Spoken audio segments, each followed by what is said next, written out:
last Epoch. We are going to be going and getting the last couple of idle slots, the last passive points from doing quests. And that is going to give us these last idle slots, and then we're going to jump into the end game of last Epoch.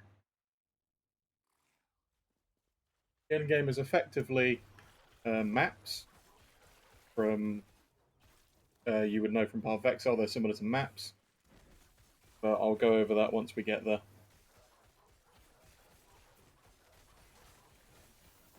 And we're just going to keep spinning. Falchion. There we need. A couple of magic mobs. Warblade, not any better than what we've got. We need to go down here, find some nomads, and that's also where we're going to find one of the other bits of the side quest.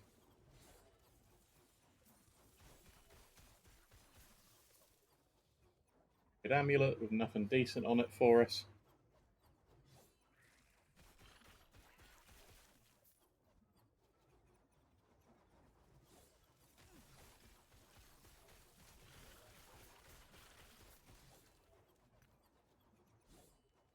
Frostblood. Yep, no, that's one-handed. No good for us.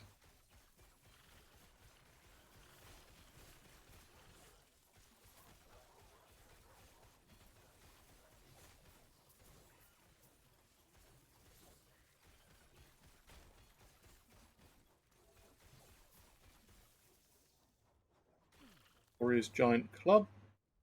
Also no good for us because we need axes or swords. Any decent boots?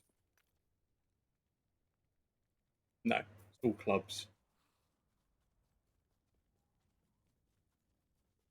Alright, into the nomad camp.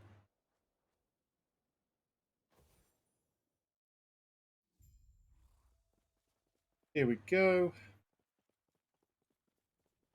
Save the nomads from the Wengari.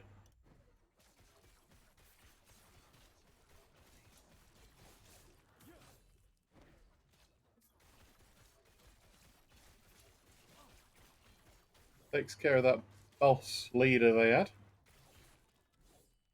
How's Frost? Melee attack speed increase. That's pretty good.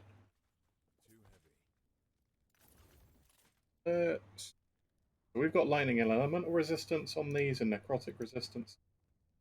What if I put on elemental resistance? Well, they've already got cold. If I can't remove that, don't think. Hey, I did get that removed. Oh, but now it's got lower forging potential. Ah, darn. Well, that's no good for us then. If that does, yeah, no, that's junk. Didn't get anywhere near what I wanted on that. If I could have removed the cold, changed that to just plain elemental resist, I think that would have been a decent item to then craft a bit more on. Oh, ouch, these guys hit hard. Staff of the Coven, some more clubs, nothing.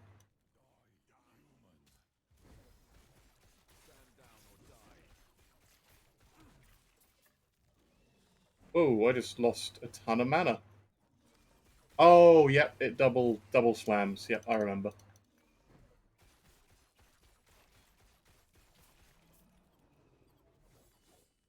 Sentinel's full plate, Forge Strike.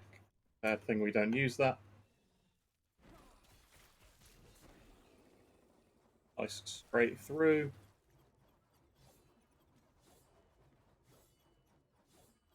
Anything up here? Yeah. And a bit more volatile reversal. Let's get some more move speed after we use it. Get straight back to where we were.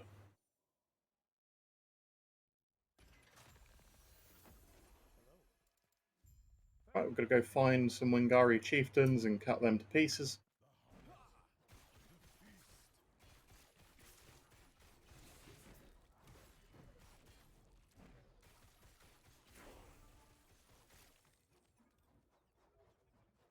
I'll level up. Good stuff.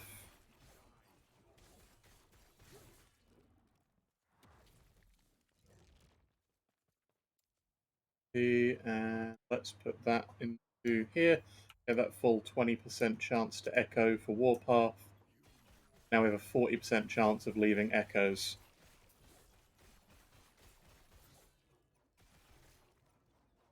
That's real good.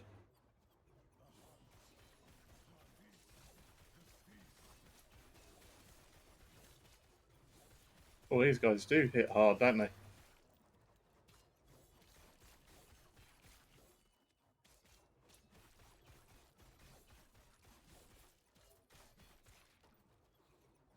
Oh, drop some more stuff.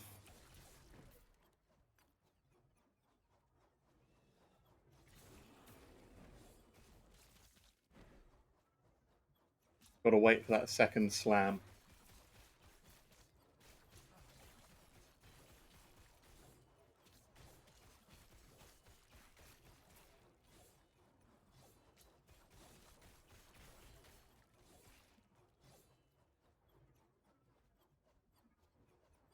Okay, what is up through here then? Beast people, dogs. Going.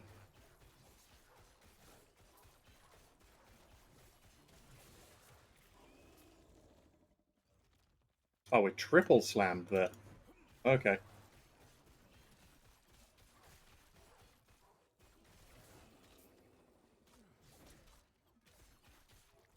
Sentinel's winged helmet, ring of shields. Again, no good for us. Okay, let's keep spinning. Here's another boss.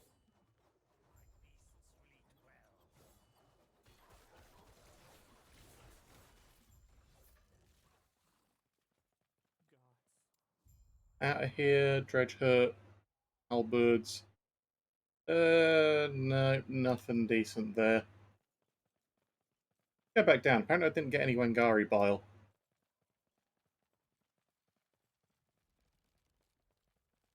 Assuming it's down here in this corner then.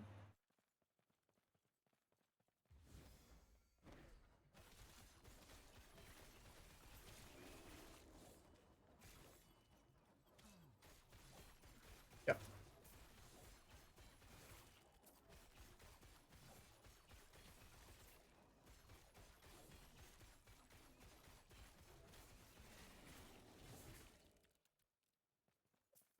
Okay. Four blades. Nothing else. Must be the bile over here, I hope.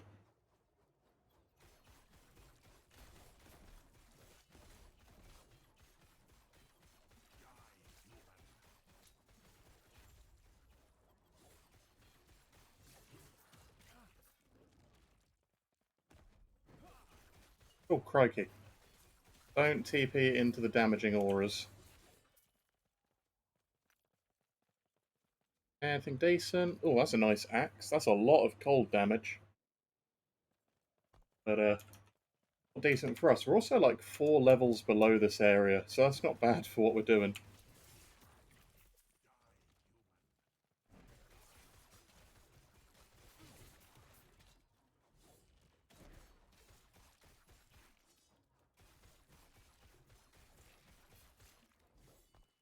Hopefully we'll get the Warpath this ability here soon. We're nowhere near level 15 on Warpath.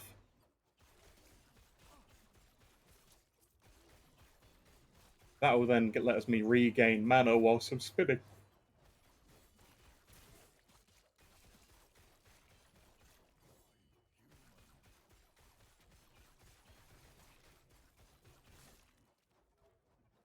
Or I'm mostly using it for damage and movement. Also life leech.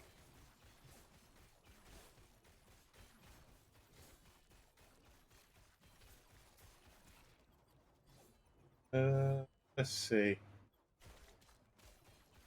Get up here.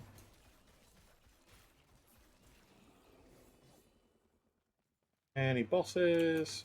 Those are some big ones.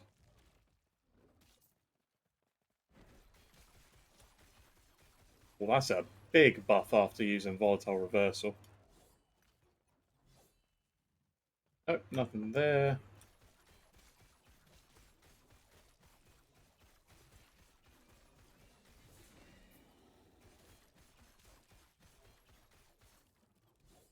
Alright, I think there's going to be some bosses up ahead, so...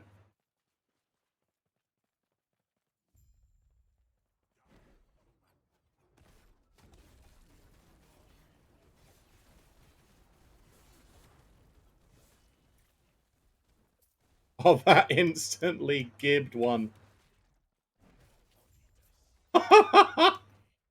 Yes, the double slam demolishes bosses. Oh, that's great. Ooh, and we got a claymore with void percentage damage on. What else can I put on that? Any prefixes? I can put melee void damage on it. But I need to be level 26 to level 46 to forge it, so I need 3 more levels. Oh, that's great. Got the horn. Get back to town.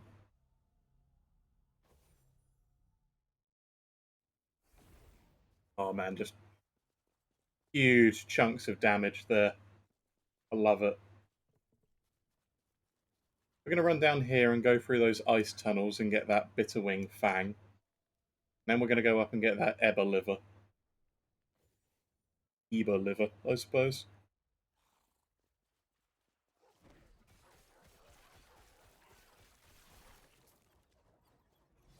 I'm going to keep a lookout for void damage items, and I'm going to break them down to get some more flat void damage on things.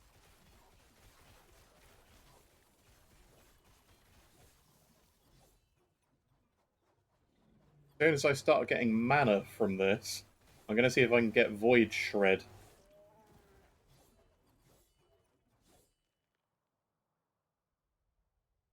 Where I do so much void damage, I need to remove as much void resistance as possible from enemies now.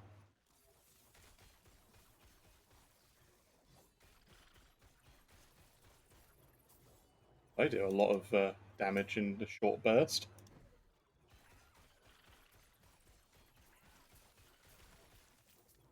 Split Greatsword, no use to me.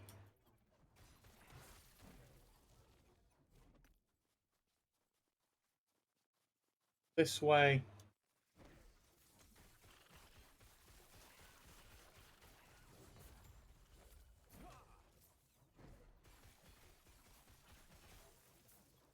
Nice.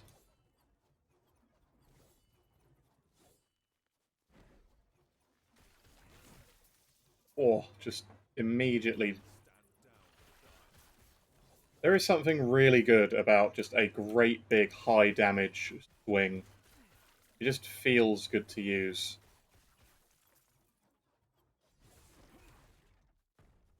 Made the sound, did the animation, but didn't actually land the erasing strike. It was weird. Anyway, we're leveled up. So the next point, Void Aegis. I'm going to go into singular purpose and get 100% increased void damage. That's just a huge boost. And then I am tempted with this on kill. Then that will reset my mana if I have 3 of them. And that would mean I'd potentially get even more erasing strikes off in one go.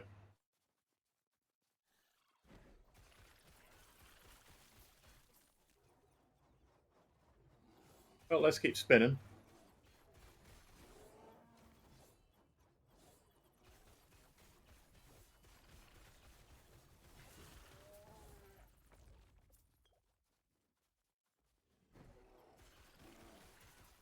By enemies. Stand down bears. Sure thing.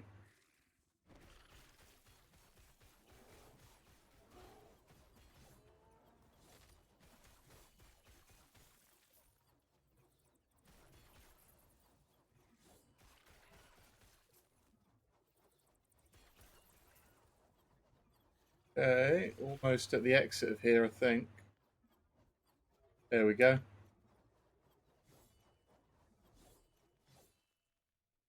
and we can get the final bit, the Eba liver.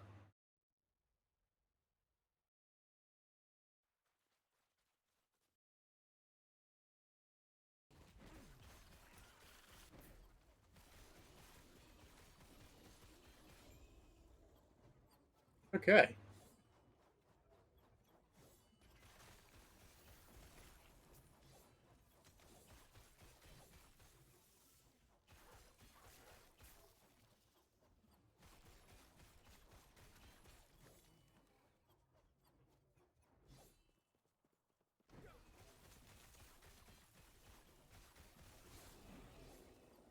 My speed and crit until approached.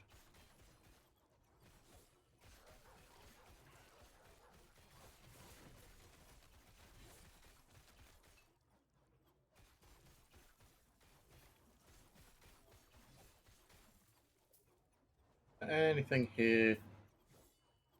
No.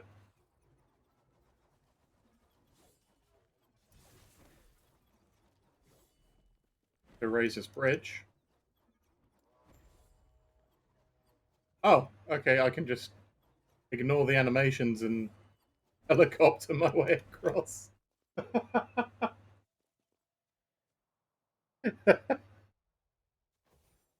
Oh, just spin without the bridge even being up. That is brilliant. I tried walking across it on another character before it came up, and it wouldn't let me. It's need to be a helicopter.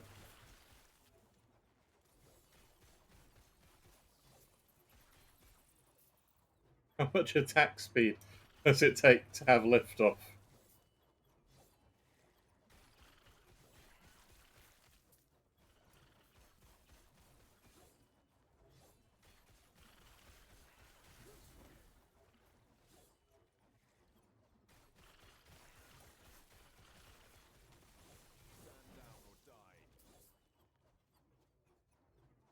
Well, there's a lot of ice spiders and whatnot in here.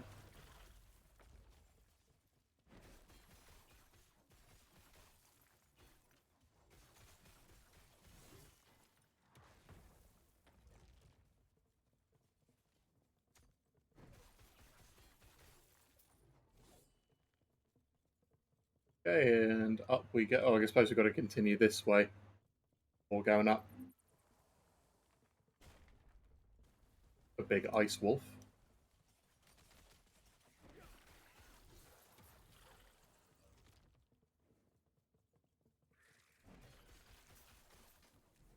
Going.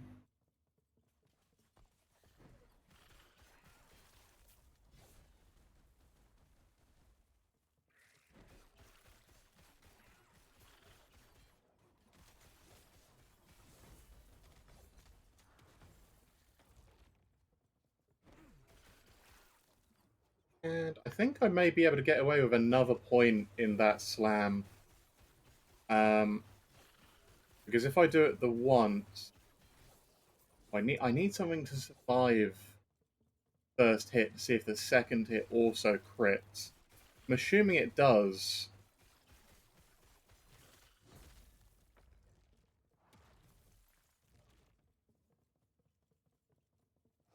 But it is hard to tell.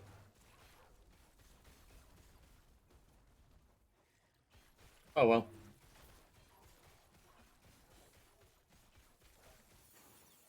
Oh, another point of volatile reversal. Pick up that maximum move speed after it ends.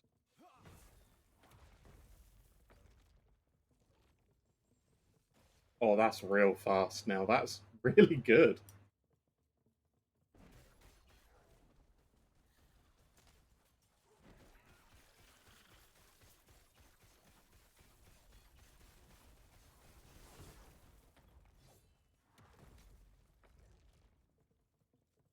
And then, yeah, we're going to pick as much mana up as possible. We can absolutely maximize the amount of erasing strikes. I don't think that second one crit, which is unfortunate if it didn't.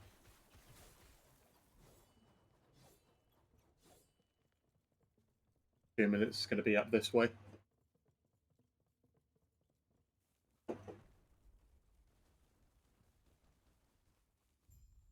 Oh, and a boss. Oh, this might be able to stand up to it. Damage it a little. Swing, slam, second slam. The second slam did crit, or the echo crit.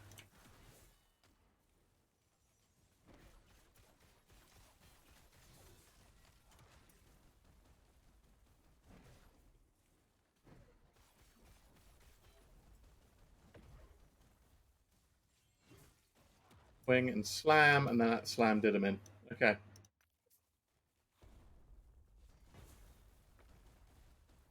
Ebetus, nothing there, and nothing there with what I was hoping. Oh well. End of the giant portal. Over to the Farwood, I guess.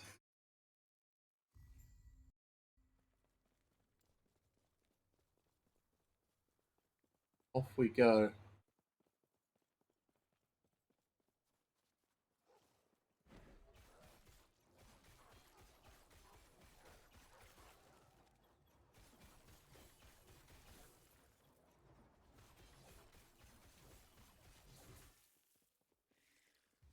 Slice our way through all of that.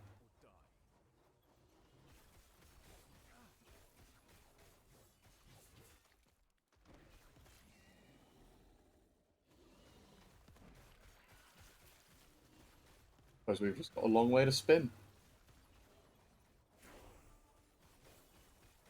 Level 45. More damage.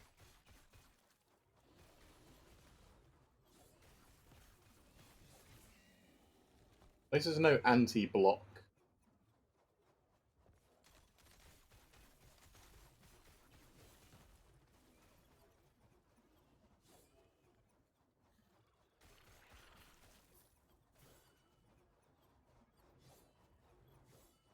Oh, and yes, if you were watching from the start, we now have to find Grail. He was that fella at the very beginning. Dark Kopesh. Lots of flat melee damage, but it's got cold damage on as well. If only that was, Oh, that's a big upgrade to that. Do I have any Warpath gems? I don't. Dang it. I need a +1 to Warpath item. Or shard. Just to... Oh, Golden Scorpions drop rare items. A nice shrine. Root Shield. Attack and cast speed. Endurance and fire resistance. Primalist Relic. Acolyte Helmet. One-handed axe. None of which are useful for us. Oh well.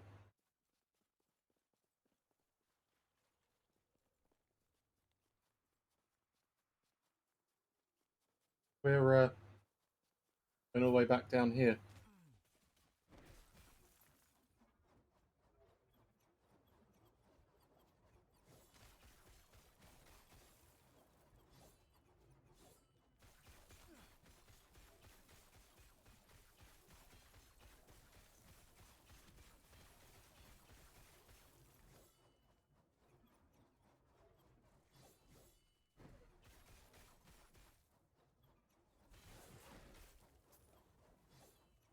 Lots of damage coming out from our cleave.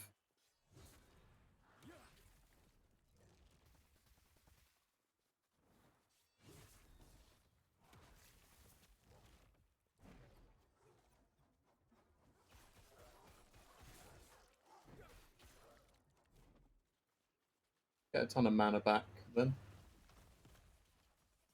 Gonna skip past a few things whilst regenerating mana.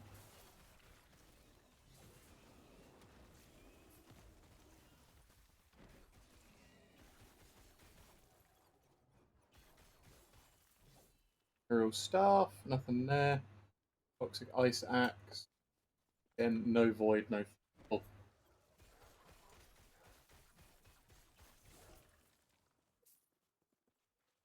Staffs. Alright, well, we found where we were going. Get an XP, so that's all that really matters at the moment. Your life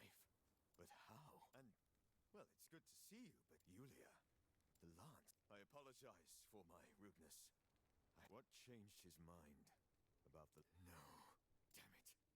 I'll avenge him. His lance will be sent to think I was wasting time on Yirun. Morditas, do you not know? Yirun was a champion, and was there when Morditas rebelled, until Yirun was seduced into becoming his champion. I wanted to learn more, but who cares about that? I must deal with Raye. The lance is just... Okay.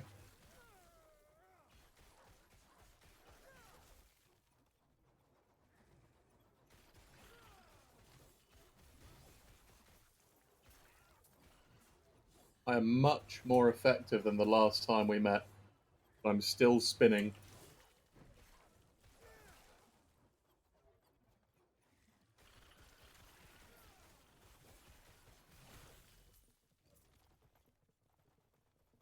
Oh, that speed. Am I going to move that fast all the time? Oh, that's a ring. Leah Signet. Oh, hang on, I think that's really good for us. I think... What? Okay. I was still at 144 health. Gone to bottom left. Elemental resistance whilst channeling. Warpath is a channel skill. So let's pop that in there. Hi, Grail. Welcome back. That little bit slower, but we now have maximum elemental resistance while spinning. Not as soon as it ends. I really don't know what did that amount of damage to me. I feel like I was okay and then immediately popped.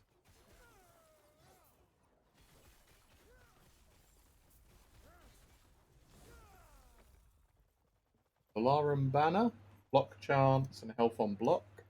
And Idols. Beautiful Idols. I'm going to take all of these.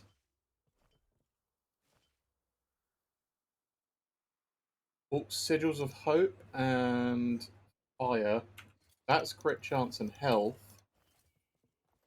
What's this one? Inspiration on kills. What is Inspiration? A 4-second buff that gives increased cooldown recovery speed. And also increased fire damage over time. That sounds like it would be really good. So I am actually going to swap that in here.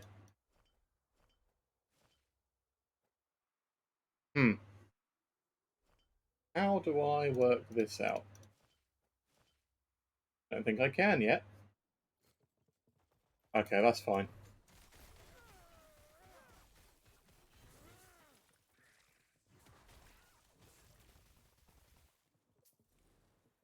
And another Grand Solar Idol. Lightning damage with Hammer Throw. And a Stunning Shrine. Keep going. I'm guessing this is like their equivalent of a prison. All the bodies hanging up in the cages. Player's Broadsword, Sentinel. That looks nice. Yeah, I'm gonna swap. I'm gonna swap to that. Because that then also gives me +1 in Volatile Reversal. And I'm gonna pick up this Void Rift thing. I don't know what it actually does. I'm guessing it just does a small burst of damage.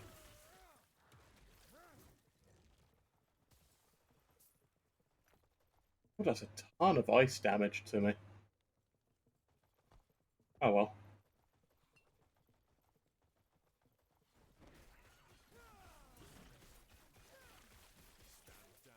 Okay. Volatile Reversal. Run really, really fast.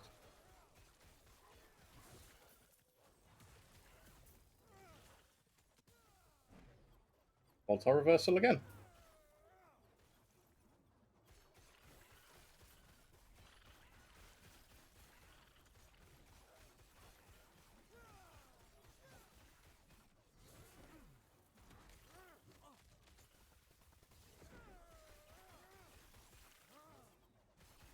long as we're spinning, we're safe from elemental damage, because I can just plow straight through it. When I'm not, I take a ton of damage. Noble armor. Again, no. Yeah, no Warpath nodes yet.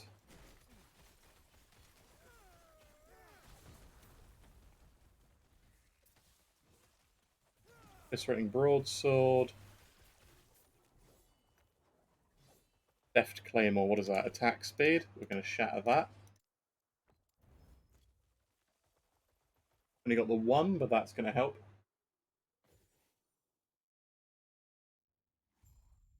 All that's left is locating the lance. All that's left. Okay.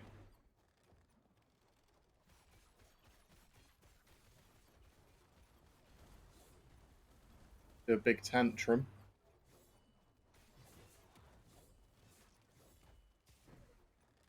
Oh, you got hit with a triple there.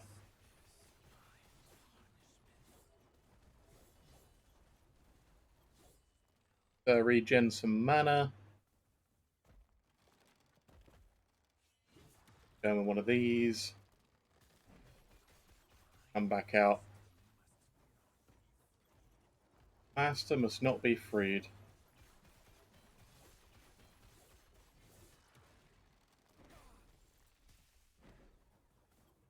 He's taking a chunk of damage every time we're getting him with our slam. Ouch. What? Oh, I'm just getting one shot now. Okay. Well. Yeah, well. Eat a 16k slash. 3 deaths now, and 2 of them in this last section from just huge ice damage chunks. Even when spinning. Well, we've got the lance. But this is almost making me not want to continue this build. It is a bit squishy when I get hit. It hits like an absolute truck, but it just can't take it back either.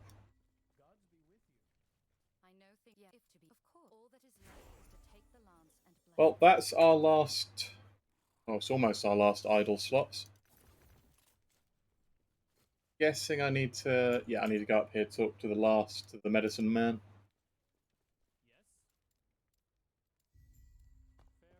There we go, that's the last idle slots. Okay. Let's fill these in. That's health and crit. Vitality and necrotic resistance. That's got some lightning resistance on it. Got some fire resistance on it. Health regen and bleed on hit. Abyssal decay and slow void skills. Suppose I could swap. I want to swap any of these out or around. I mean, what sort of builds are you guys interested in seeing? Because I like playing most types of builds.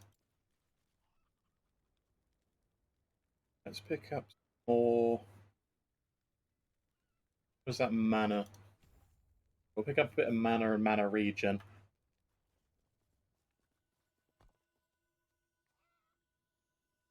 The only thing we get from the story now is XP and gold. We're actually going to hop straight into the end game. We're going to go to the Fall of Time.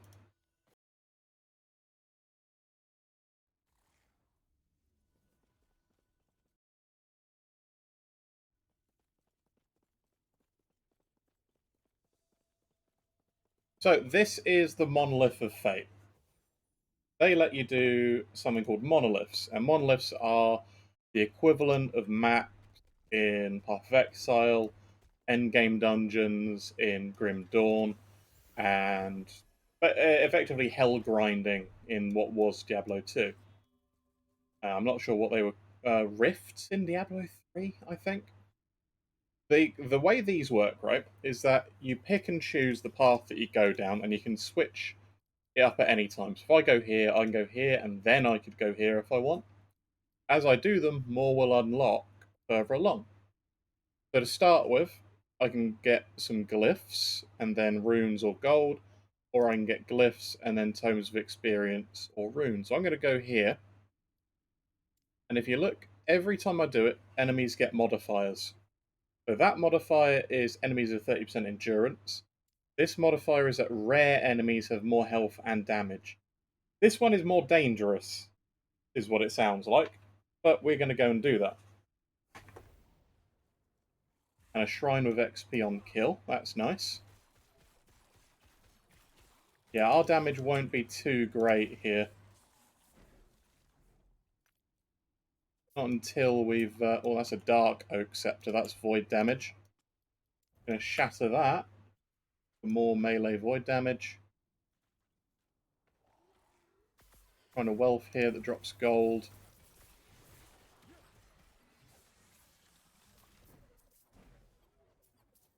Okay. We need to slay enemies to lure out an ambush.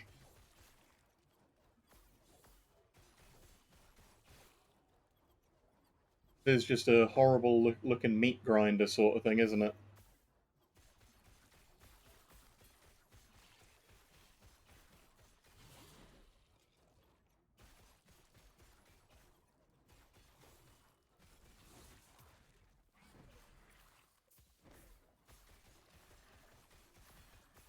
Enemies here are much tankier.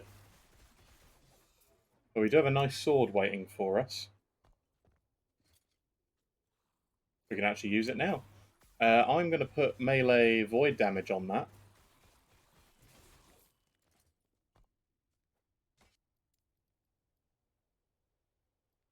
It fixes melee void damage. And apply twice. And upgrade the void damage some more. 166. Yep, that is a nice damage increase. We're going to blow up our last sword. And that sword there to get even more void damage for another one. Alright, that takes us up. That improves our damage by quite a lot every hit. And we leveled up there. Bit more mana, and then it's going to be up here to get more echo chance.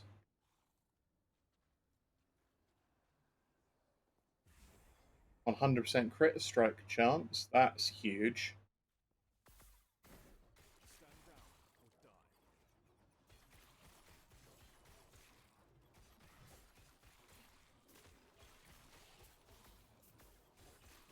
Every hit is a crit. I would have thought there'd be more enemies, but apparently not. Actually, rare enemies. They're just not anywhere to be found.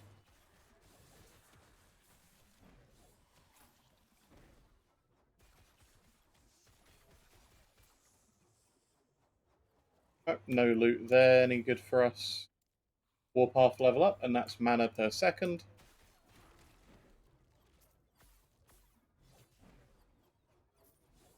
Gonna TP back. Oh, and we've got a Glyph of Despair. Oh, there's the ambush.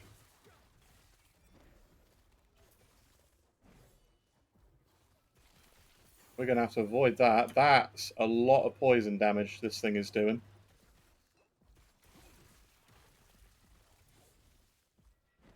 Oh, crikey. Nope. We've been slain by poison. God damn it.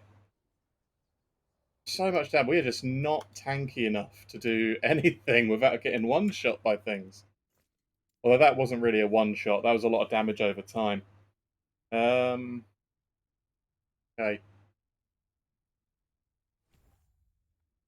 Sure what to build now. I'm happy with how much damage it's doing, but there's not really a way for me to increase the tankiness without grinding for gear, and that's really kind of boring. Do. It depends. Who's watching right now? One person.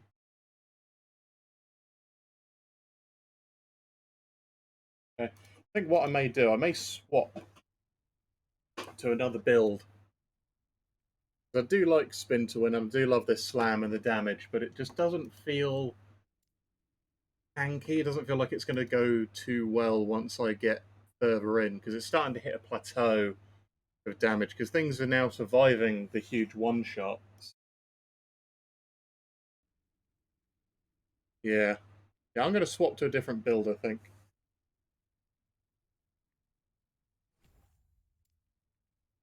I can always come back and do more of this one anyway.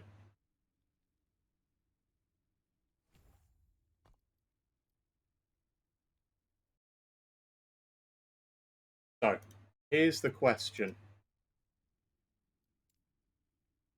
What class should I play? You think I should do a hammer paladin? Throwing hammer paladin? There are a couple of builds which I'm thinking about going for. One of them is obviously going to be that hammer paladin, which would be the same class, same character, but the sort of a different play style. And no, hammer paladin is really good, like really good. You've got the wizard, and there are a bunch of different sort of things he can go. It's generally a full caster or a spell sword. I've got the primalist, and he can be a shape changer, totem summoner, or um, turning into like a werebear, ripping things apart as a giant bear creature. Then you've got a necromancer who can be either a caster or a summoner. Yeah, so the paladin has. Yeah, I'd be interested in doing a hammer paladin. He throws hammers though. He doesn't hit things with hammers.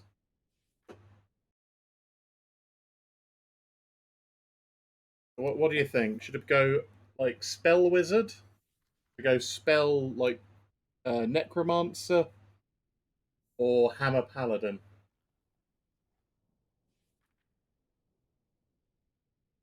Because that's the hard choices now. Hmm.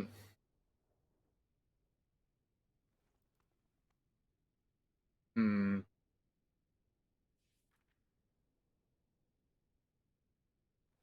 I know hammer paladin needs a little bit of gear to get going.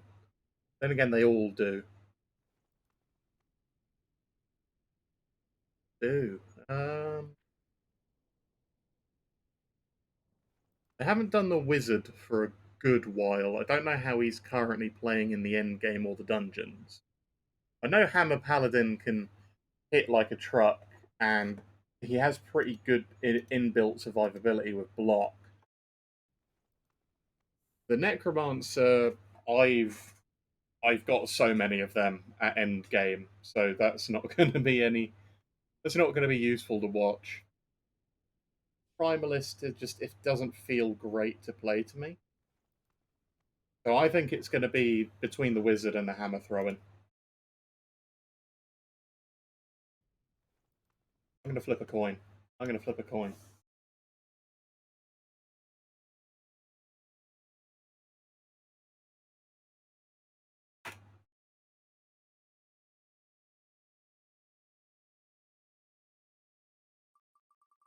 Spinning now.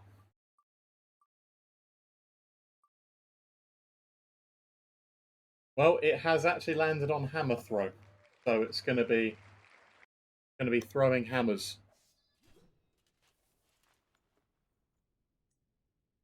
Let's go throwing hammers. I am the Sentinel. Just this isn't going to be a self-found character. I've got a bunch of gear, and I don't want to make you sit through the full leveling process as slow as it can be anyway. Got to get through the start of the game anyway.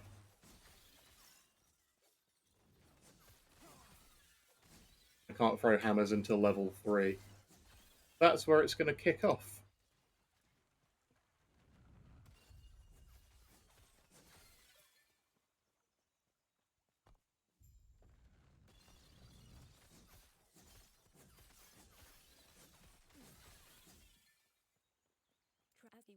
Yep, take the letter and keep going.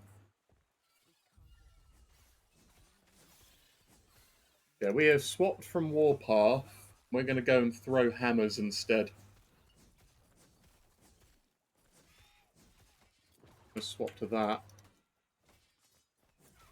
Get a bit more damage early.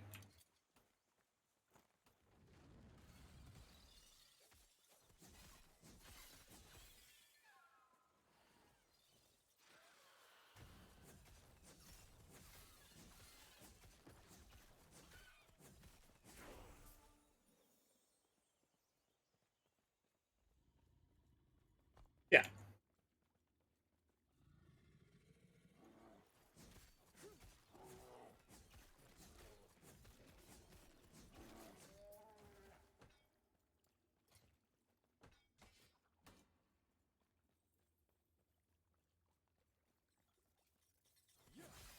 Stand down or die.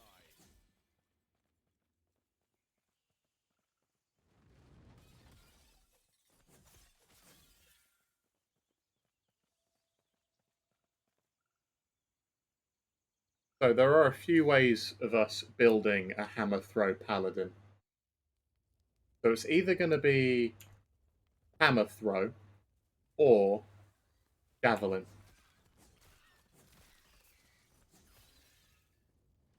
Now javelin is similar to the old javazons that you used to get in Diablo 2.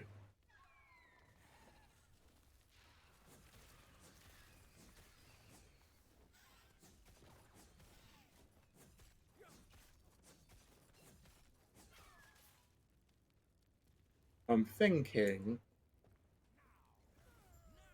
I could always use both.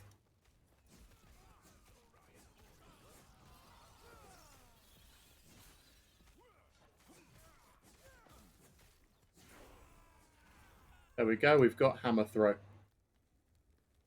We've got to speak to this fella.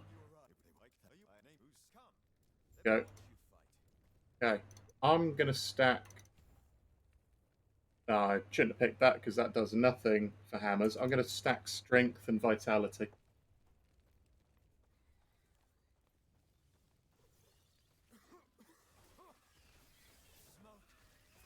Throw the hammers. They currently throw out and return to us. They have a new graphic too. They used to be bigger and weightier.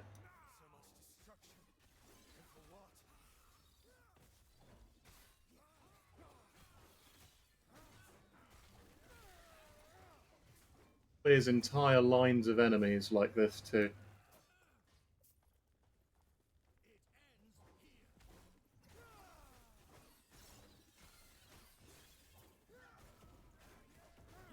Doesn't do the best single target damage yet, but that will change.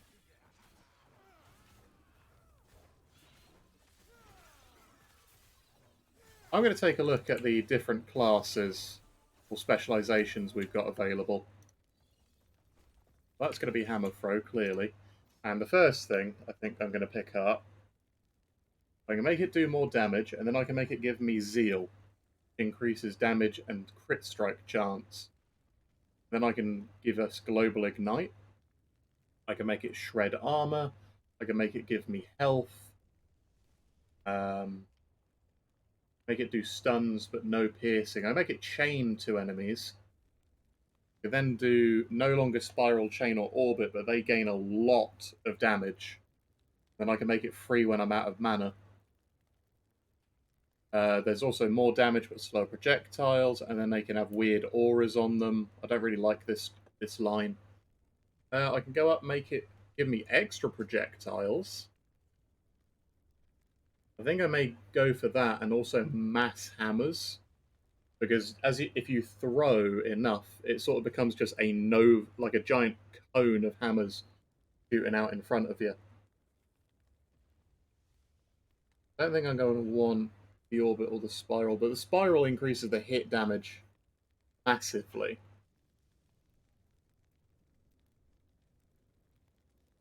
But then that's really good if you want crit.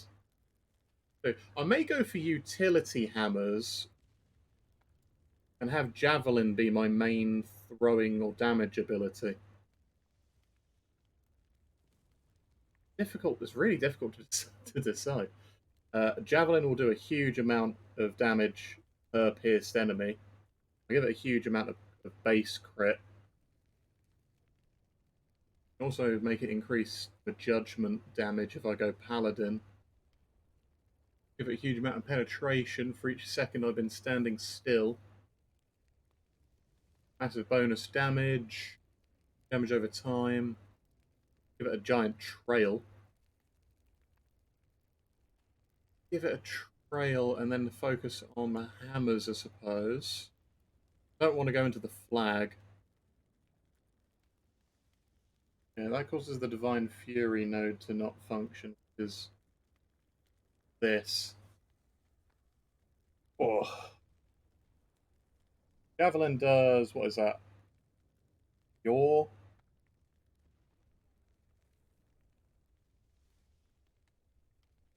Yeah, that's just pure physical damage. Right.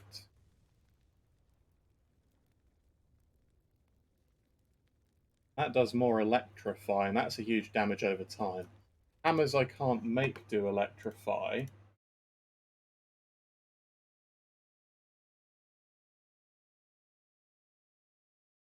Take a quick look at hammer bits and pieces later on.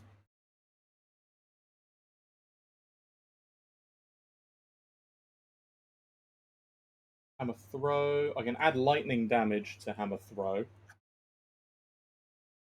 That's the only thing I can add to hammer throw. That's interesting. Then javelin. That also gets lightning damage. So I suppose it's best to just go straight into lightning damage. Right, let's turn this into a utility skill then. Make it faster, make him do not return. I may pick Enra's technique up so I can make it free. And then, yeah, I'm going to give it some global damage and crit chance. Maybe I wonder if I can make it stun, because that looks like I can get a lot of stun chance from a hammer. Huge amounts of stun chance, actually. Can't pierce, but that block pretty much everything. Let's grab.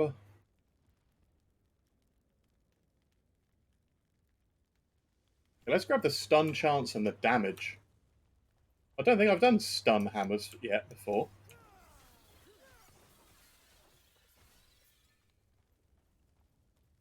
If I can block them with a hammer, if I can stun something with the hammer or the throw, probably can't stun bosses though.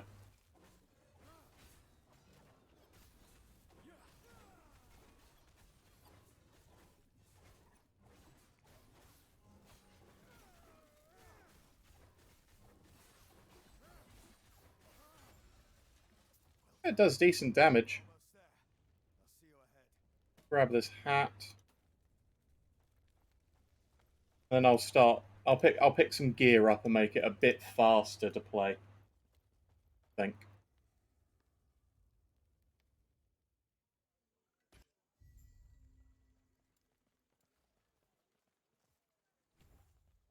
But actually, yeah. Whilst we're here, I'm actually going to respec that point, and I'm going to put that into projectiles and go up here and make it do damage, because we're going to need to level up with it for the first part. I can make it utility later.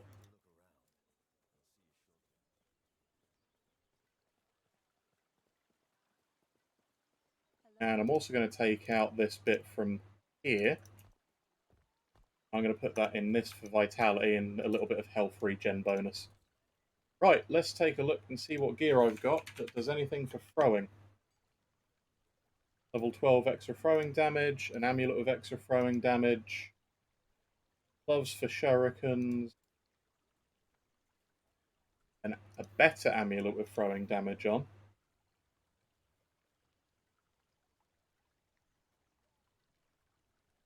Yeah. Not too much. That's fine. I think I've got some more shards I can use too. Alright, let's see what you've got. Increase cast speed. Gloves. Got no rings. Bit unfortunate. Oh well, let's see. Yep, I can add throwing damage and throwing attack speed to a pair of gloves. If I can add anything throwing to this. Nope, nothing throwing to that. But actually, it's going to be better for us to use a shield.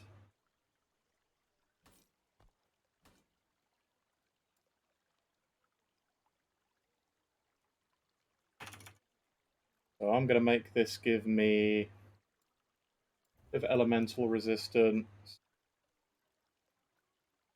and a bit of void resistance. Not going to worry too much about that. Have I got anything I can add to this that's throwing? Nope. I'm going to make it give me some health regen per second, put some move speed on my boots.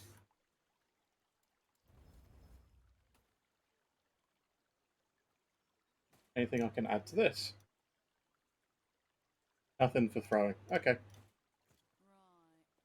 Well, I've already got 58 damage a second on my hammer throw. This is going to go a little bit faster. There we go, into there. Let's just keep... Let's run and throw. See how fast I can go with a fully powered hammer throw.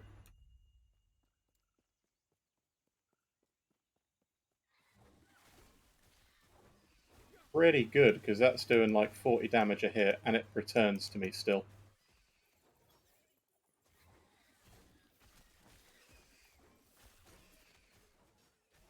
I just need to look out for rings.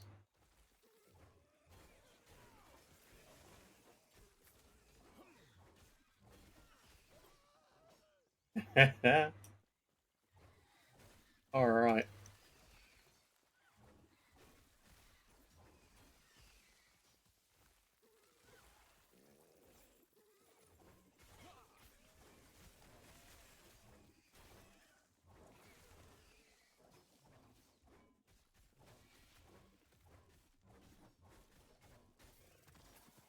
Throw some more hammers at that thing.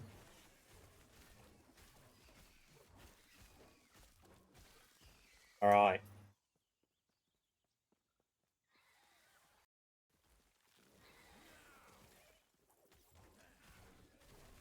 Well, I may change the name of the stream quick to Hammered In. Chance to deal double damage, but they no longer return. I'm fine with that. If they do get that double damage bonus, that's real tasty. For more strength, I'm going to swap between strength and vitality. Then some block effectiveness, less damage taken. Because nothing in this section really does anything for throwing, except a chance to throw axes down here. Throwing in void, I can get throwing void damage, and then echoes because they work throwing. Paladin, there's only a few things that help with throwing, and that's down here, which is crit chance and bleed. But in Forge Guard, you've got extra throwing damage, extra throwing damage, extra throwing damage with shield throw, more or less damage taken when you throw hammers, more physical damage and fire damage on throw. Then even as you go late, you get more mana regen, and throwing attacks deal increased mana based on their increased damage based on their mana cost. And late, increased crit strike chance for throwing, and an increased crit strike multi for throwing. The best throw I find is probably a mix between.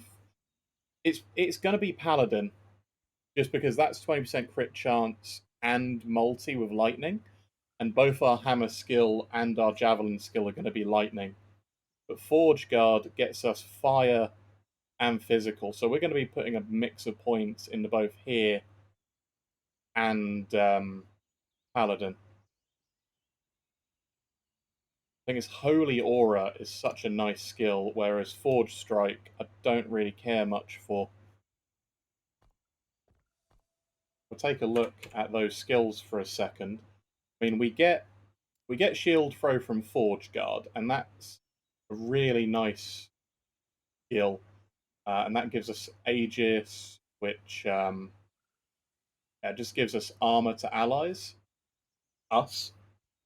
We can do some lava bursts, which are just a small fire spell. Shield Throw can become fire damage.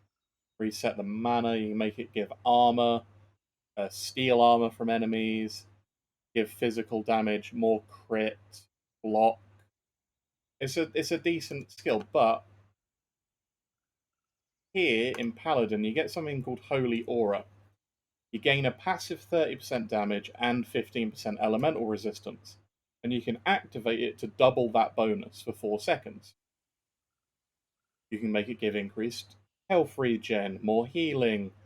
You can make it give you ward per second and more ward retention. You can get ward on block, block effectiveness, more Ellie resistance.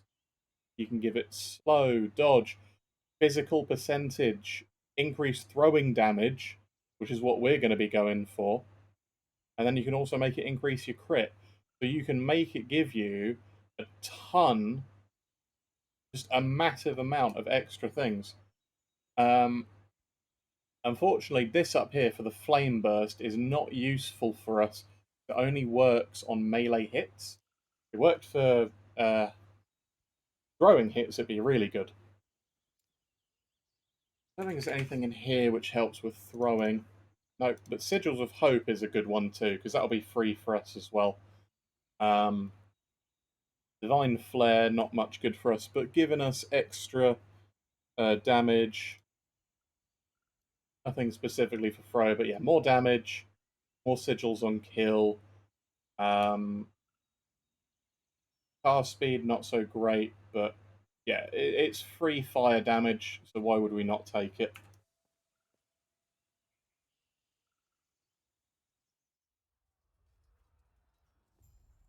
Yeah, I think I'm going to go heavy on the hammer, but also Holy Trail. Or do I just go full throw javelin?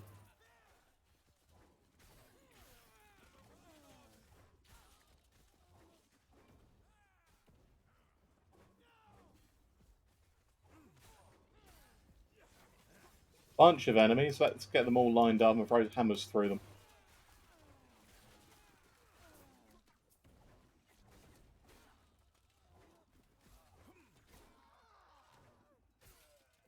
Yeah. Throw hammers straight through them. Hopefully I can equip this ring sooner rather than later. Find some more rings too.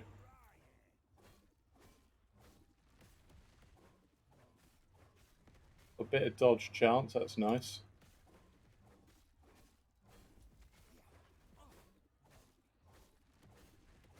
Slow for now, is what I'll say. But it does get very fast. See, we just got a crit with 300 damage on it.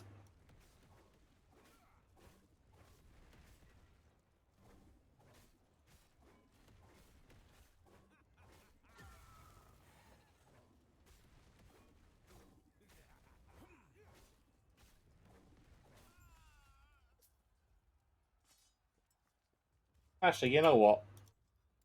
I'm just going to play my Necromancer.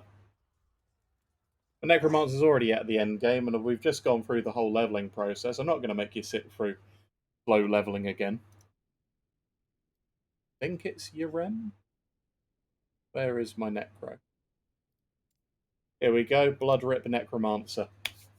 I'm going to show you what this game really looks like once you hit the end game, because the only thing with ARPGs, you only get what they look like at the end game.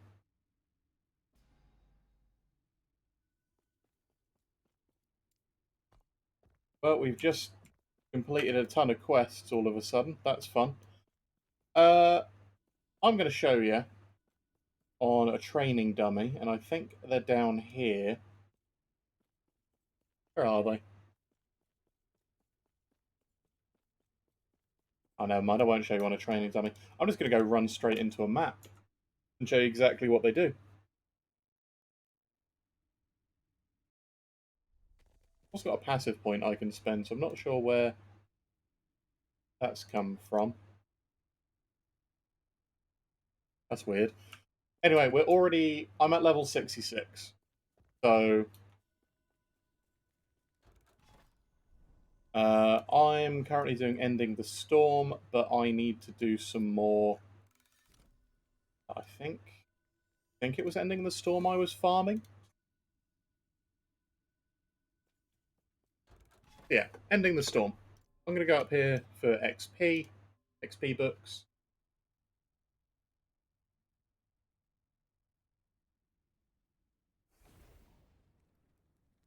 So what does this build do? Well, it turns into a Necromancer and then it explodes blood. It makes enemies pop. It floats around as a Reaper, and it just makes them go absolutely crazy with the amount of damage it does. And that's it. It just casts. It holds down right click, it casts, and it explodes things. But it has a thing called Bone Curse, and it spreads that Bone Curse and explodes things by casting. It also has something called Death Seal and does more damage when I use it. So when I burst, I'm pretty much just immediately killing everything in my surroundings. Anytime I teleport, anytime I cast Bone Curse. I now need to find and kill a Wingari raid leader in the map. This is what one of my good builds at the end game looks like. I've run out of Reaper form, but that doesn't really matter much.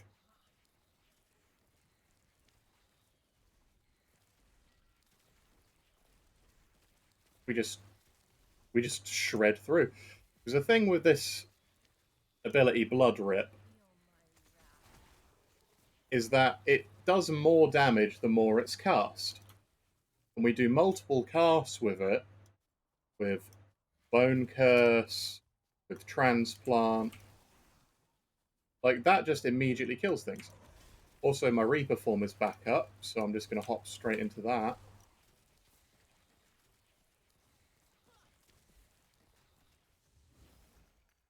Oh, more free affix shards. Let's grab those. Just instantly give things.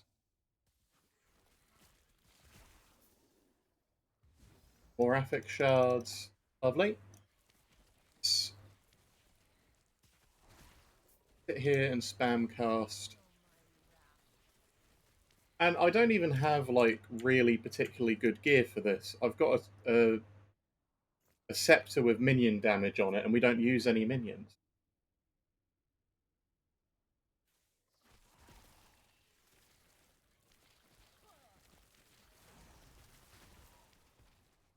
Just kill giant crabs in one go.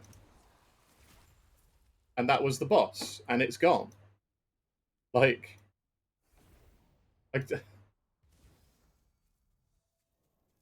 that was a map. That was an entire endgame map, and it's done.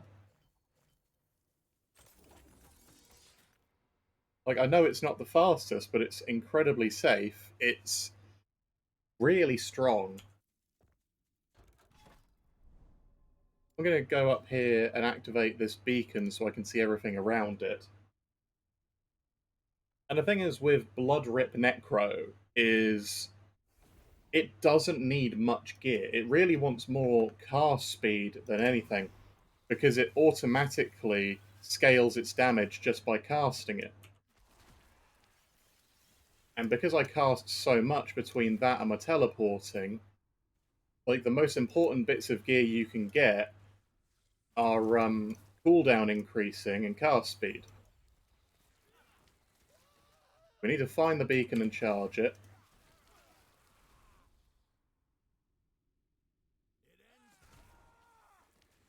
I teleport and things die. There's you can't really say it's not decent when it just does that.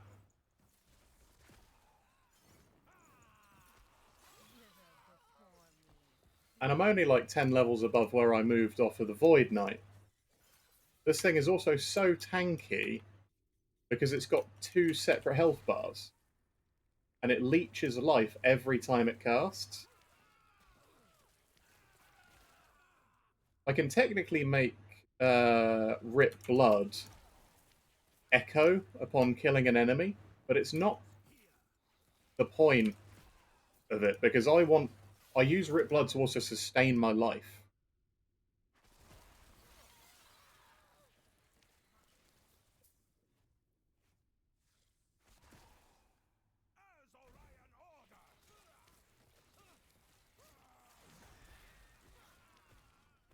And if I'm at low health, I gain a massive damage increase. If I die in Reaper form, I just turn back into my human form. So it's super safe to use this ability which locks me at half health.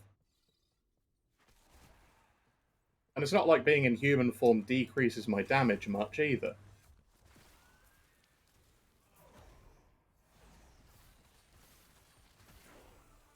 And that was a boss that I just killed.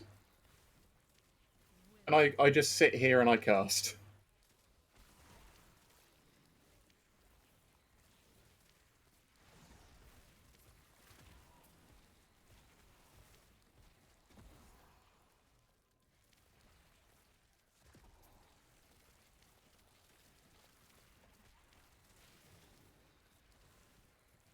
It pops things. That's it. I look at things and they die in an explosion of blood.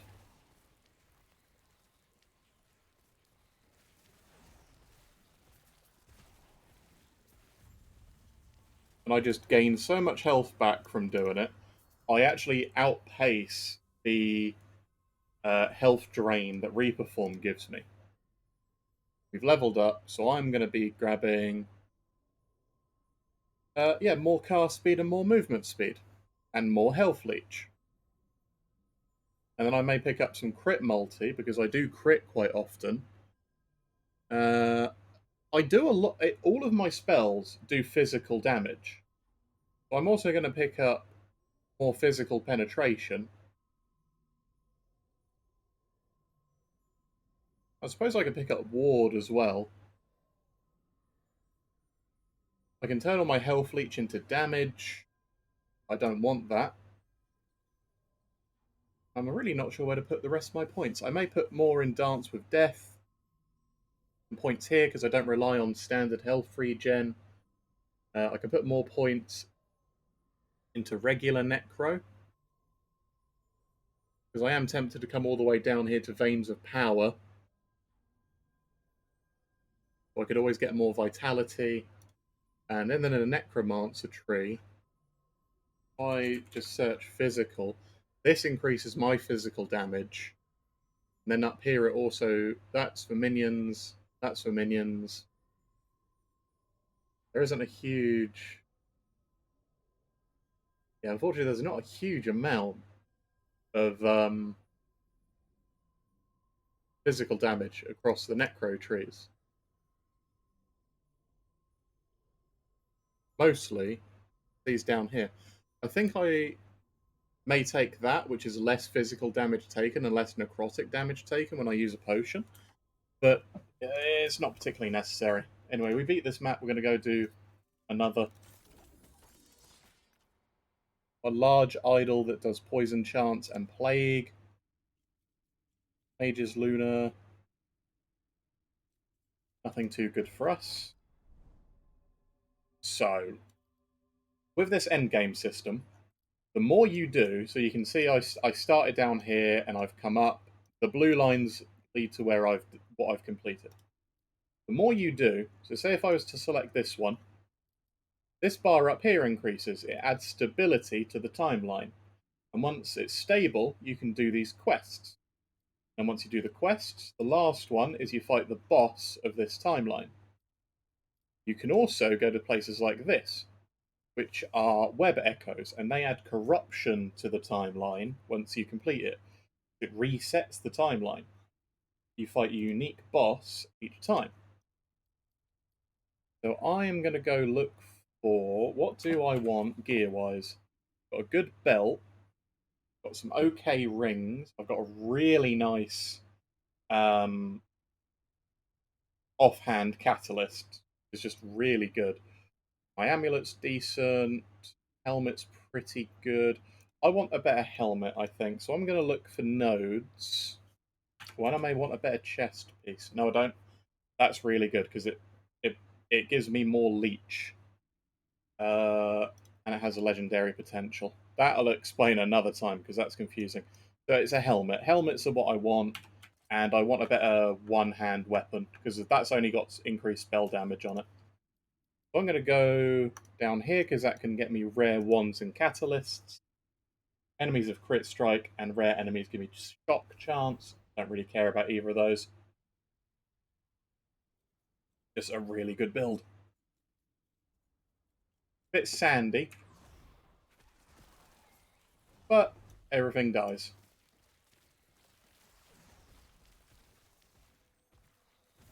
Giant enemy crabs, they die. Wisps die. And the nice thing is, it's all AoE damage as well. That was a set item mace. So if I cast in the middle of a group, it does damage in the entire group. There's no like, oh, it's a single target spell. No, it does a huge amount of damage. It actually hits enemies 3 times in one cast because it has 2 separate sort of explosions going on. And the longer I'm in Reaper form, the stronger it gets. The only downside of that is that I need to kill things to stay in it. And that was the map done. Very short, but there are more bits that I can explore and fight and do. But there's no point right now because what I'm really after on this character is to get all of the timelines completed, because then I can empower them, and that's where you start getting the real good loot. I'm going to open this, and we've got a purple wand. Wow, with 153% increased physical damage. Oh, that's on such a bad base, though. That would be perfect because we do physical damage. And we've also got a really good. What does that turn that into? That boosts my bone curse damage by 700. But it absolutely kills my rip blood damage. And my transplant damage. Can't use that, unfortunately. That's a shame. But there are some really good curse damage builds out there. This uses one for utility. That's a shame. Any of the others really good. That's mostly for minions. Ellie damage, crit damage, Ellie damage. Spell damage and cast speed, but that increases curse and necrotic damage. Don't do necrotic damage. You do physical damage. Yeah, unfortunately, not too useful for us. So we will have to keep going, doing more wand areas. So if I look down, can I spot any more wands? I do see a wand near the start. The only thing is, the further you go away from the original point of the timeline, the word.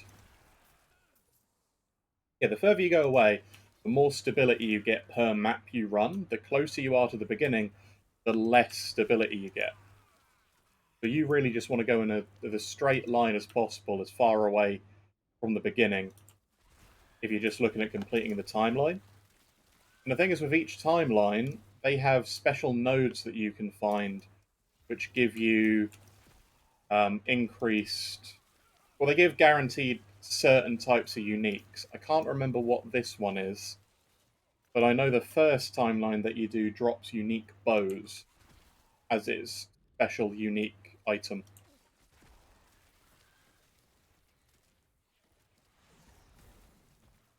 Right, that's one spire down, the other spire's on the other side of this hill. Back to human form.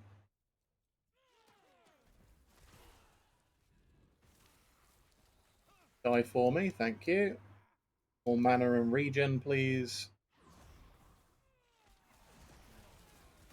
And it's dead. Cool. Right, let's explode that group over there and teleport forward. That's 3 runes. Don't forget to open the chest, I do that occasionally.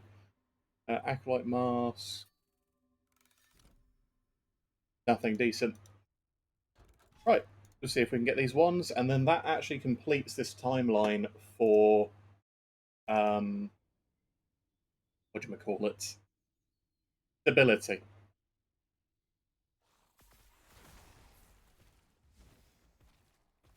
Free damage reflection, nice.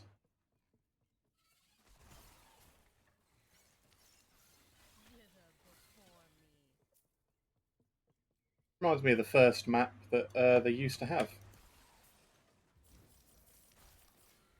Let's heal something called the Sun Gate.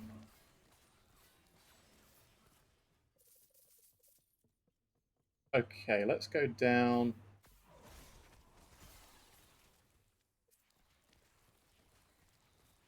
Absolutely obliterate them. Oh, 3 affix shards, we'll take those. And here's the Sun Gate.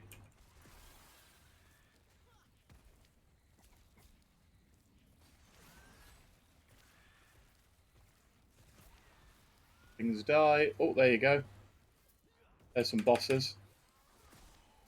And there go the bosses.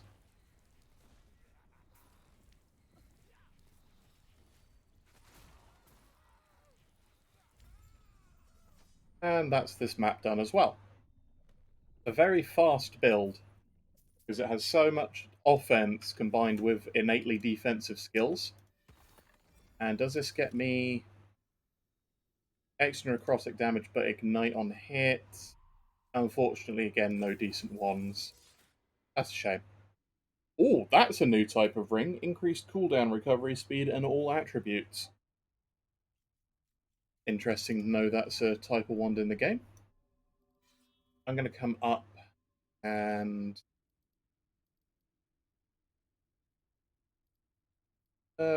let's just grab some free XP tomes. It's an arena as well. So the whole point is enemies just come straight at you.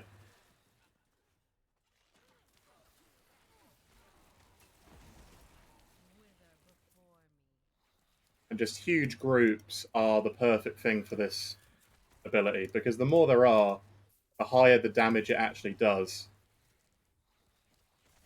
Because of how one of its skills work, where it shoots out bone spikes from everything that it curses.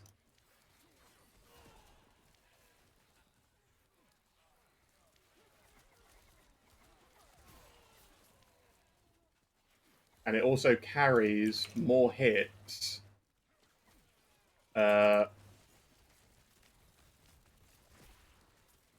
Yeah, it's just such a good crowd killer.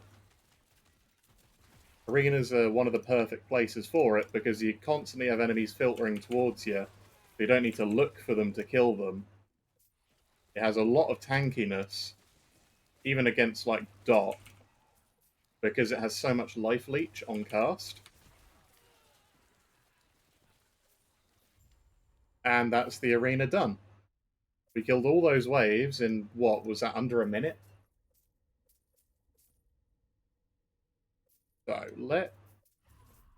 anything on that shield? No. We're just going to travel onwards then. Pick up these tomes of experience. And I am at Chain. Name of my in screen. I really don't know how to do that. Oh well, that's fine. We're not spin to winning anymore, but that should be okay. Free stuff.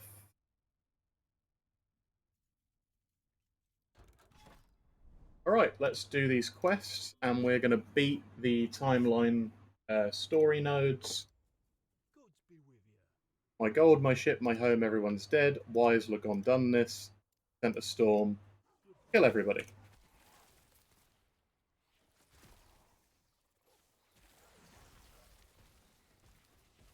Not a problem, we're going to go kill everything in our way.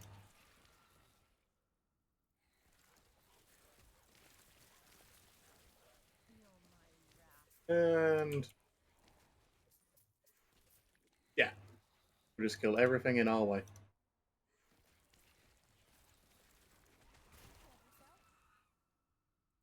Okay, there's more crab things.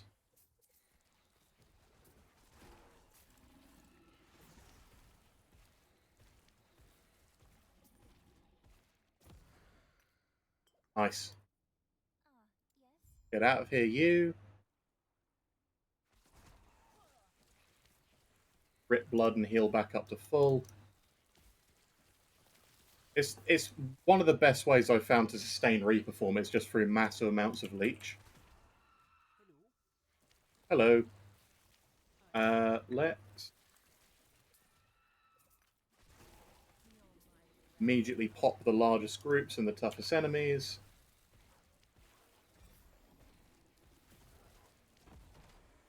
Purple shield.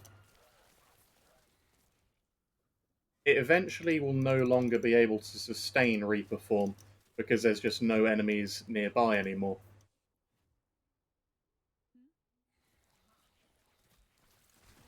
Because it needs the life leech to do it, unfortunately. Oh, that's a dungeon key. I needed one of those. Alright, that's this timeline section done. Very nice. And I'm going to teleport, and we're just going to open the chest and do the next part as well. Increased spell damage per skeletal mage. No use to us, unfortunately. I'm going to throw this into Exalted Junk. If I use this or anything I don't really know. Got the Temporal Sanctum key. I'm going to put that there. And we're going to go to the island battlefield.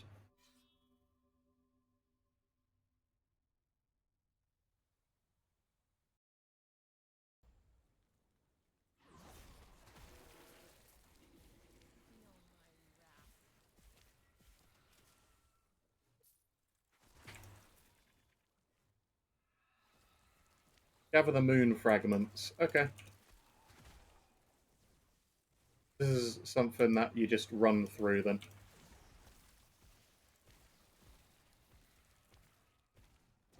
Popping those.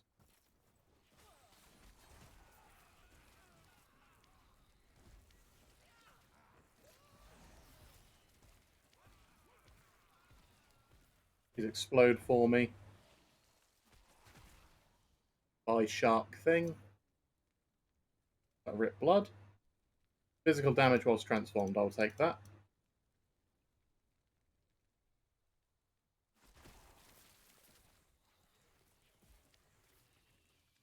Okay.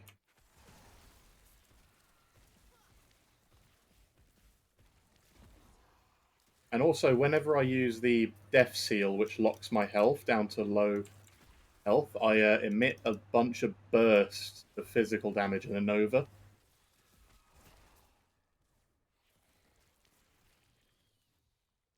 Which is just excellent. Anything that is, like, surrounding me just takes so much damage.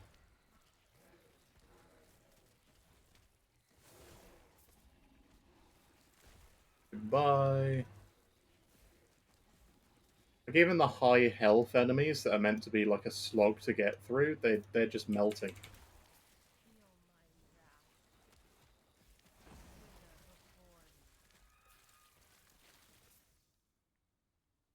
Right. Oh, there's just a giant dead enemy crab there.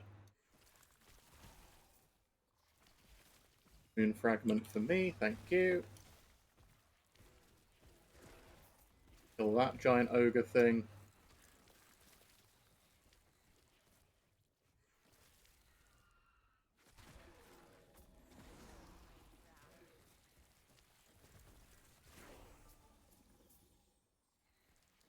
I don't get as many casts of Bone Curse as I used to, unfortunately. But it's still enough. Acolyte Mask? Nope, nothing decent there. Oh, and my Reaper form finally ran out, but we did level up too.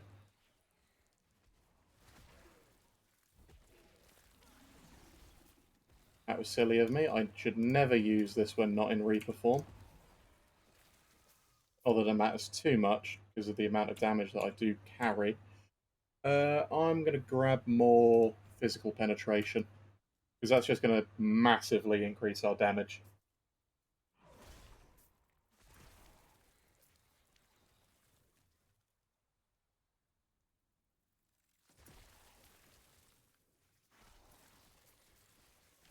Alright, more things to kill.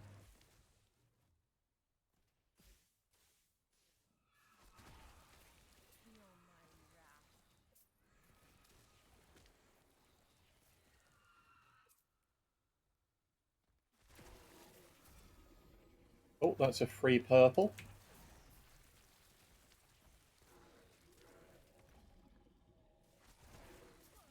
More large enemies to pop, and that's another fragment. One up here and one over there.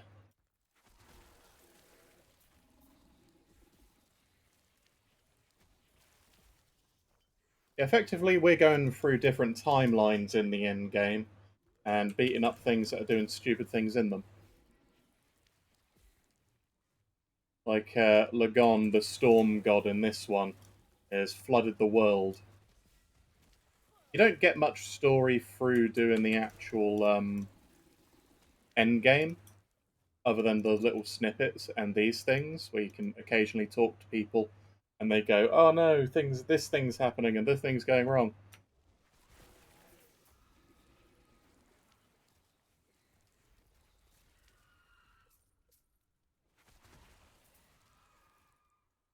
I think they didn't even get out of the ocean.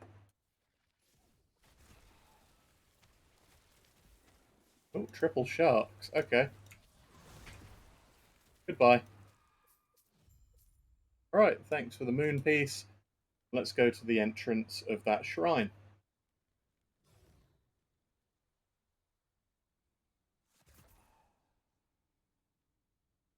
The other nice thing is that the actual teleport ability I use, well, that's another damage source for us. In fact, it's probably one of our biggest nukes. But it's still a teleport.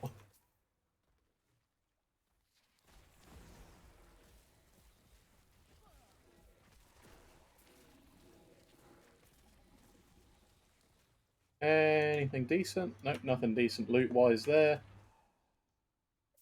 We'll just keep going. They changed the look of Reaper form to be this really awesome-looking outfit. It's too late. There's no stopping Lagon.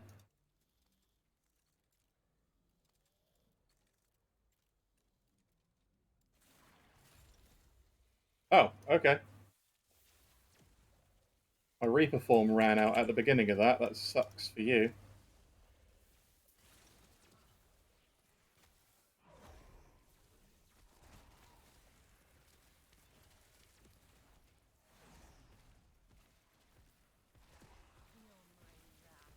Hope you don't mind just being absolutely ripped to shreds. Having all your blood taken. Thanks, bye.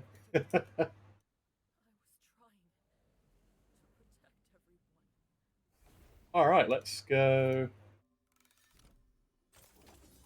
Free stuff. We've unlocked a level 85 timeline. And Eye of the Storm. Actually, what was that timeline we unlocked? If I go back to the town, that said I unlocked a level 85 timeline by fighting her and beating her. But normally you need to do all of them. Which one did I unlock?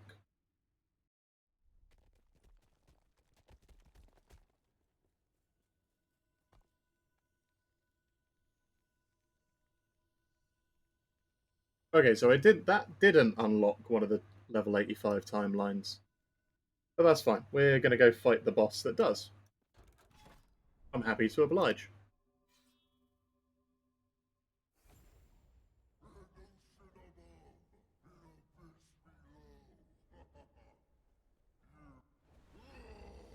Hi, Lagon.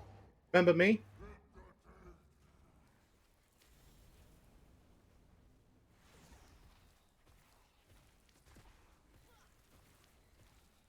Just watch his health bar.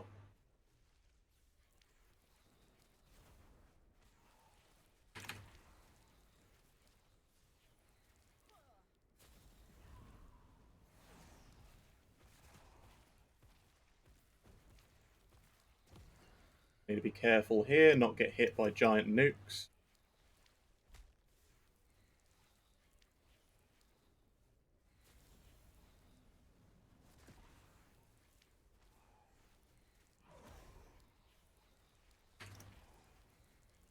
I can just keep teleporting. Unfortunately, I don't think he's being affected by my Bone Curse ability.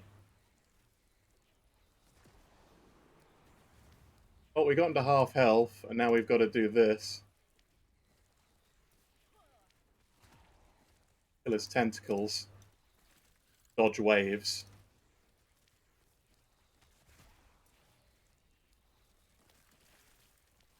But it's pretty safe for killing bosses like this, anyway.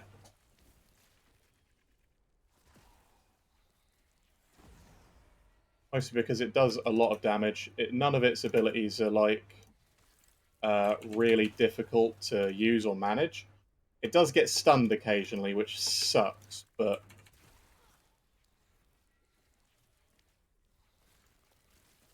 Can I not just go straight back up now? Hope he's still blocking the way. Rude.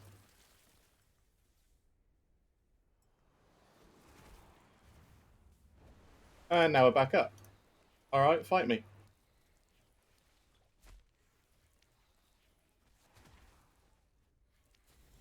I beam.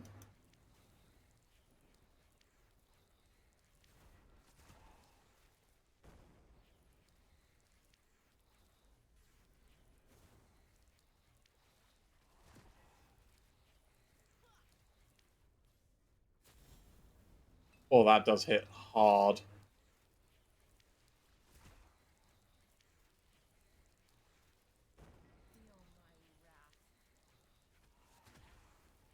We just keep dodging him.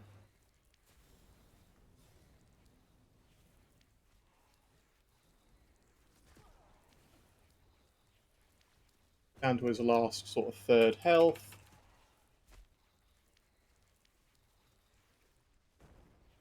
Ouch. Yep, go the other way, thank you. And he's dead. Because we have a massive cull that happens at like 25.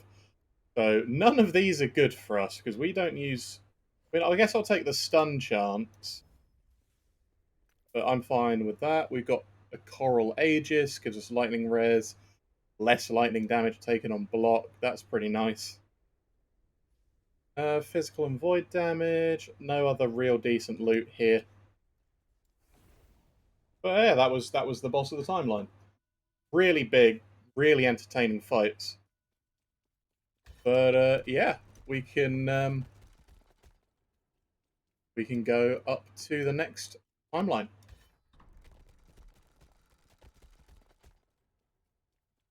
And that would be the Reign of Dragons. And Reign of Dragons, their unique items, if I believe I'm right, staves or staves. So let's grab some more runes. And the thing is, I won't say that fight's easy because I did almost die during it. But you can sort of not so much out tank, you can leech back and survive most of those large hits that he does, as long as you're not stupid and go straight into the I-beam. And we're just going to go straight through, see if we can beat Reign of Dragons and make it to Empowereds.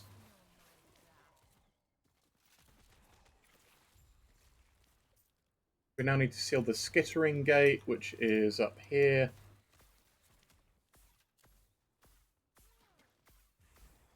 Pick that up.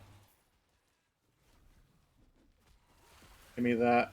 And we'll activate Reap and just watch everything explode around us.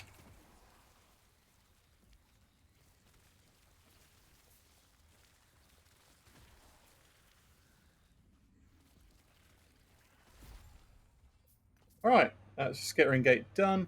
A decent loot. Nothing.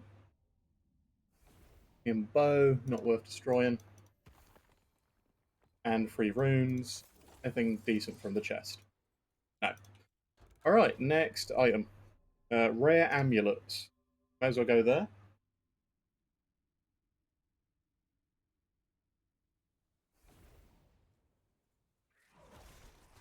Reap and explode and just keep TPing.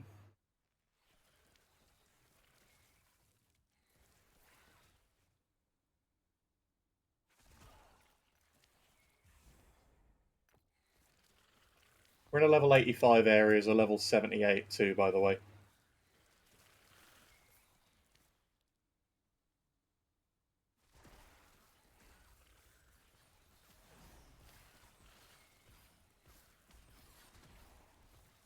You just got to be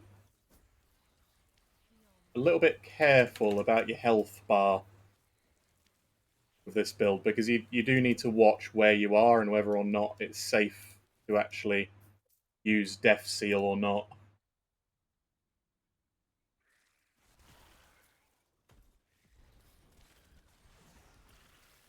The next area boss. He's tanky.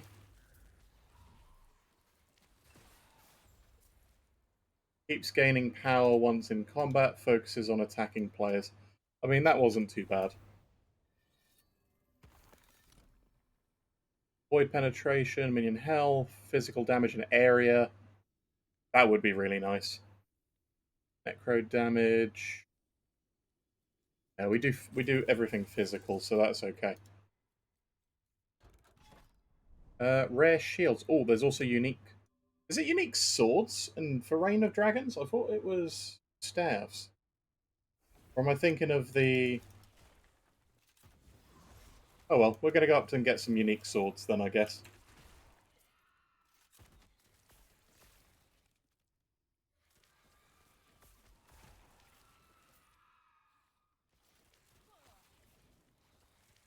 I just keep casting Rip Blood.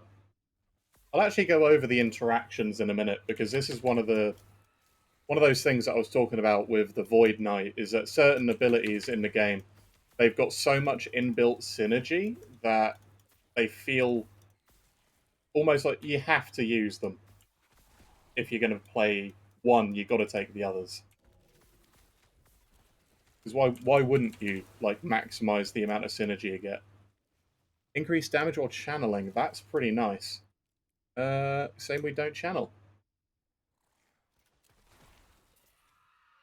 Go in, pop in enemy pack.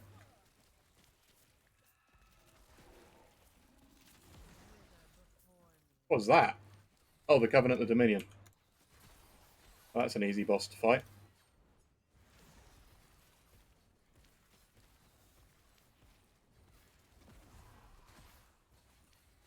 I say as it takes all of my high-hitting spells and just sort of ignores me.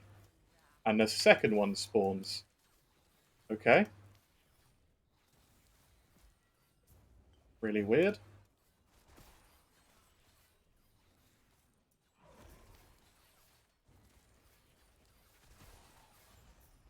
Alright, that was odd. Didn't realise the second one also spawned. Acolyte Cage. No, that's all good. But yeah, we are a little bit... We're almost like, what? Nearly... We're 17 levels underpowered for this area. And we're still just destroying rare mobs and bosses in like 1 or 2 spell casts. Rip Blood itself does not do a whole amount of damage. But as I've now beaten this map, let's come back out and I'll explain why this does so much damage and just has so much leech. So I use 5 skills. The first one is Rip Blood, and it is the level 1 ability that you get in the game. What I have in this, I've got it doing a blood splatter in an area. I then have another blood splatter in the area, and then I have increased area damage to that, make the blood splatters do more damage. If I go up, I've got increased car speed, increased travel speed, and then it gives me mana when I use it. Because this brings you a blood orb that restores 10 health. That's not a huge amount. It gives me 18 every time I cast it. Again, that's next to nothing when you got 1000. You need, like, what, 800 something casts to go back up to full health? No, the real thing is here. Arcane Absorption. That, if you take it from the very start of the game, gives you global spell damage on hit, which stacks up to 6 seconds. So the more Rip Blood casts you get in 6 seconds, the more flat damage you do. So that is 8 damage every time you cast it. So if I can cast that 10 times in 1 second, I don't actually know what my cast speed is up to with it at the moment. You gain 80 flat spell damage. And that then works on every percentage that you've got, every other spell that you've got, because it's global. It's not just for Rip Blood. So that's why I go into this from the very beginning of this build. Level 1, start using Rip Blood. As soon as you get to specialise it, put your first point in here. It goes up by 2 points every level, and it's only a 4-point node for 8 global spell damage. The next ability I use is Bone Curse. Why Bone Curse? It doesn't look like it's a very good skill on paper when you first get it. What Bone Curse does is I make it do more damage, and then I go immediately into this, which causes a bone eruption under the target and causes them to take spell damage. Costs 15 more mana, not so great. The next thing I do is up here in Acute Infliction. Bone Curse normally lasts for more than 1 spell cast when you use it. This makes it give you 4 hits total, but it makes it do a lot more damage, 40 more percent. Keep in mind we're stacking damage with Blood Rip before actually using Bone Curse. You then use Illusion of Pain, so that makes Bone Curse always crit, do 150% more damage, but it can only hit once.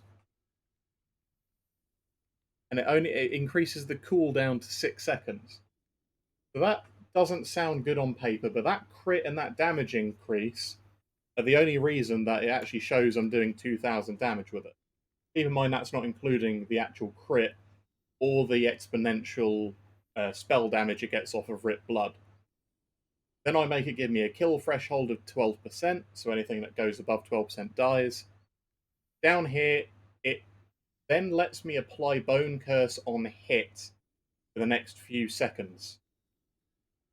So if I use Bone Curse and Rip Blood, that affects an area. Rip Blood hits multiple targets because it does 2 explosions. There are 3 Bone Curses going off with 1 curse of Rip Blood. Then I have to go up here, and that gives me a little bit of bleed chance. I'm not stacking bleed, but bleed is physical damage. I am stacking physical damage.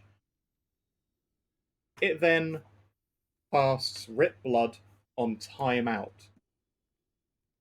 That means Rip Blood cast this way, so it can't chain by itself. That's fine. because we're casting it ourselves anyway. But it does mean that every time Rip Blood hits an enemy that's bone cursed, it's reapplying it, and then it's also casting a second Blood Rip. And I believe that Rip Blood also stacks our spell damage.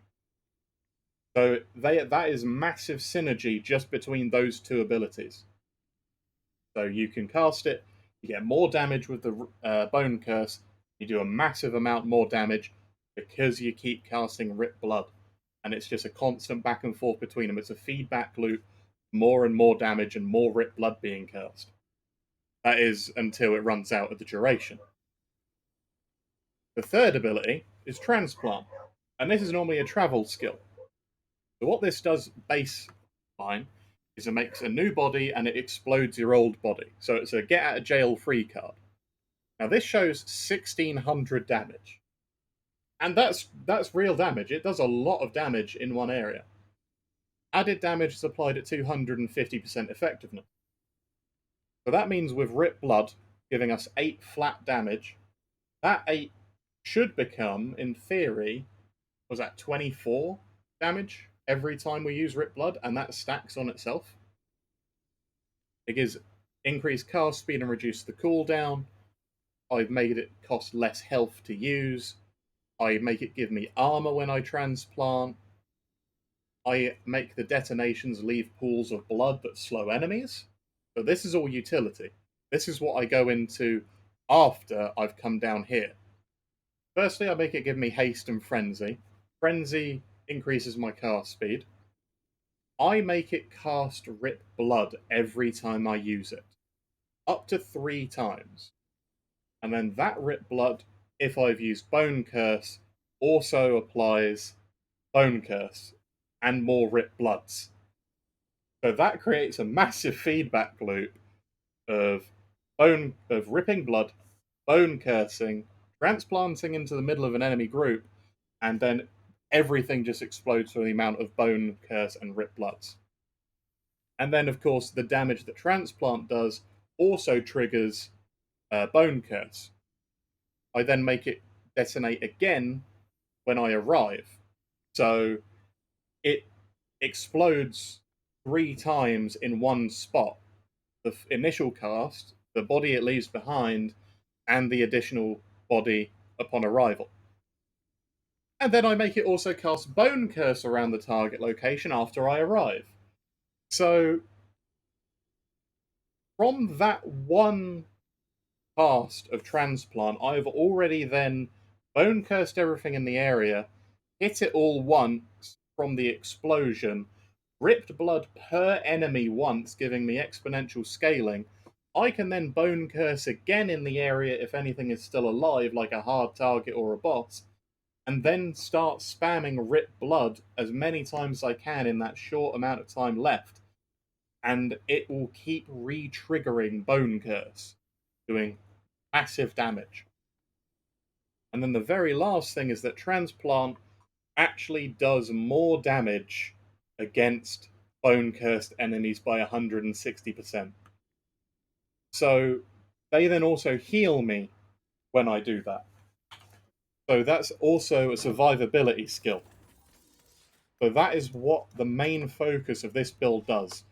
Reaper form, all this is doing is giving me extra damage, extra life leech, extra spell damage the longer I'm in it, more damage, more crit chance, gives me a chance to gain speed on kill, and increasing my cast speed.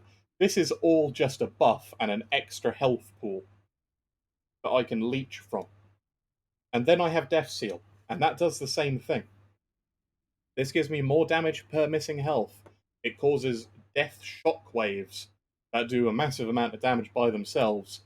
1,600. Again, that's being scaled up exponentially every time I rip blood.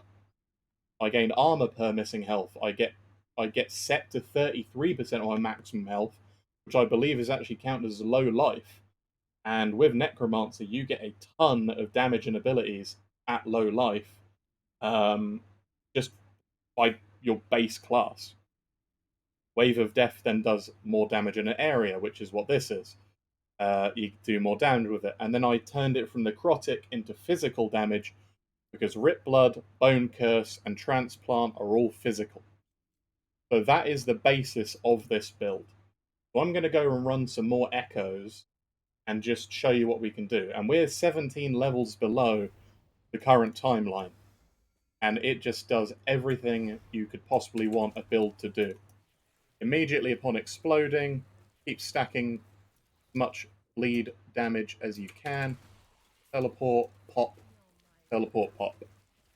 They actually did a nerf to this build recently, because the actual Bone Curse node, which I've centered the build around, did not used to reduce the duration of the reapplication process. So this node here did not have the bottom figure of minus 75% cursed limbs and cursed ground duration. So somebody clearly played this build or saw it and went, that's too strong.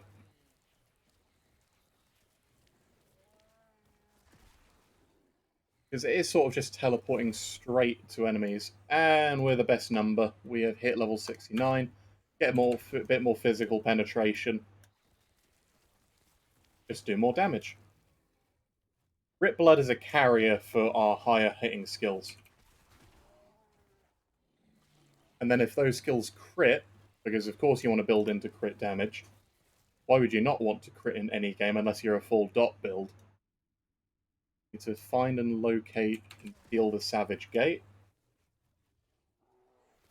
Okay. The really big thing about this class is that you have so much life leech built in. None of the nodes which I showed with Rip Blood and Life Leech actually have leech on them, except for the damage that I get back, the 18 health I get per Rip Blood cast. Like, look at that. We've cast it so much, we were doing 6k damage per second, and it goes back down to 2.5. I'm just going to keep running. I think we just need to kill more enemies, and we'll get told where this gate is. Couple of casts, Bone Curse, and Transplant. I always find it's better to Bone Curse and then Transplant into it, because then everything just starts to explode. If you can't catch everything in the explosions, it's still fine. And you don't need to use it all in one burst either. You can wait and chain it through.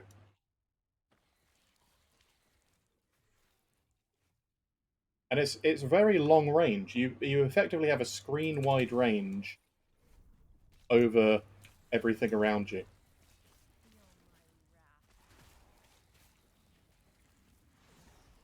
Death Seal up for some free damage.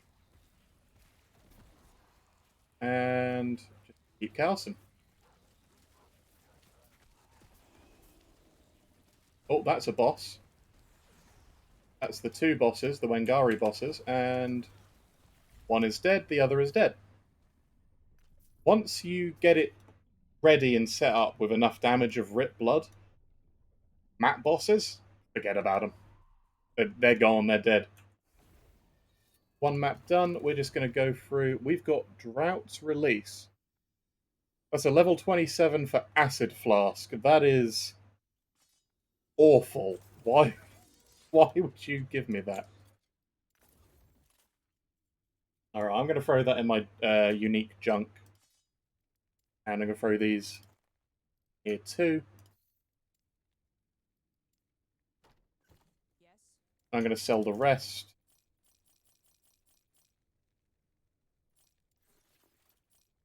Take care. Alright, let's keep going. XP. There are some idols up here. I want more idols. Necromancer has 2 modifiers it can find on idols, specifically for Rip Blood. And they just increase the damage of it and the blood splash that it also does. That's the AoE that you see around. That's that little blood explosion. It does 2 of those every time I cast it.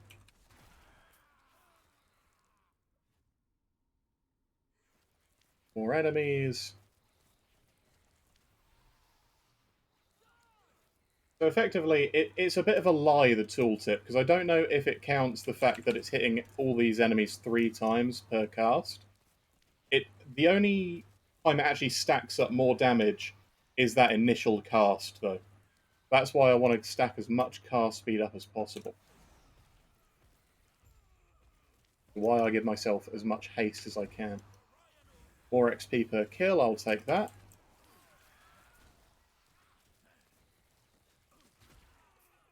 A couple of enemies are a little bit tankier. I'd reasonably like, until I cast Bone Curse on them, that is.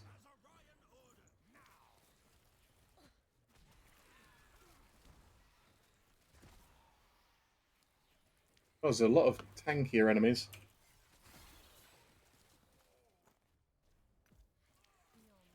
Couple of bosses. I hope they were just taller than usual.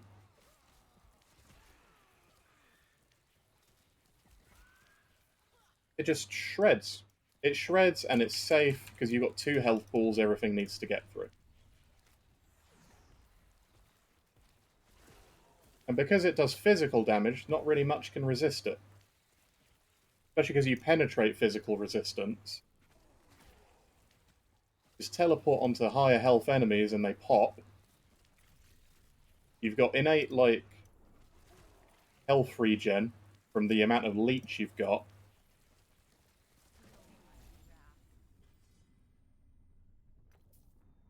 And we are still like 16 levels under what this area should be.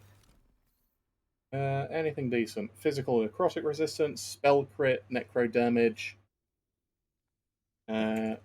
Unfortunately, I'm using a pretty good one that gives me multi and physical and armor shred on hit. So I'm going to keep using that. Armor shred is really useful for us because we do physical damage too. I'm going to take a look at some of these idols.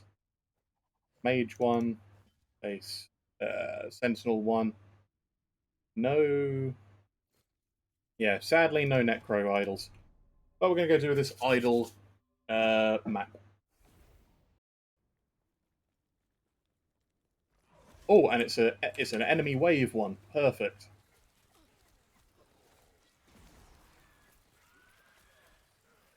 I can really just stand in one spot and keep casting and stack up all of the damage that I need exponentially.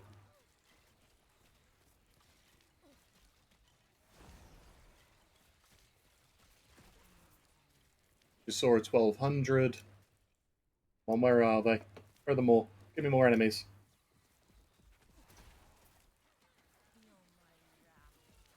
Weaker packs, I'll just cast for. Higher difficulty enemies, I will teleport onto.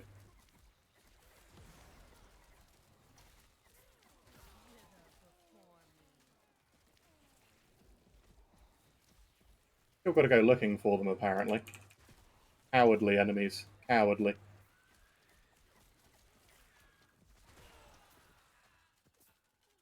Any more for any more?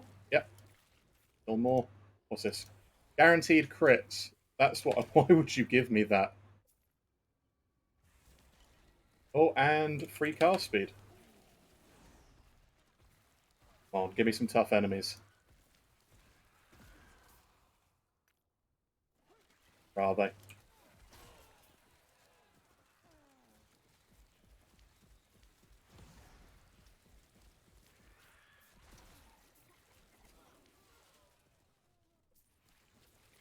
Bosses go bye-bye. Come on, where's the last enemy?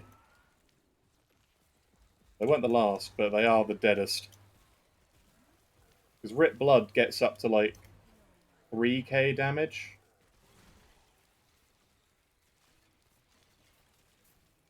Yeah, so we're doing 24,000 damage a second just with Rip Blood there. Bone Curse was probably at something even more... Like, look at Transplant. That was 80k, and it drops back down to 20. It's just such a good build. Necro Skill and Chill. Necro Spell damage per skeleton and a minion cooldown recovery. That's a pretty good one. For minion builds, anyway. Minion Fire, Minion Physical. Conduit spell, physical and poison on hit. Less health regen, but less damage taken over time, and poison nova when hit. Nothing for us, mostly for the necro builds. I have found that... Oh, and a unique item, the last laugh. Okay, I'm going to throw that in my unique junk. Throw my idols into necro stuff. Summoning idols. Go in here. Yes. And I'm going to have a quick look through my idols. I'm pretty sure I've got mostly physical damage and resistances. Yeah, and see if any of these are decent. Damage and vitality. I'm going to replace that with that.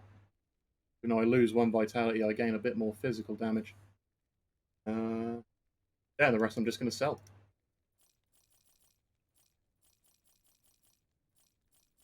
Take care. Okay, let's see. Where's the next bit? Oh, there's a unique item down there. We're going to go to that.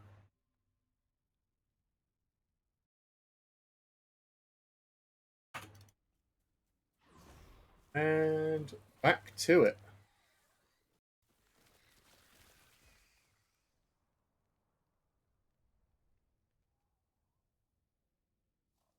That is disabled, is it?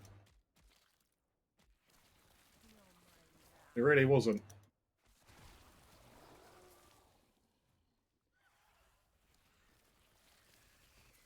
Okay. It's talking overgrowth. Not the nicest enemies to fight.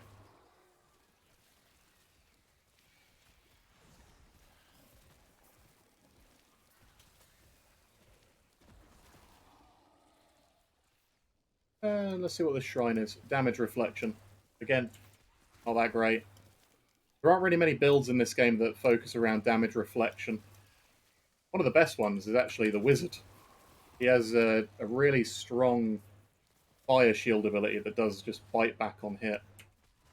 Oh, there we go. Defeat the ambush. Another one of these covenants. Oh, they just took me right out of my form. That's not good. Yikes. They do damage.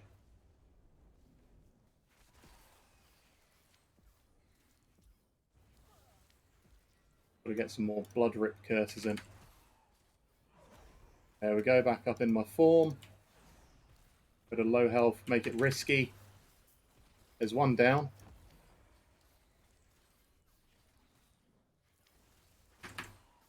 There's a second one, and it's dead. Yeah, if they knock you out of the form of a high enough damage hit, some of these bosses can do that. The best thing to do is just wait to be able to go back into it before you go back in. Because you don't want to death seal whilst you're not in Reaper form, because if you take any sort of damage, you're just going to straight die. Bone Curse and Transplant, the difficult thing is you don't carry as much car speed or movement speed when you're not.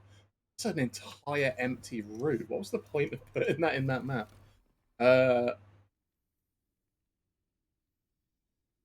Decent. Nope. Yeah, you don't have enough car speed to keep Bone Curse up on bosses for the damage. Blood Rip, even. Yeah, there's a lot of issues with the chat in Last Epoch. I've noticed that SSBM. All free Epic shards.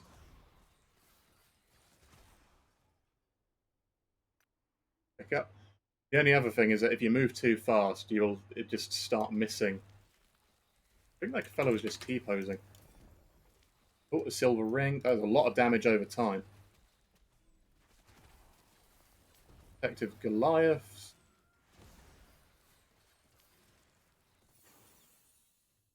Ah, yes. More damage. I'm going to scale Explosion Chant. More mana cost. That's fine. I'm going to make things explode. Transplant. I'm going to pick up even more damage versus cursed enemies, I think. Reaper form. I've already got all of my spell damage per stack. I'm going to get more damage out of that. Death Seal. Where was I? More points. Wave of death damage. No, I was going into. Already picked up most of everything I wanted in here. Yeah, bone armor. We'll get bone armor on release.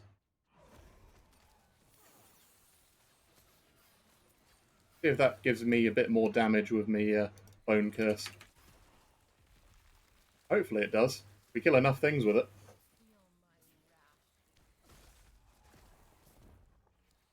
And Blood Rip is also leveled up, so I'll need to hop into that in just a second. Percentage damage, blood splatter damage. I think I'm going to stack more cast speed.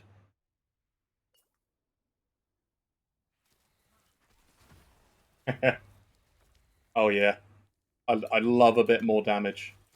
What build do you then tend to run then, SSBM? Or Cookbook? Sorry, I didn't notice the Cookbook, but...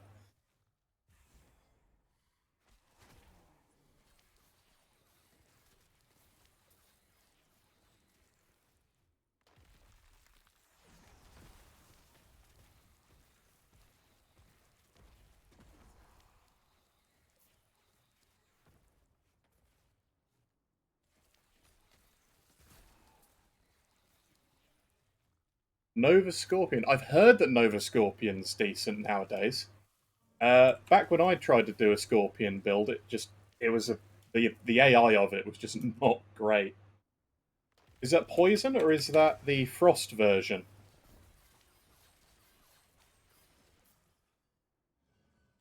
Where am I going? Do I have to go down?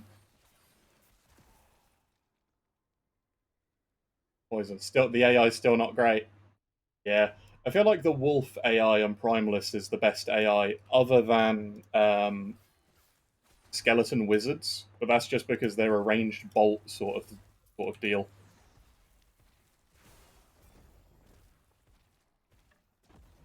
See what that purple was. Necrotic lightning percent, massive lightning necro modifier. So is it dot? As it's poison. It's dot based.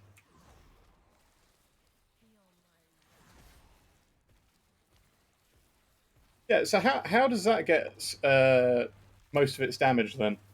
Is the actual poison scaling off Scorpion decent, or does it use Serpent Strike to help scale its poison?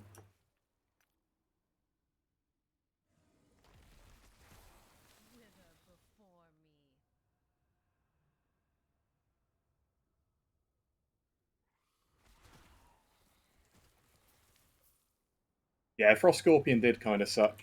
I tried turning the Scorpion into a full like melee damage, but the AI, yeah, just not great. Also, the AOE damage on it just wasn't good. But if Poison Nova Scorpion is actually decent, then that might help with the what I noticed. The hard thing about Primalist was the AOE damage. It just wasn't really there. Great single target damage if you get it going, but yeah, most of this game isn't single target. Good boss killing, not much else.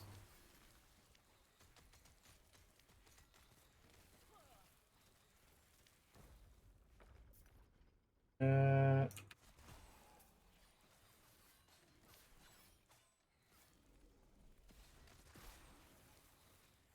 all right, where are you?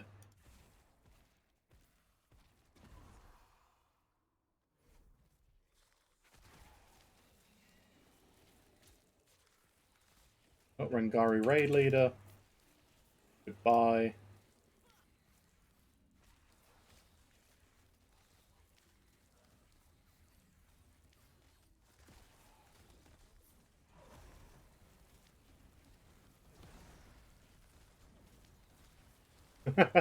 They're just trying to murder the ice beetles, aren't they? Oh, there we go. That's that done. 150% more Nova damage. Oh yeah, the Scorpion passive tree itself now. 1% more damage per poison. That's pretty good. Oh, Veil Root. Damage over time whilst at low health. Again, dot based stuff. 100% more dot. That's pretty good. That does sound quite juicy, to be fair. Do you run anything else, or you just go solo Scorpion? Because I used to love running Bleed Wolves. Go now. It gives me more. It goes up to 47, we'll go up to there. Oh, nice. So that is a huge amount of percentage damage.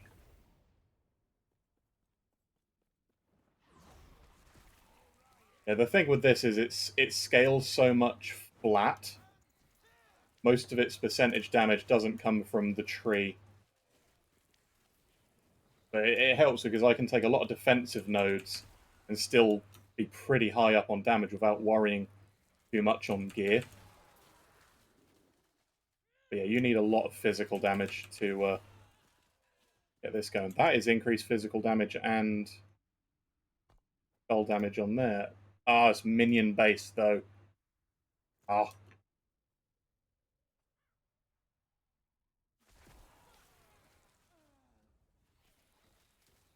Not even going to bother with that Dryad Guardian.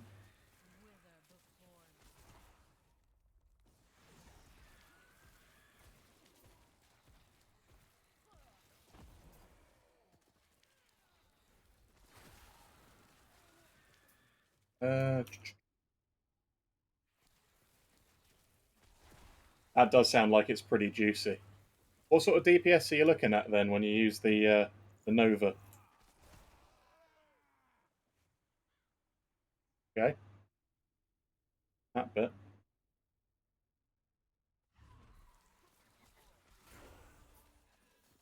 And level 70. Or physical penetration. That's nuts.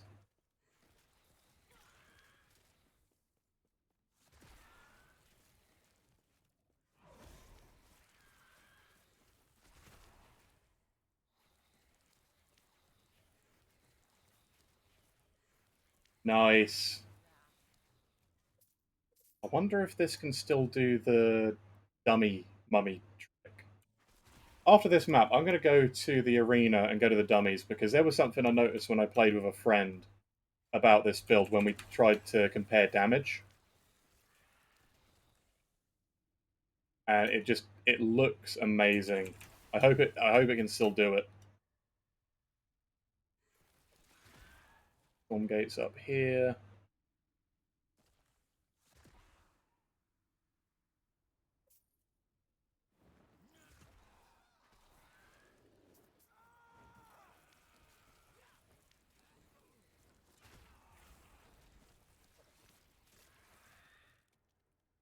Oh, 3 shards.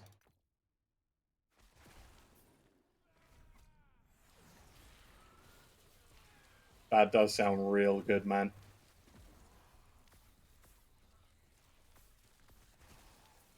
How smooth is it? Because that sounds like it would be great for fighting bosses. Soul Feast, damage over time.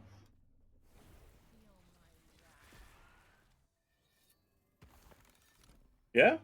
Nice. I suppose because you got all that more damage, you don't really need to worry too much about the old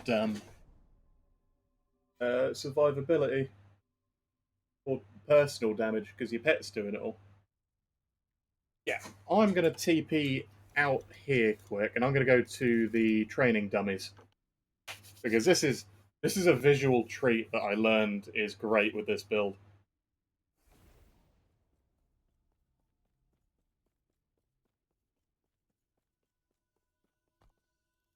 It's in the Divine era. Champion's Gate.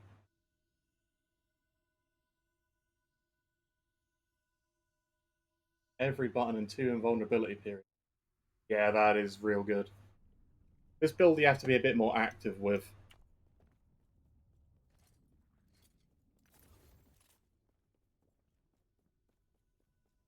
Because you do still have to focus on dodging certain things. Okay. Let's see if this works. Right. Start stacking my damage up for about 6 seconds. Then a bone curse. And then I transplant. And it just creates that shockwave of blood. And it just does that every time I need to. That has definitely been nerfed a lot since I last played this build. But it just spreads across so many of them so quick. Yeah, since they put the 75% reduced duration on it, that really hurts. Thank you for following, man. That is the 10th which I needed. Right, let's go back to Reign of Dragons.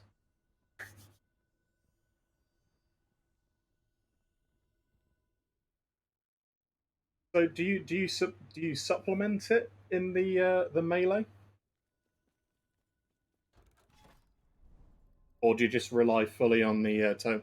How's the cooldown on the Nova?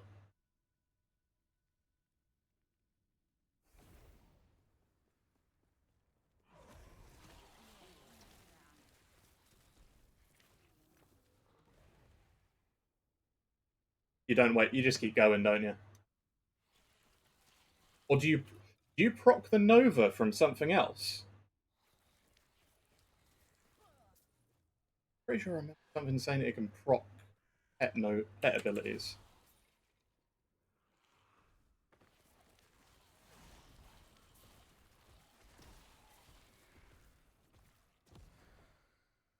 Proc the Nova using Swipe. Yeah, I thought that's good. And then that stacks even more poison every time you do it. Hmm.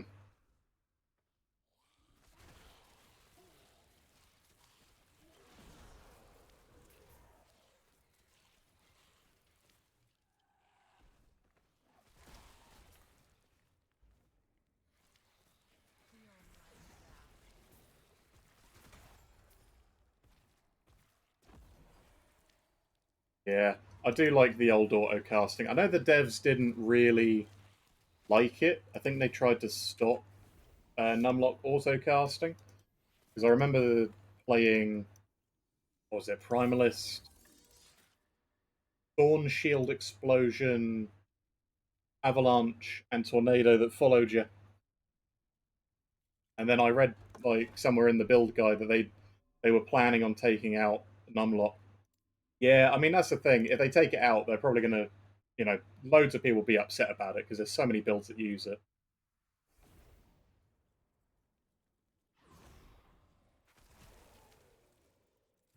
Blood Ice Beetle.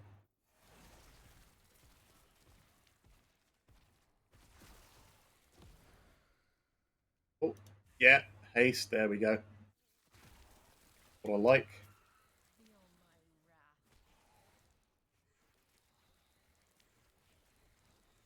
The other thing is that we stack so much armor shred every cast.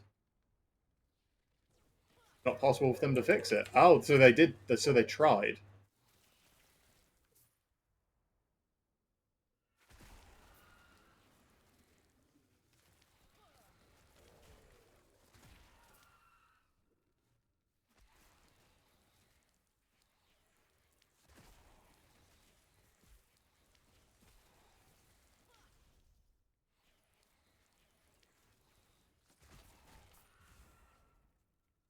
Ice beetles. Unless they will remove numpad keys. Yeah, that would suck because I still, as much as I know everyone really should be using WASD, I still know a couple of people who still move and play games using the numpad. And again, they're normally left-handed, so.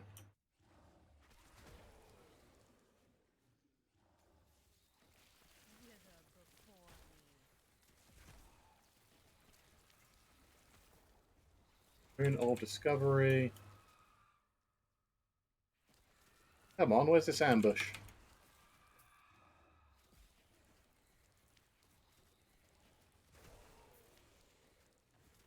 There it is. There's the ambush. Oh, there we go. Loads of shards.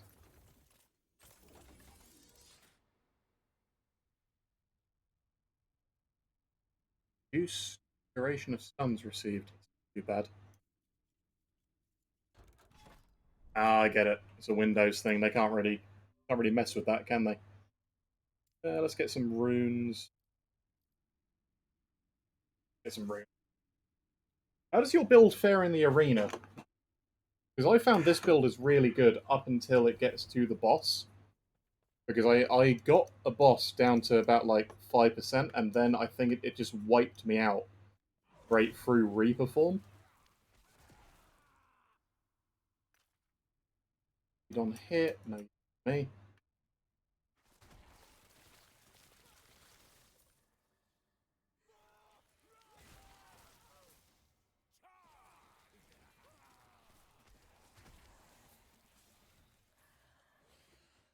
Tier 4. Nice. I suppose with that sort of damage, it should. I really need to push this build to sort of see where it can really lie. It's really smooth to level with Bloodrip doing this too. Yeah, I've actually yet to do a dungeon in Last Epoch. That's the first key I've had drop just now, actually. I suppose I could go and do my first one.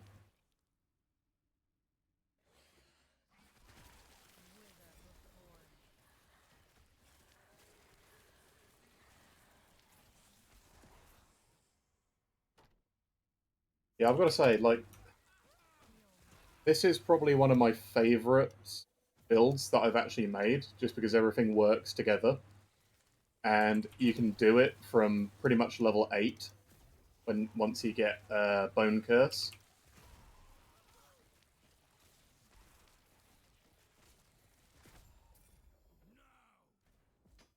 Mace.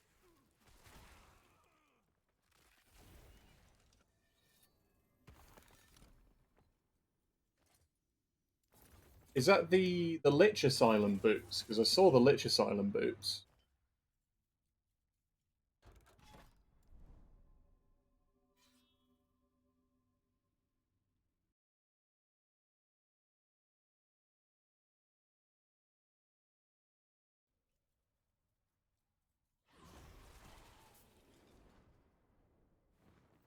Let's see. Was this law? Just kill more enemies. Okay. Oh, Varian's Chariot. Okay. I was really tempted to try and farm for the Fire Lich gear, because I had a couple of ideas for builds, but I can't remember them anymore. Oh, finally, a Rip Blood chest.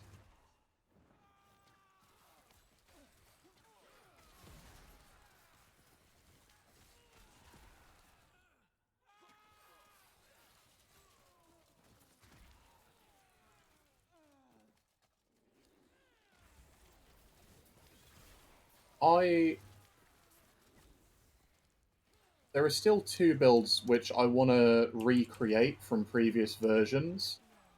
One was my Sorcerer. It used the Ice Spear ability, and it basically off-screened mobs.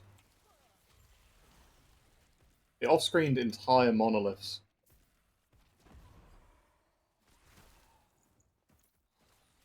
So what you're saying is those are like the perfect Warpath boots.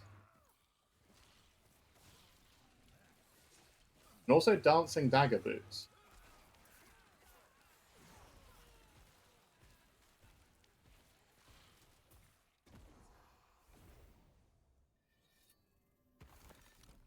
Oh yeah, Warpath does. What is the... Oh, what's it called? Actually, those boots sounds like it would be decent for this, because I get a ton of damage at a transplant.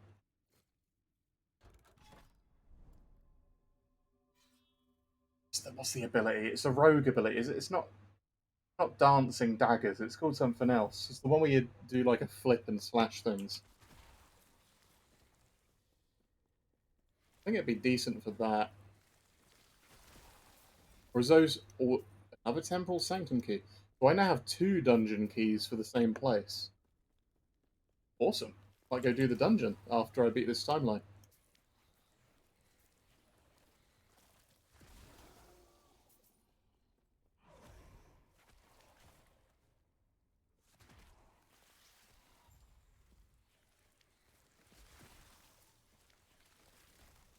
Kill Storm, throw a Zale. Yeah. Which dungeon does that come from?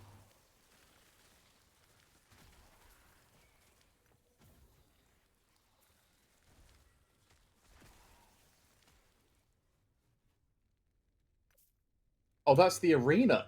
Oh man. I need to get a lot more endurance and max my res out before I go back and do the arena.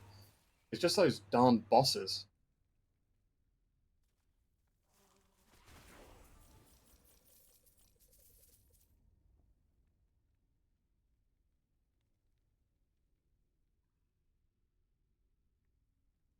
Yeah, they just sort of one-shot me. Well, the one which I was fighting one-shot me out of nowhere, and I still don't know how or why. Because the boss wave spawned, I got it down almost immediately to low health because I was carried over a ton of damage of Rip Blood the last wave, and then it just popped me.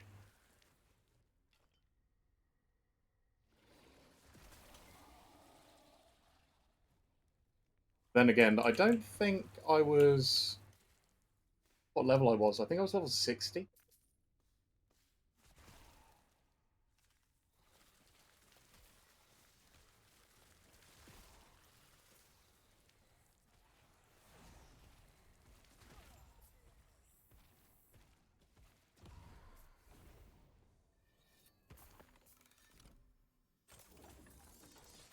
Yeah, I haven't tried a dungeon yet.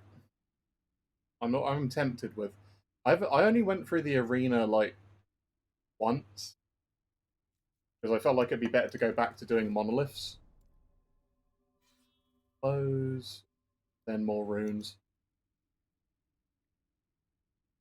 Hmm. Hmm. More fizz pen.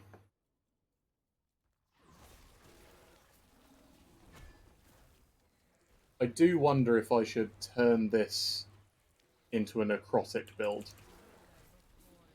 I feel like there's a lot more damage that you get. I'm guessing Vane's Chariot is a high tier arena as well.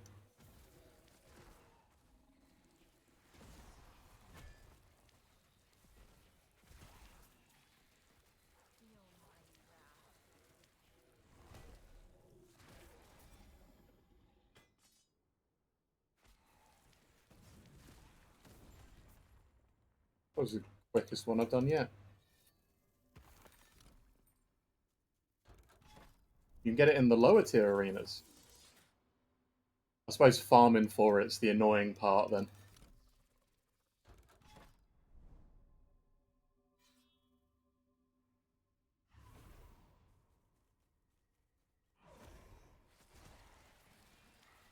Especially if you want legendary potential ones.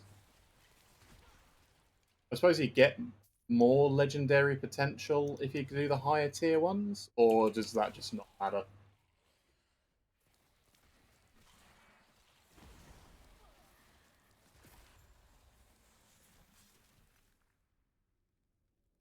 Plate harvest damage.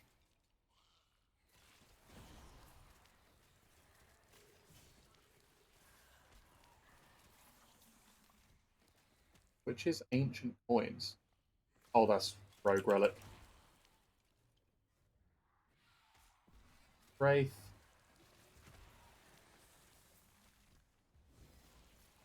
Yeah.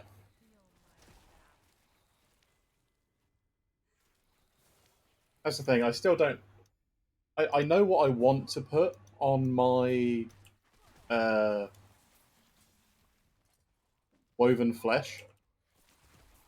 The reason I'm using that is because it is physical and you get more overleach.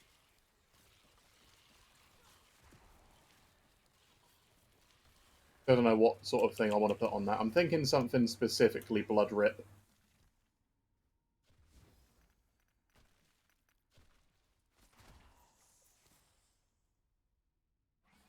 Covenant Dominion then.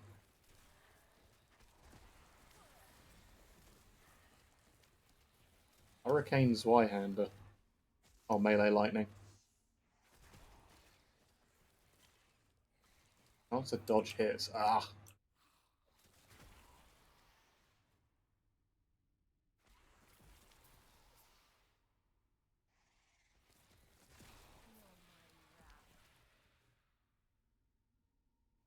Yeah, that's the thing. I found this build, it's just really smooth all the way up to here.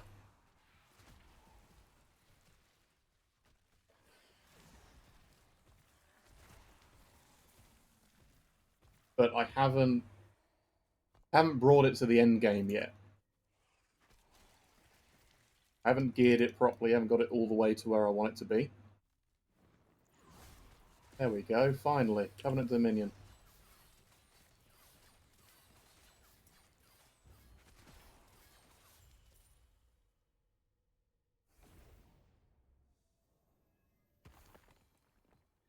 Three runes.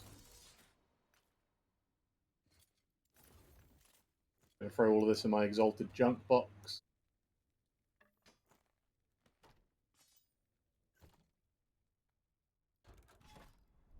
And some more idols. The idols I want are the percentage increase to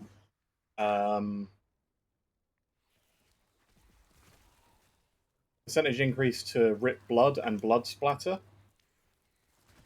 because it's sort of a double dip.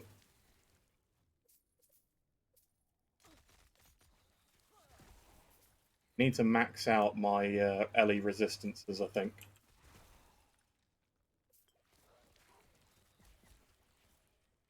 I suppose it only really gets smooth once you get the more damage.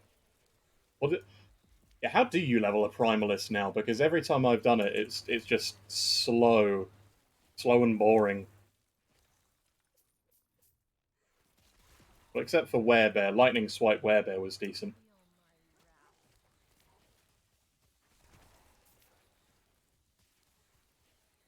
Yeah, there aren't really many decent Primalist skills that feel good for leveling. Rip Blood, as soon as you start, like this build, if you go immediately into the global spell damage, it'll actually carry every other ability that you can pick up.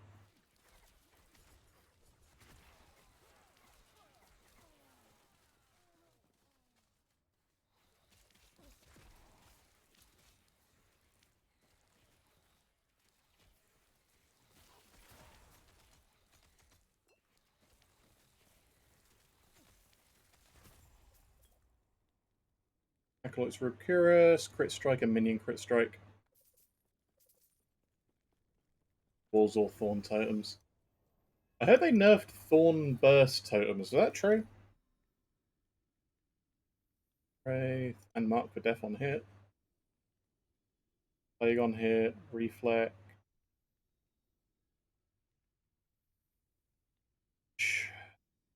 Yeah, no, again, nothing.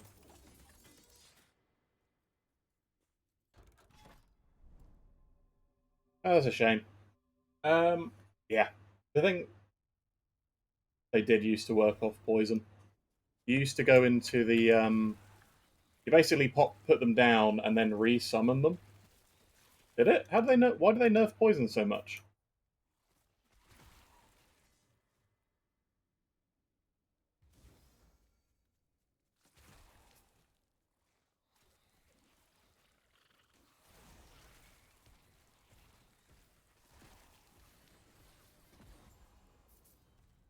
Wow, was that it?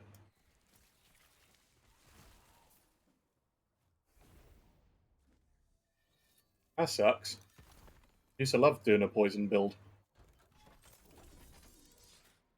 I am wondering if I should sort of turn this into a bleed build.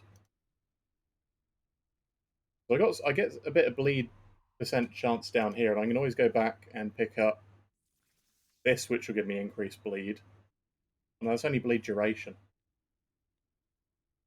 Wow, does direct commands really not get anything to do with bleed? I suppose that makes sense. But I think in here, yeah, I can go down here and pick up bleed chance. The only reason I think I'll go into that is because bleed does do physical damage, and I'm scaling a ton of that. But my global damage buffs won't do anything. Oh, that's a shame. I know they nerfed Necromancer's Spirit Plague really heavily, because that used to be like the best way to level a Necro, even if you're going Summoner. Hero slips illusions of dragons, cloud his mind. Carve a path through the defenses to half of the temple. Okay.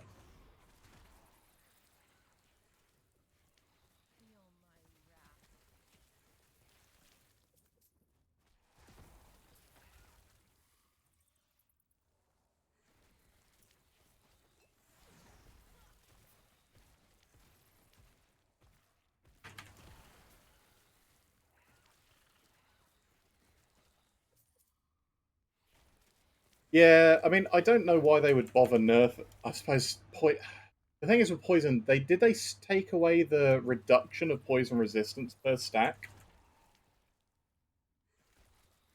Because that would probably be the way I'd nerf it if I needed to. They capped poison, but it can't scale infinitely anymore.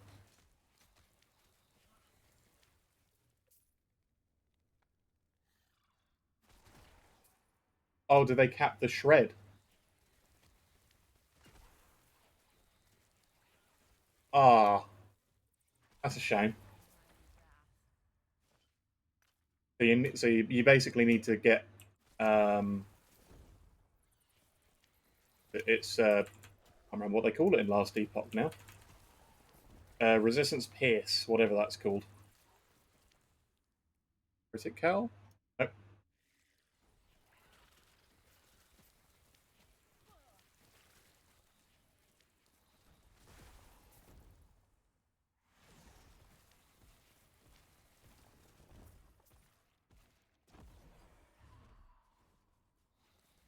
Yeah, penetration, that was it.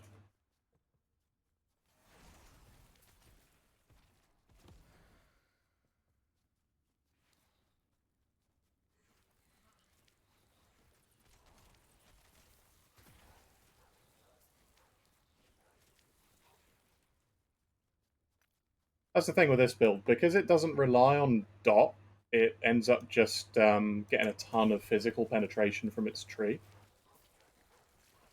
And then if you get more from gear and armor shred, that's pretty much all you really need.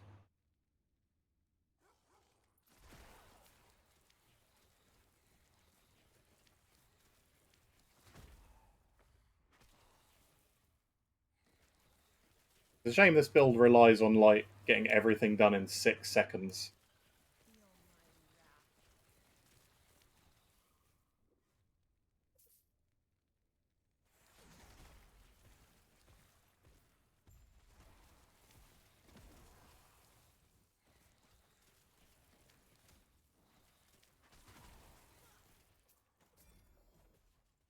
Mana fused. Wait, there were 2 of them?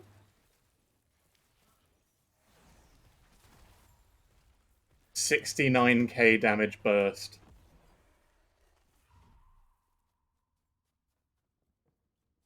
Okay, Temple Center. Injured Dragon.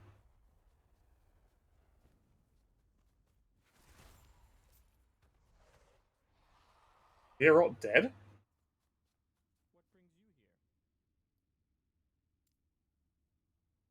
Hero fears their power, weakness, flames of the dragon will destroy these gods.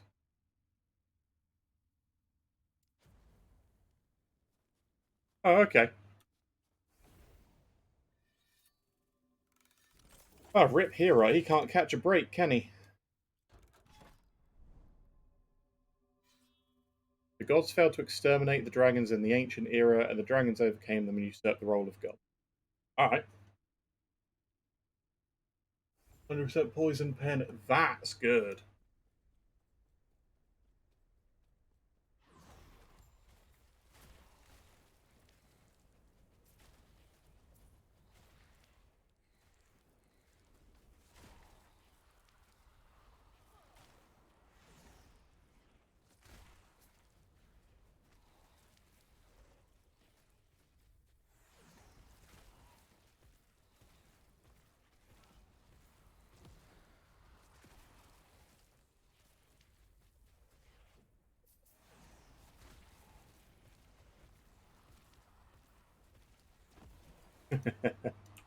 Sorry for going a bit silent. I'm trying to concentrate on fighting these things. And there's that done. Storm dragon eggs are far more numerous than expected. A single clutch and no grottles will destroy them all. Alright, well, okay. That's just a triple fight. Not too bad, to be fair. There's Ice Wolf Guard. Lead on hit. Yeah, I tried doing I tried leveling with Bleed Wolves once. That was a pain. They got a taste of necrotic power and created their own reign of the undead. Slay the Emperor of Corpses. Here we go. Here's the big dragon fight.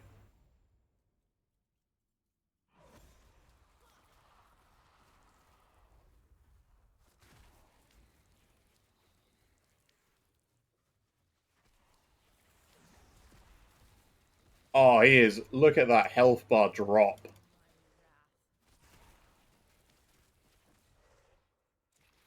Out of my necro form, so I need to be a little careful here. No, no, no, no, no! Ah! Damn it, my transplant didn't come up from time. Oh, well. Ah, well, it's just another timeline run. I just need to be a bit more careful. He knocked me out of my Reaper form.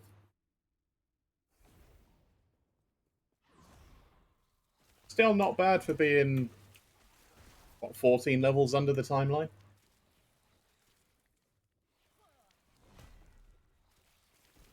Considering how much damage I was doing to him as well.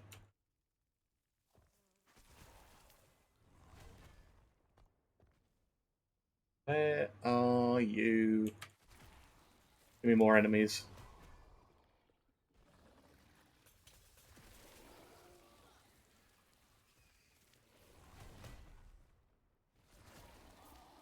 I may need to not pull my transplant combo out against that boss.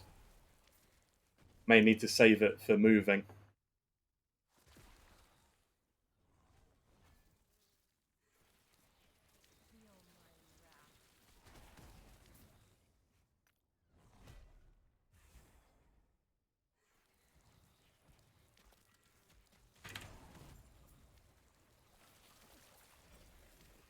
Alright, that's this one conquered. Oh, that's extra javelin damage.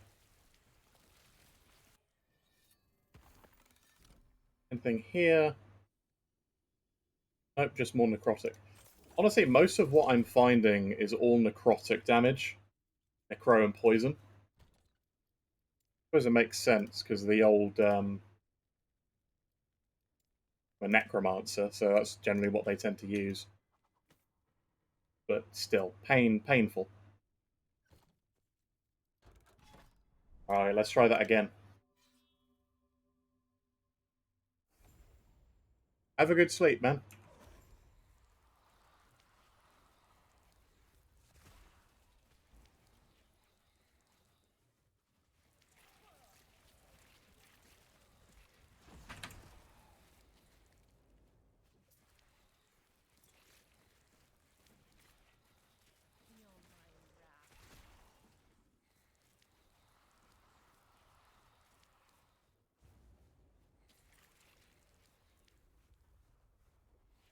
I'm going to take it slower.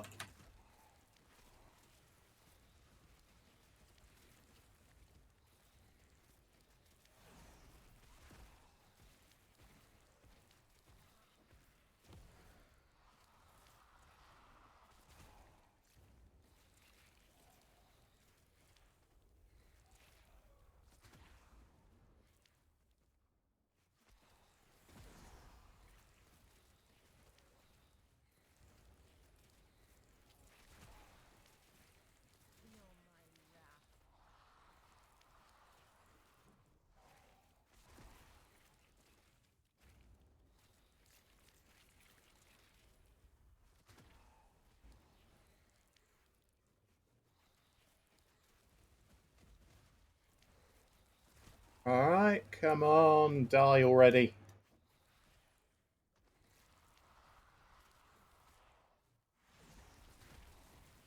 There we go, got him. Crit strike avoidance, physical damage, red poison res. I'm going to take the. I might take the crit strike avoidance. Symbol of demise. Ward retention. If my ward is every 3 seconds, my ward is consumed, granting a stack demise, giving increased bleed chance and bleed duration. Okay. Nice, we did it. 3 a.m. Oh, blimey. Well, we did it. We beat the Reign of Dragons.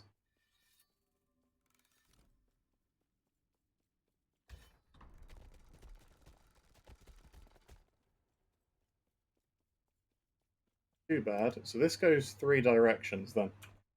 We've got the Last Ruin,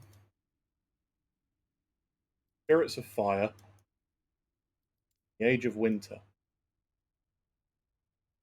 I think I may go the Age of Winter first. I'm assuming this is this way.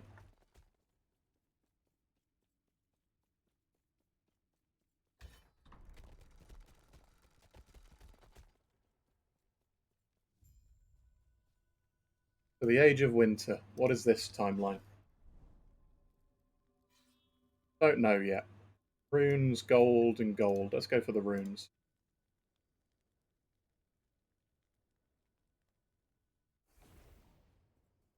I'm assuming this is something where Hierop turns evil for once.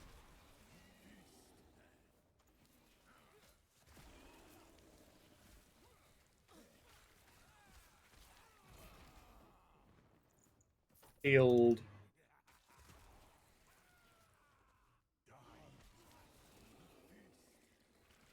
Alright.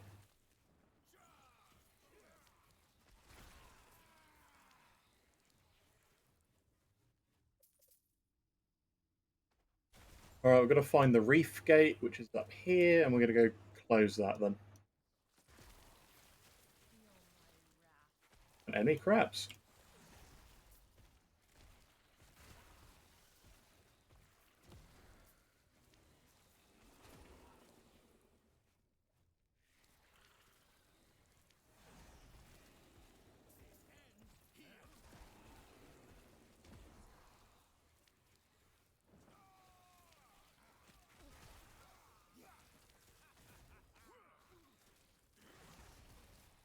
There's a lot of damage this build can do. I just need to be a bit more sensible with it sometimes. One Reef Gate. Alright.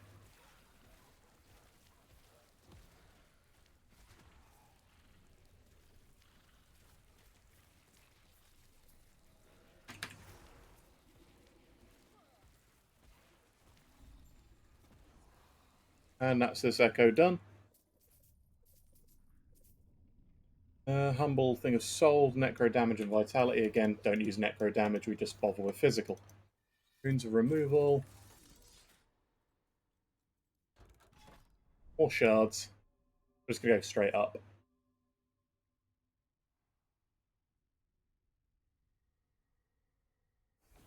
Okay. Both Siege Spires.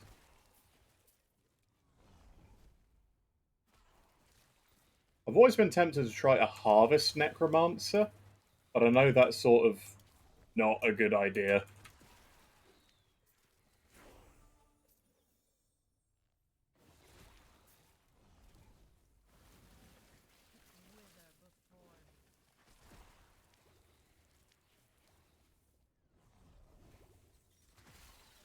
Alright, where are you then? Soul Towers or Siege Towers, whatever you are.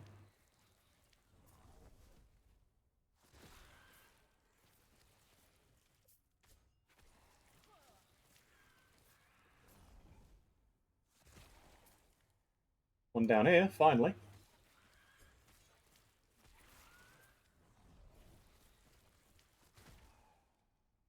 We have leveled up, but I'm going to wait to use that. One Siege Tower down. Last point in physical penetration.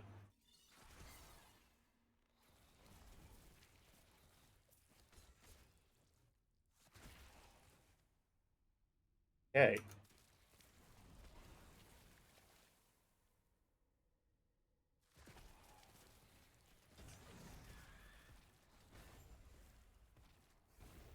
Easy. Alright. Transfer all those items quick. Auto reversal. Nothing decent there for me. Grab some free XP. We're now in a level 90 area as well. At level 72.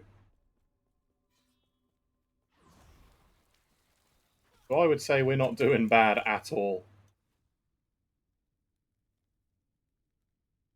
What's this?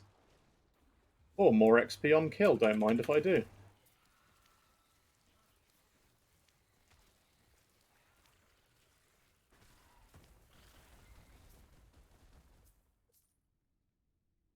Alright. Spiders. Kill them all. Kill everything.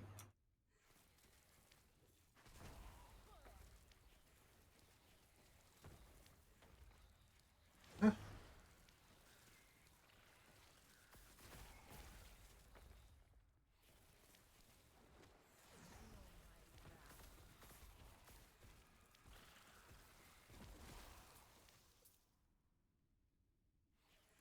Kill more things to come. I just want more enemies to come at me at once and stop being so slow to arrive.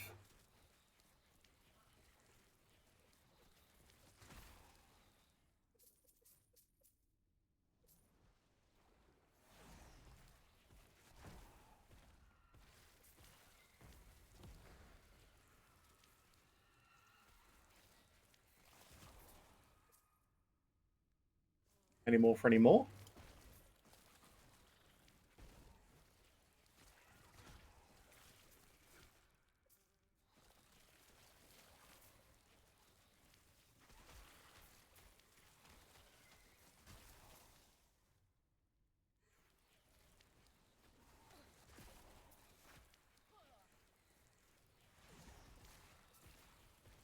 Give me some more damage out of my Lich form. And yeah, I mean, we're getting a nice amount of XP off of all these anyway.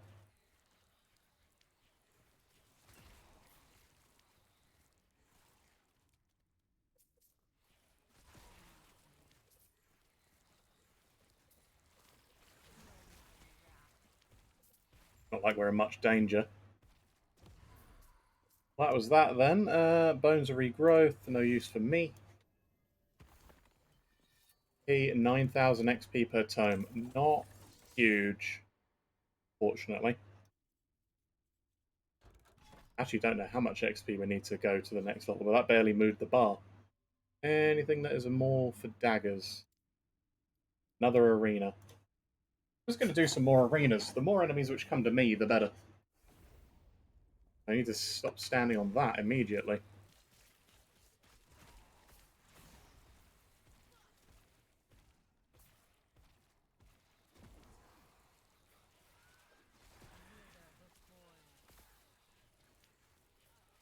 As long as I keep casting Blood Rip, I keep getting all my damage.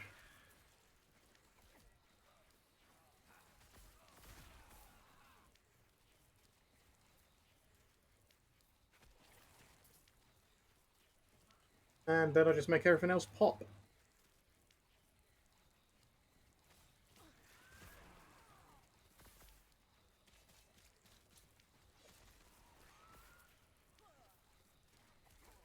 A real shame they nerfed the duration of this build, so it's really just a huge spike of damage you get, rather than a massive sustained amount. But I can completely understand why. It feels like the Acolyte is probably the strongest class you can be in the game. Not only do they get Necromancer, which is just the game's best summoner, sorry Primalist lovers, but they get so many good abilities that just work so well with each other. In fact, there's only like one ability in the Acolyte like class which I just wouldn't use. And even then I can see that it could be good. It's just not as good as everything else.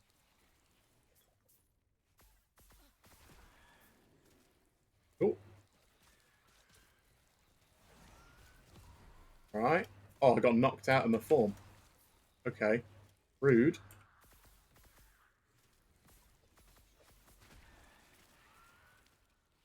Very rude.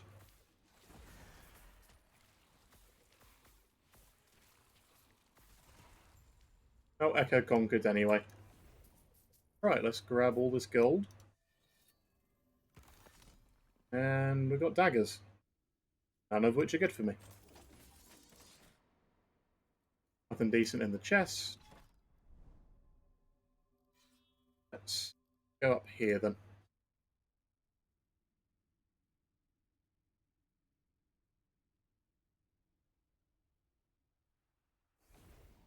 Oh, another nice frost echo. Alright. Moon spires.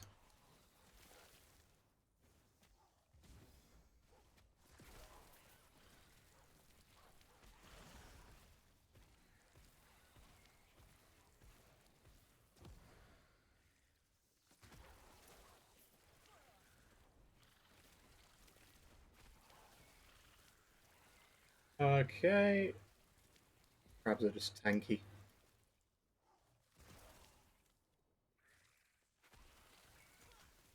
Put into the pack. Is there a moon spire just down there? Oh, there's one here, so.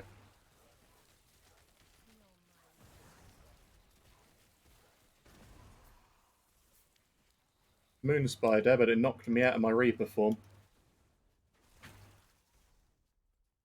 Alright, let's run down. Do the other one.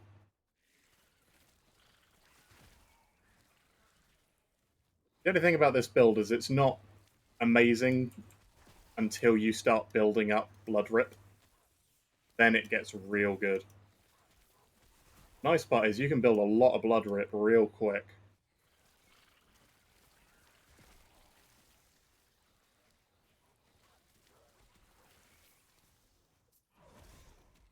And Reaper form immediately, and you're good to go.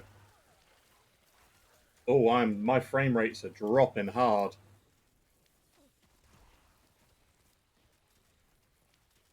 Don't know what that was about.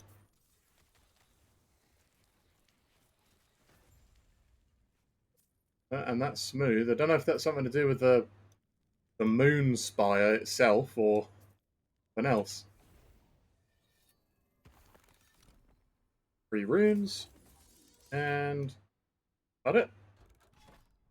Rare daggers and another arena. Oh no, Volcanic City. Go do that.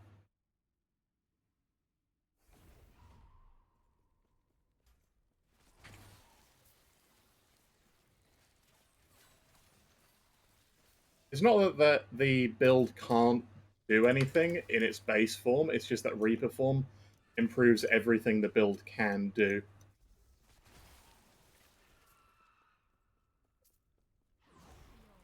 But you really want to do everything in it because it gives you just more cast speed, more damage. It lets you use Death Seal like without really worrying. I should get some more endurance, to be fair.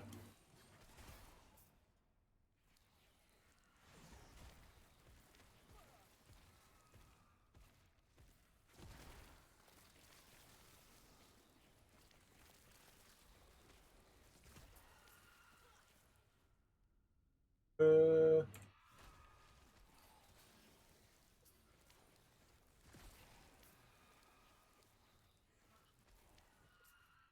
Oh, drops idols. Any decent ones? Bleed, anything? Nope.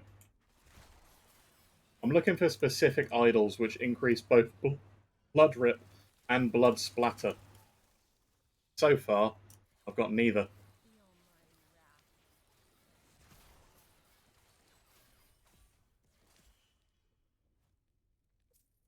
Play more enemies. Alright.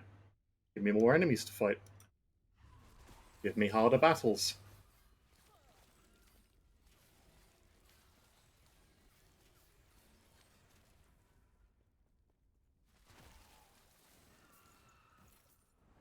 Oh, more covenants. Alright.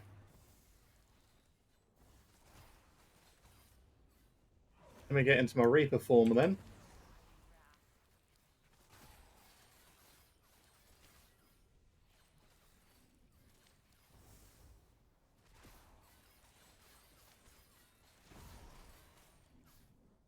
Oh, I got knocked out.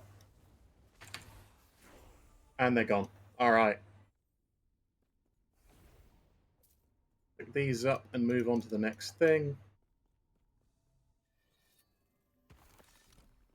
More daggers, no use to me. Where do I put my next point now? Increase damage over time on the next kill. More spell damage for necrotic. Already got all the crit. I can get crit multi. Intelligence. Spell damage. Potion usage. Mana and ward retention. I don't have a problem with my mana. The kill threshold. I've already got that. That's fine. More damage at low life.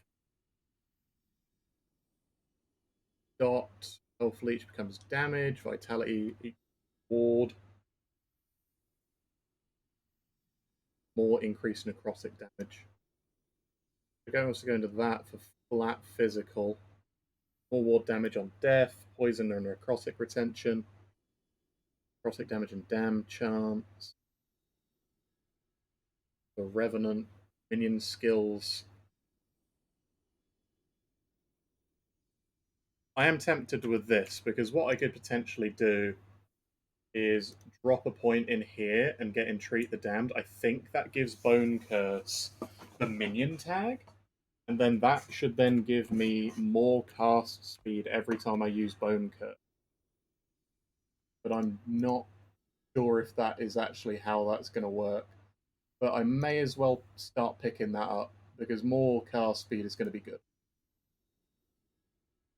Especially for a 10-second buff. I just need this to give me that. Actually, does this count as a minion skill? I don't think it does. Because I potentially could give Blood Rip that ability. What did I put my last point into? I put it in Hemomancer, didn't I? What bit is giving me Blood Rip? If I unequip that and then re-equip it, I'll get that point back for free. I don't know what that took a point out of. Took a point out of Arcane Absorption? Absolutely not. Thank you. I'm just going to keep that as is then. Right. Do some more maps, get some more items. I should really be looking for helmets. If I can't get something with even more ripped blood on.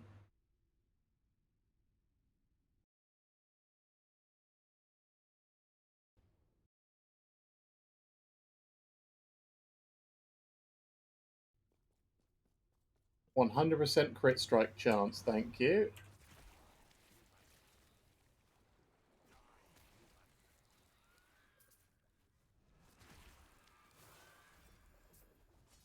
Oh, that's more crit strike that I can take off of that.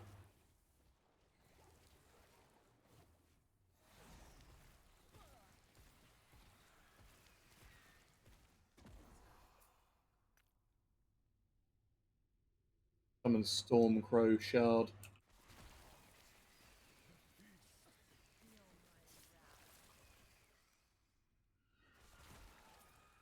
Plenty of enemies.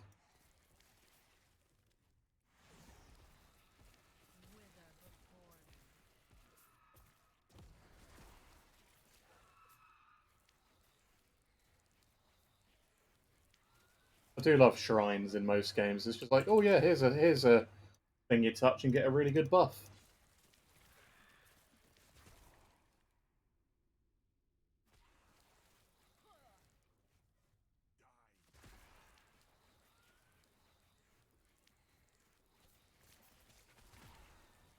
Whoa.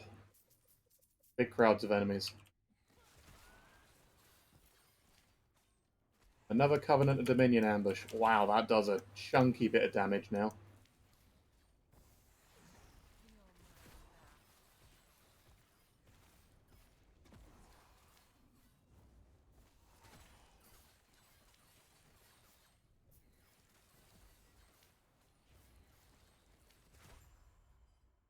Alright, that's this map done as well.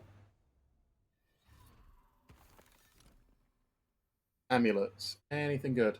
physical penetration. Oh, well, that could be a good amulet.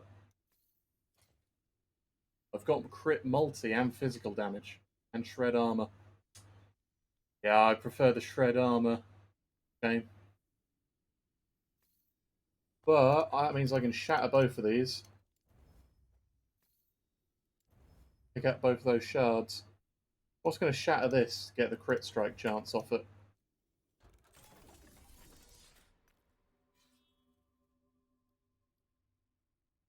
Swords. Or wands. Let's see if we can't get a better one-handed weapon.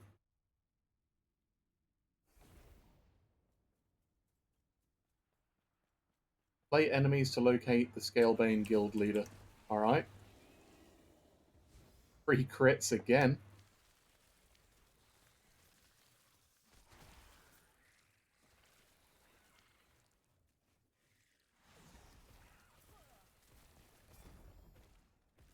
Blade staff.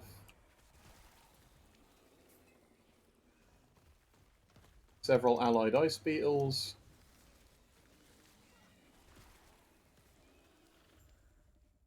And the leader's up over here somewhere. Drops gold.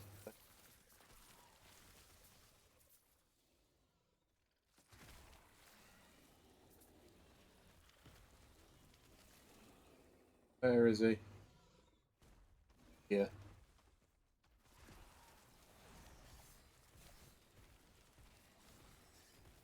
Yeah, pal. Keep flipping and throwing daggers. That was easy. Did I drop anything decent? Dragon Horn 1, damage over time. Over time. Yeah, nothing really. I may need to convert this from physical into necrotic, just with the amount of bonus necrotic stuff that the game keeps throwing at me. And the fact that most of the tree scales off in necrotic damage. Wouldn't be too much of a difference there.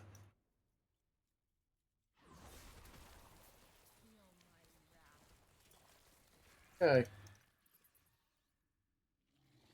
Play enemies to find the skittering gate. That's going to be pretty easy.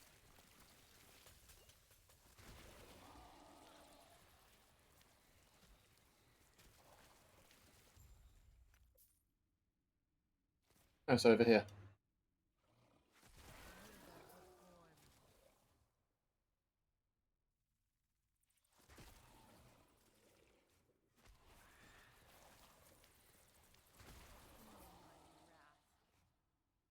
And here it is.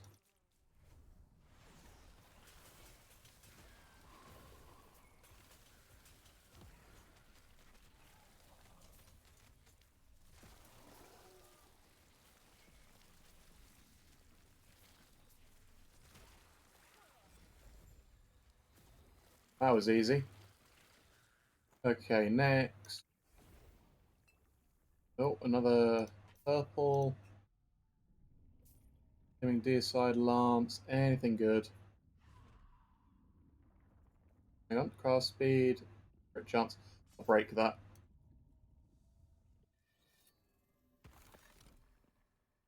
Friggin' wand, crit strike, Ellie, necro.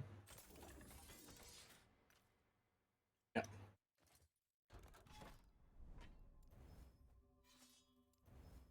This shock. Alright. Answer chill attackers are not even going to bother with that. Body armor. Oh, set rings. Or a set item. Let's go there. Love item sets.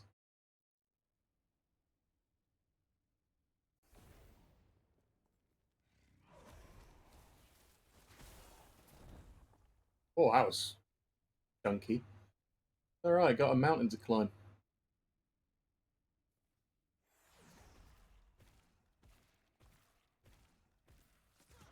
Come on, where are the enemies?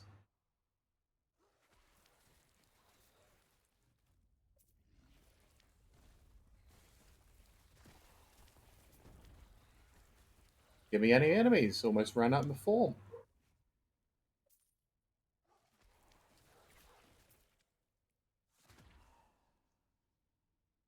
Another mountain.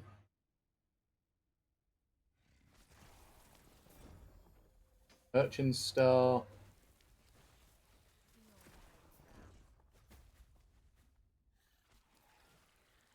Okay, anything... Don't know if you guys can hear that. There's a dog barking outside.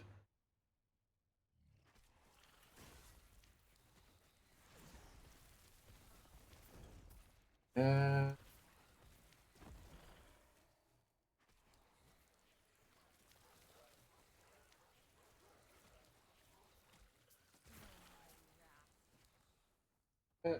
Alright, anything up? Still more enemies. Still need to lure out that ambush. Ugh. There's long gaps between groups of enemies. Give me more. Give me more to fight.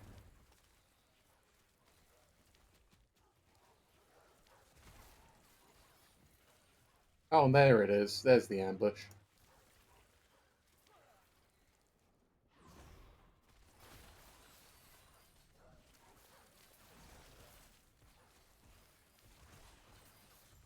And it's gone.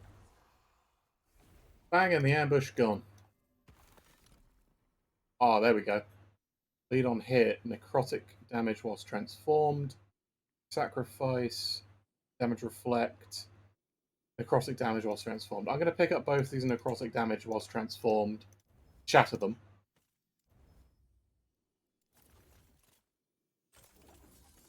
I'm going to drop this because it's no use to me. Nothing there. And we're going to grab this set item up here. Yeah, next couple of skill points we get are going to go into getting car speed when using a minion skill. And then the next point we get for Bone Curse is going to turn it hopefully into a minion skill. Oh, crikey. Oh, what was that? Oh, I wasn't expecting that. Oh, no. Killed by fire. I couldn't even teleport out of it. I knocked immediately out. Alright. I mean, yeah, my fire resistance is not good. Reperform doesn't do much for it. Now, I think the best thing to do is going to be fix my gear resistances. Because I'm overcapped on my Necro res. Yes. Any gloves in here I could buy that could fix things? Mighty armor, movement speed, crit avoidance. That's actually a pretty nice item to start with. What can I stick on here then? I need both lightning, fire, and a little bit more cold anyway. This is going to get rid of my cold res, but massively boost my fire. And then my physical res is a little bit overcapped, so... Crit strike avoidance is nice, move speed is nice. I'm going to do LE resistance on here.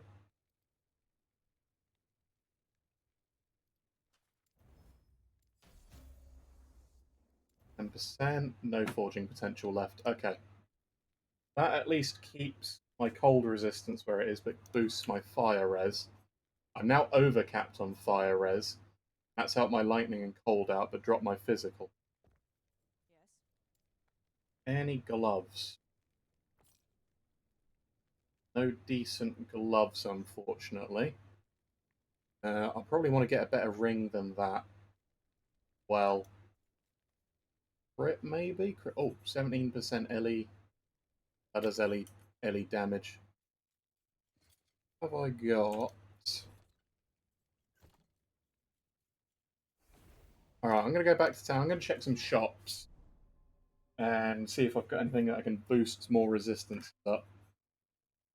Where we're running in level 90 monoliths now, I think we're going to need... Oh. We're going to need some more... Oh, I'm talking to you. You're not a merchant. Oh, there we are. Show me what you got. Because this is pretty naff, other than the Rip Blood the vitality.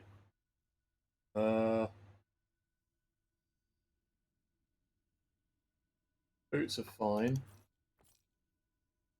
Area damage, damned on hit. No thanks. No gloves. Never any gloves when you want them. Also got a ton of crit strike avoidance, so yeah, 176%. 176% is avoidance. All right, let's run. Let's just run monoliths then. See if I can get gloves and helmets.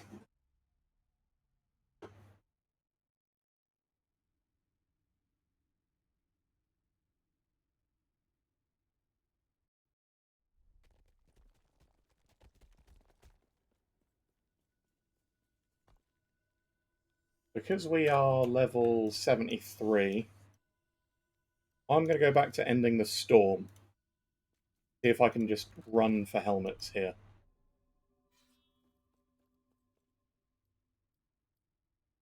Armor. Idols up there.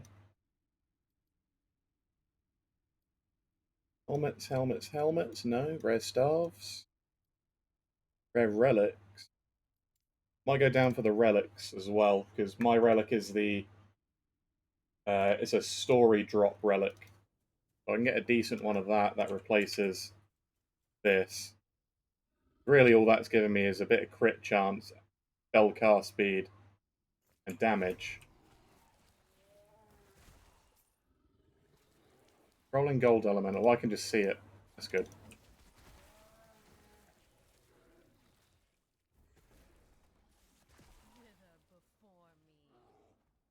Where are you?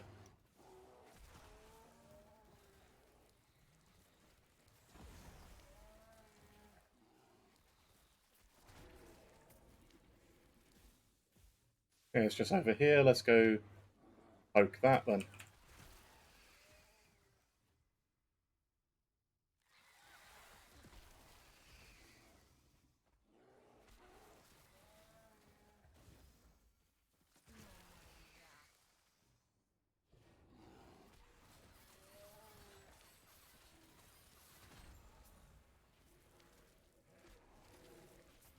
Alright, that was pretty easy. Nothing good there. 3 runes. Armor. And a crystal skull. Let's grab this relic. Yeah, it's definitely time to cap out our resistances. I traded full physical res for a little bit more, well, to cap my fire and more elemental res.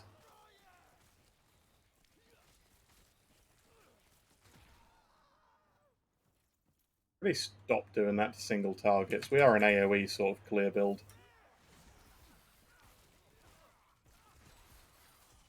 Covenant Dominion.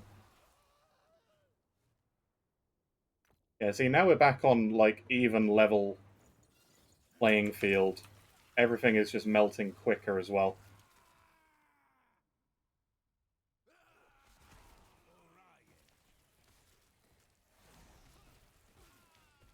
Goodbye. Bye.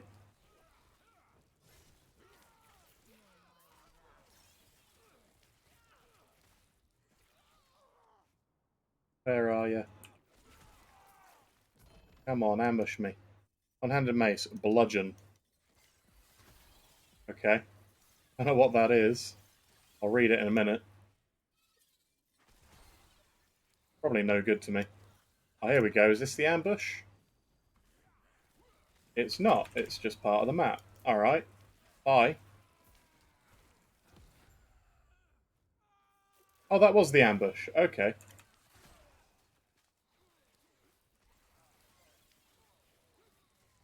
Thought it wasn't. Assassin's Odachi, area for melee skills. Necro and poison. Sadly, nothing there. Any good relics? No. No. And no. Okay, no decent relics. Stone silver, Acolyte's crown, bleed on hit. I could stack a lot of bleeds very quickly. Reveal all nearby echoes. May as well go do that one. Find out what's in the area.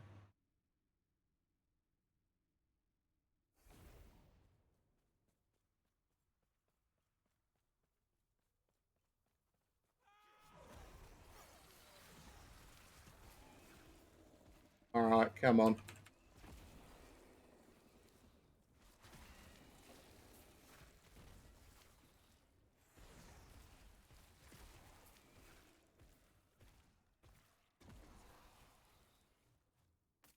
Light mask.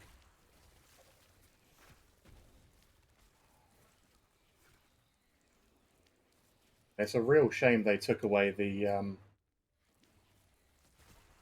the guaranteed crit burst from Bone Curse. Why not taken away? Nerfed it so hard. Oh man, the amount of enemies, they just don't throw enough at me to keep me in that Reaper form for long enough.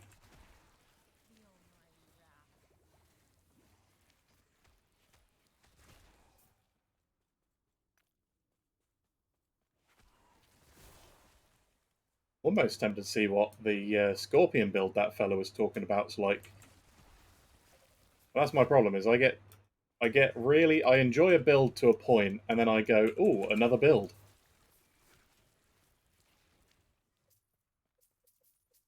Leveling an Primalist is awful. Got really, yeah, like you said, like we were talking about, got two choices. You can go Totem, or you can go use Wolves. Like leveling with a Necro, fantastic. Acolyte leveling, easy. Wizard leveling, a little bit more difficult. Ranger leveling, yeah, it's okay. But Acolyte has it so good for leveling. I mean, I leveled this build, funnily enough, with Rip Blood. Because of these nodes giving me flat spell damage.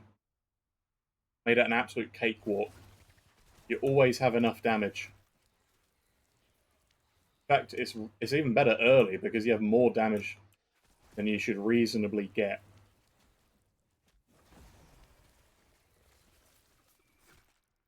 It's actually fallen off a little bit here, more than anything.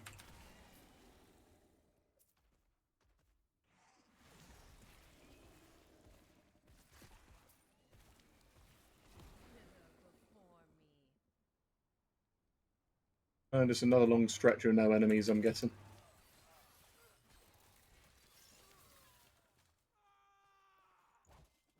Here we go.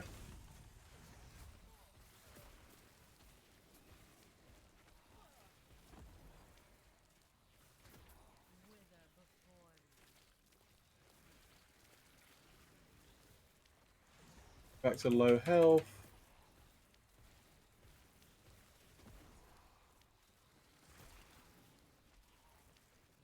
Killed him through his bubble shield. And yeah, just keep ripping blood.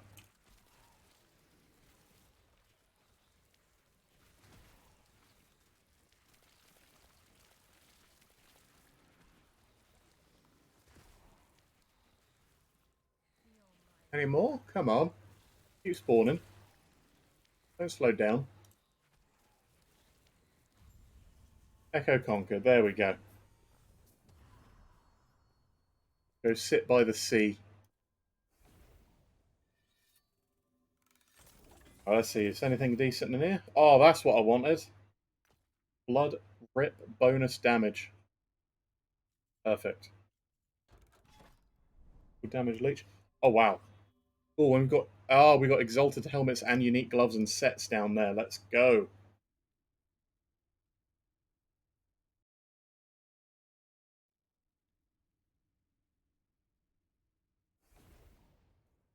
Oh yeah, another ambush. At least there's a bunch of them.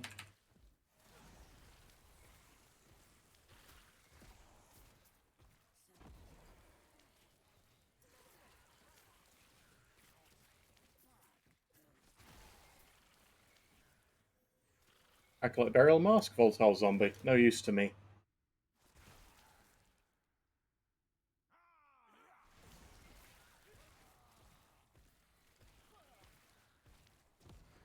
Alright, down here? No.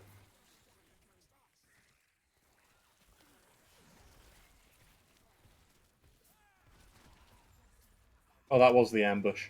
Alright.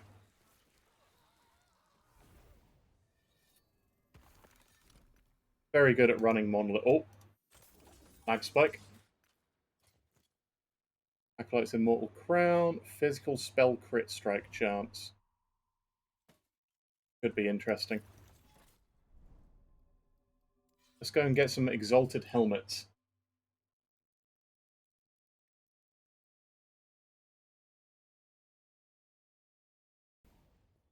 Oh, that's the first time I've seen that. That's pretty. Autumnal Highlands. And of course it's Osprix, and now there's blood everywhere.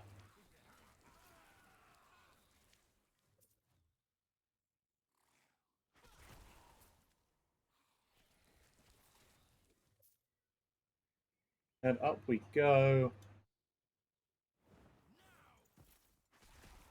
Now, like, that's gonna really make a difference.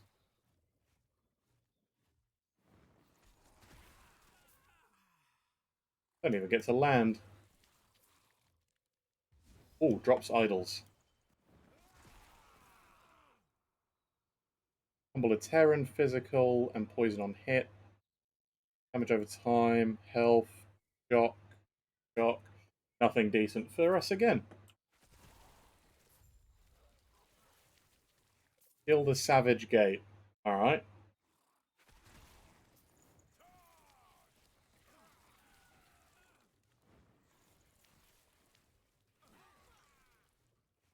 Thing over here.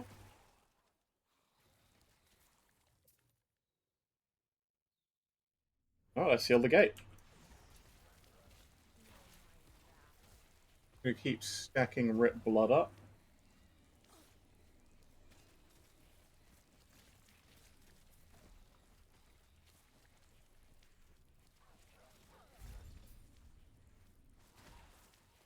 That's one dead. And that's both of the bosses dead. Alright, that's pretty good there. What's this Opal Ring? Cooldown, Void and Fizz resistance and flat spell. I'm going to take that. I might see if I can craft on that. That's pretty good. And that's huge. That's like...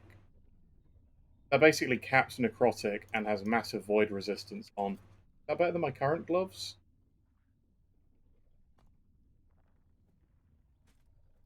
That do to my Void. That caps my Void, but does lower my cold res. I'll put on here then. Obviously cast speed is a big one. Nice, 10% full cast speed.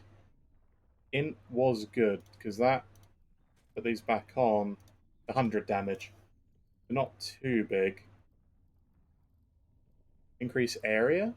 Area skills? That could be interesting. Mana, attunement. Almost tempted with increased area.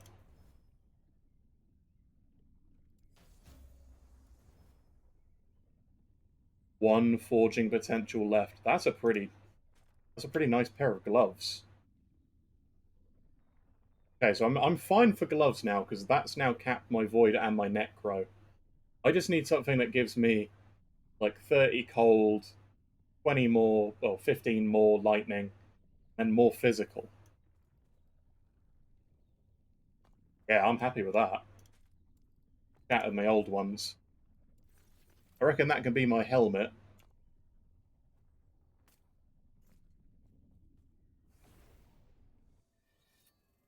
And anything good. Health regen and necro res. Vitality 50% void resistant. That's would be good if anything else on there was decent. Mana and marrow. 102 health. Oh man. I wish those were better. Oh well.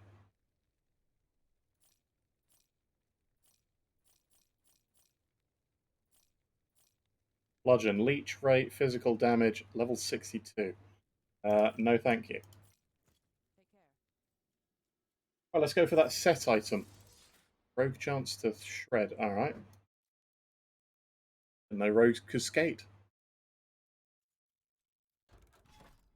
Set gloves.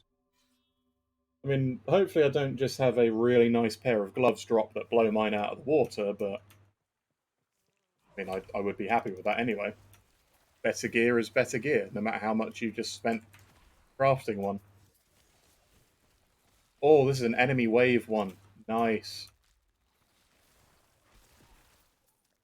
Go up here, grab this. Allied frozen beetles.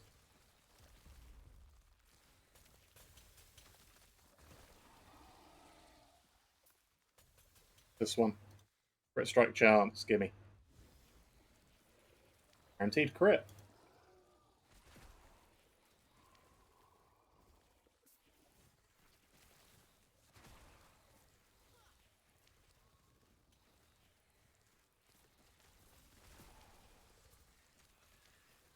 Just stand here and mop everything up.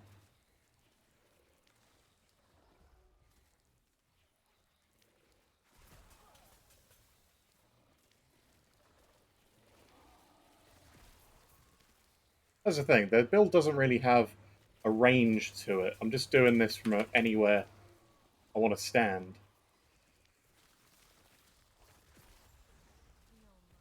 Oh, and that's done.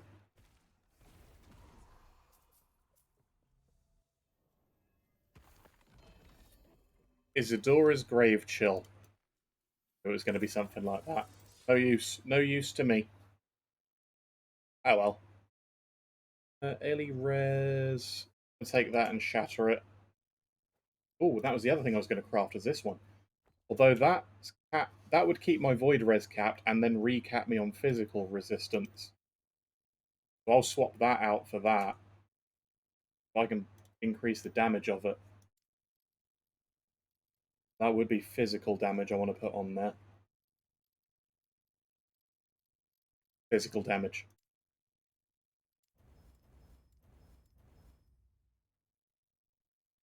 I'll take that. I'll take that over the dodge. That's now capped me, overcapped me on Void physical. So now I just need my, I can then get rid of Void on my helmet.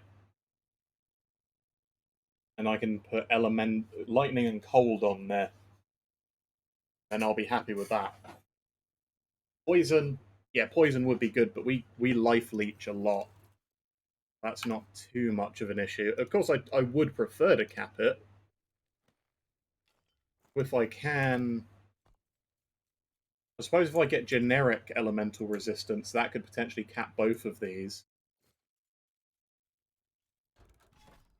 Just helmets I need now. Unfortunately, I don't seem to see many helmets. I'm going to go down here and open up the rest of the map, I guess. And I might go back to a higher level area. We're almost level 75. I can stand to be level 15 levels under an area. But is these ghost dogs now? Level 74. Because now we're almost at level 75, which is equal to the area levels.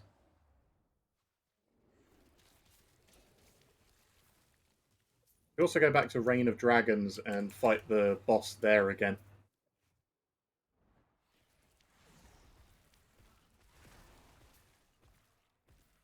Yeah, more cast speed.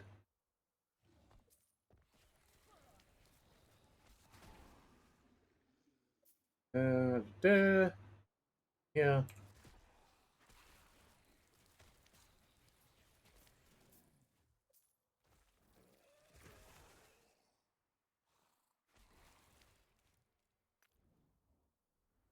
Oh, what's this? Damage reflection? No good to me. These maps are really pretty for having to run through them and kill things in. Oh, Abominable Bone Blood Idol. Damage while transformed and increased spell damage while at low health. That's actually really high damage for us. That's like an 80% damage boost every time we're transformed and use Death Seal.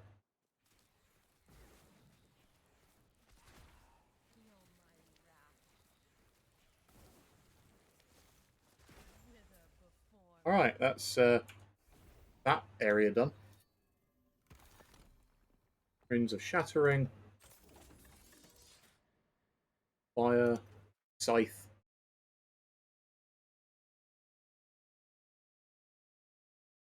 Sadly, again, nothing really good there. Alright, we're going to go... We're going to go back.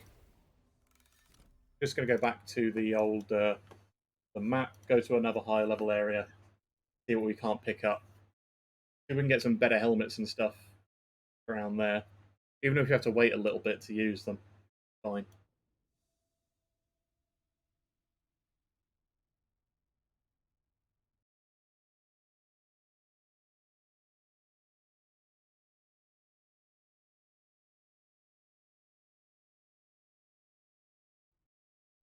Come on.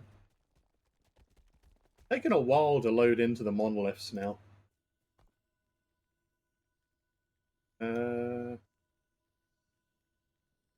Age of Winter, what we were doing. Last Ruin and then Spirit of Fire. I'm going to go back to the Reign of Dragons. Because we got crit strike avoidance, but we capped out on crit strike avoidance. We might be able to get something a little better there anyway.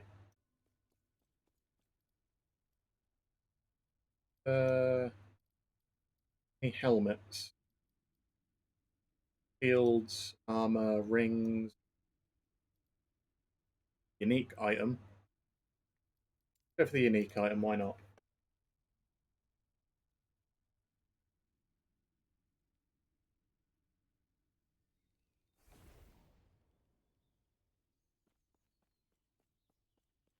What I could really stand to do with Reign of Dragons is the Resolve of Humanity.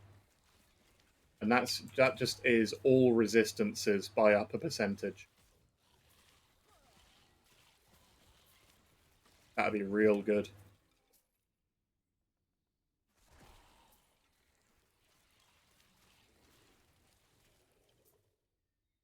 And then I wouldn't mind a better version of my Woven Flesh. If I can get legendary potential on it and I imbue Blood Rip stuff on, then that's going to be best in slot, because then I don't need to gear any more crit avoidance. So I'll already have 100%.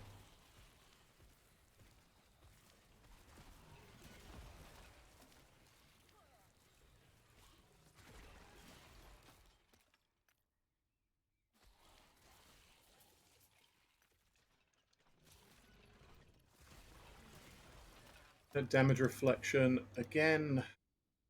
Give me more haste.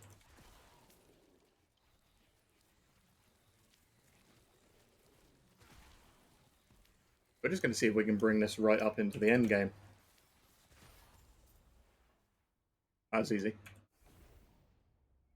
Spell crit and speed. Out of that.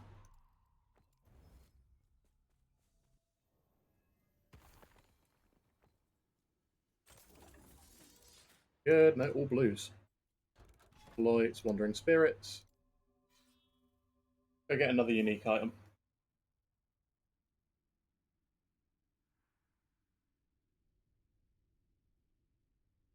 Loading Echo.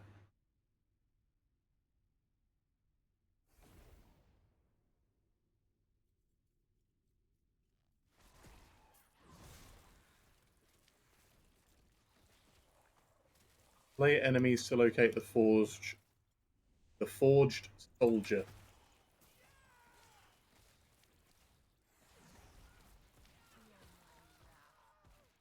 Fire shard. Oh, leeching rune hammer. Armor shred.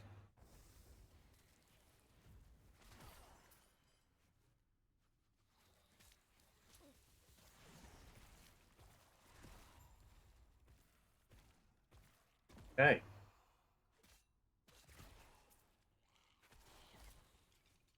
Oh, he's up here, so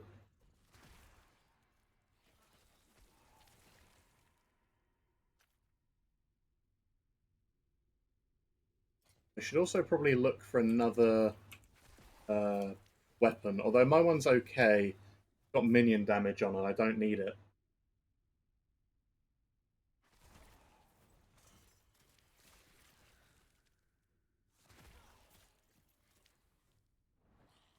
Or Covenant.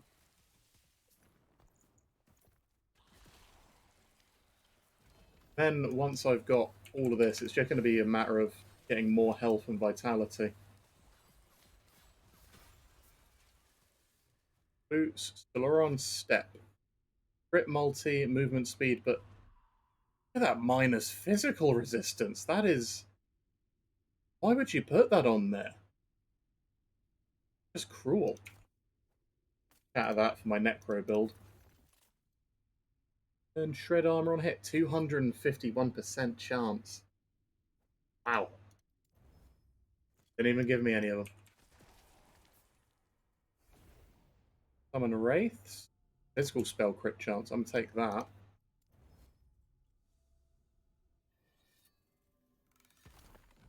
So I got the Slab with legendary potential. 100% less damage taken on block. So I wonder if 100% reduced means none, or if it's just a lot less. Always hard to say. Put these in there.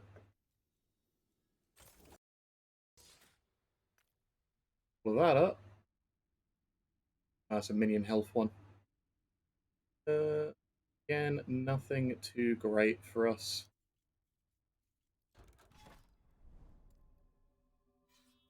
Go shards and see what's over this way.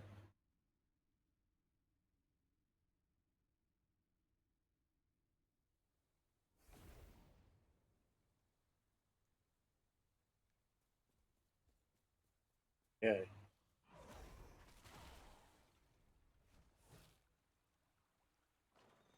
Bridge. Alright.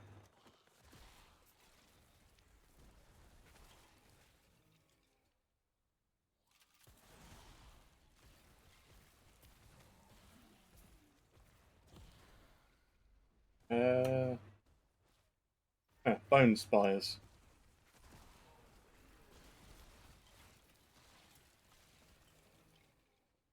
Gotta remember to always stack up for casting.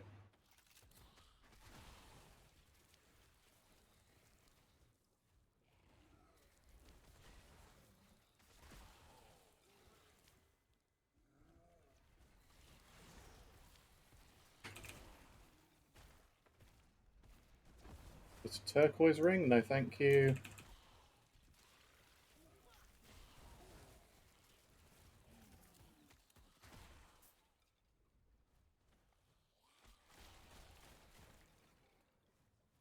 Oh, there we go. Blood rip.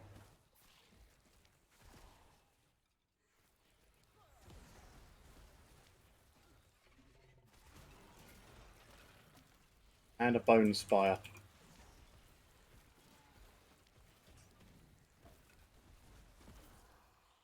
One down here too.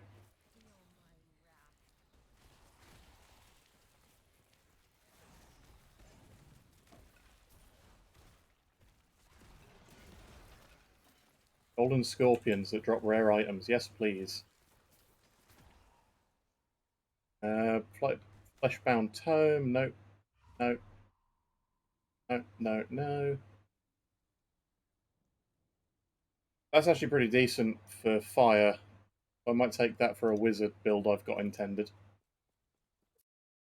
But otherwise, go up and kill the last bone spire.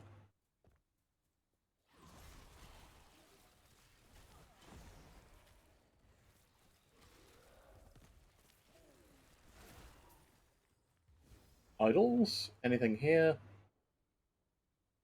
Oh, ward and health regen. None.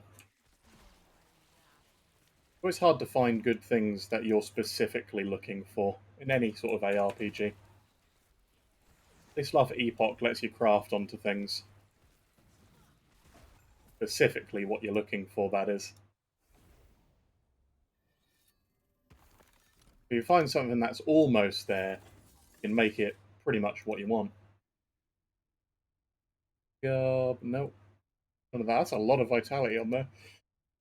Alright, next map.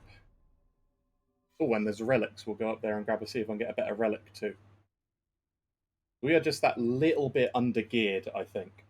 I've got some really good pieces, but then other pieces are still from, like, level 40.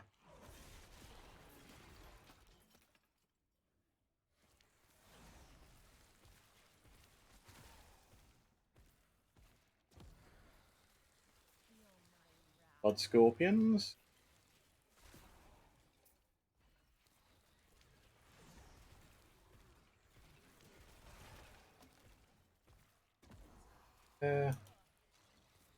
Play enemies to find the beacon, and then kill enemies around it.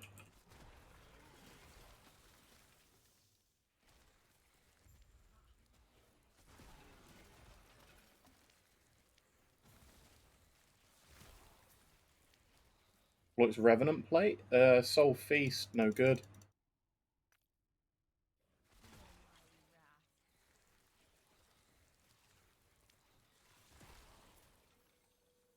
Common Garb, nope. Damage Leech's health whilst transformed is pretty good. Or Shatter that, I think. Body Armor, Titan Heart.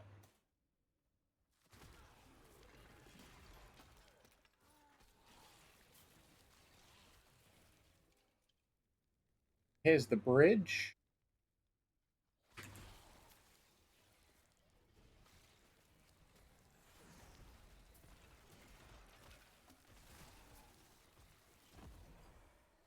Skeletal Scepter.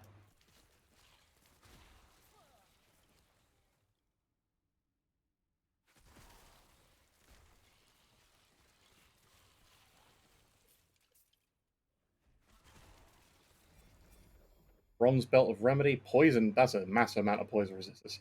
And a Lightless Arbor Key. So I'm getting more dungeon keys now than I have done anytime when I wasn't streaming this game.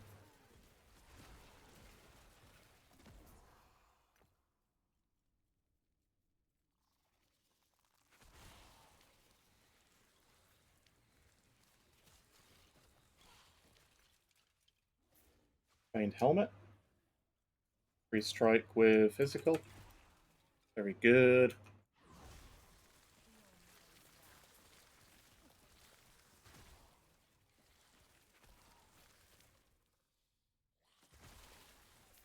Whoa.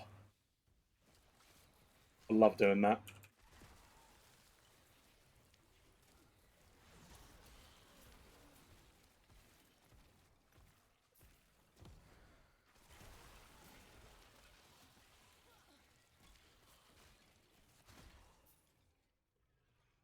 Oh, blimey, this is far away.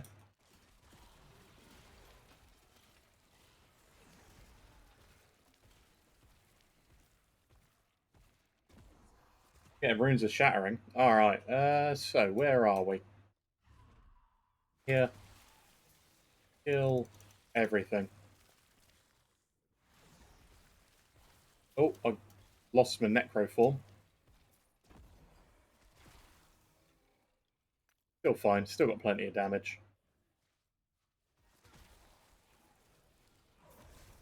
And we're back in it. Start this off. And here we go.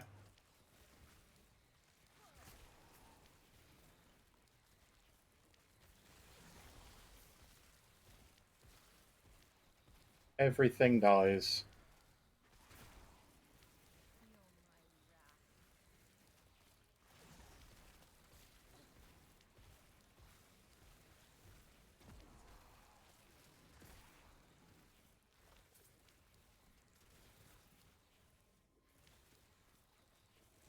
Maximum stability attained from killing so many enemies.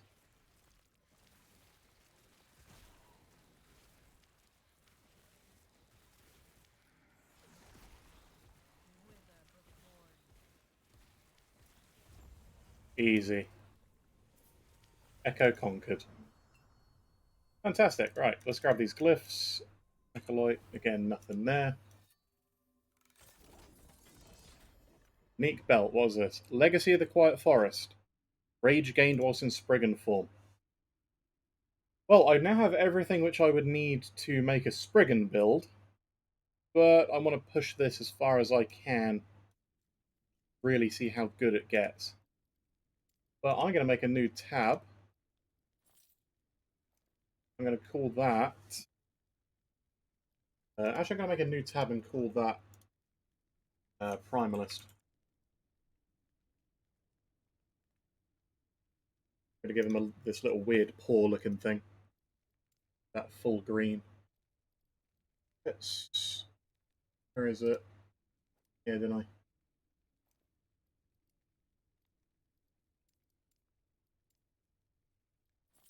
Buy 2 tabs for in here. And leave that one empty and call this one Spriggan stuff.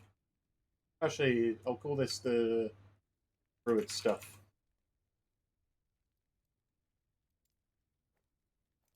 Okay, the forest, whereabouts did I put? Where's that Vale route? There it is.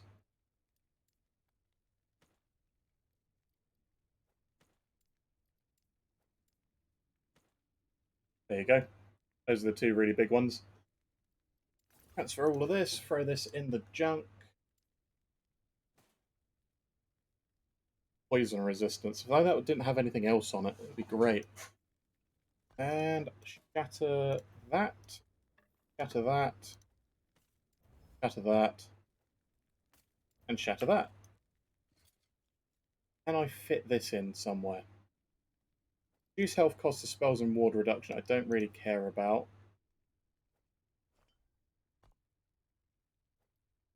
I can get rid of that. I don't care about health resistance. Regen even. Increased health though stays. Healing and fizz res. Need that. That lightning res a need. Fizz res a need. Oh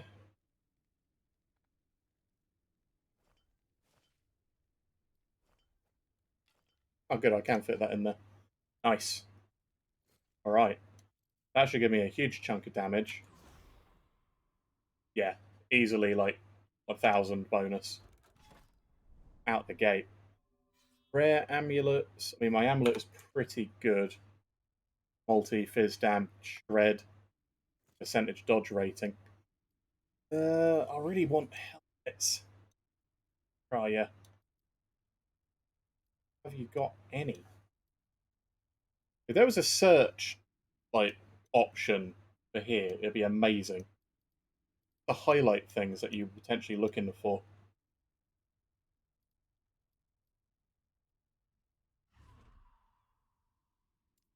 May just go up here and keep going straight, maximize stability.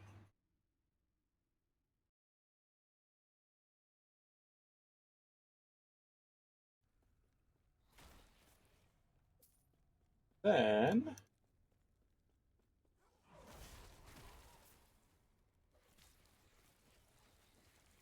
kill all these raiders and keep popping things. Now, how close are these to hitting? Oh, I was doing all of that with less arcane absorption. Wow. Still tons to go to get to that 20th level. Bane Helm, bleed duration, no thanks.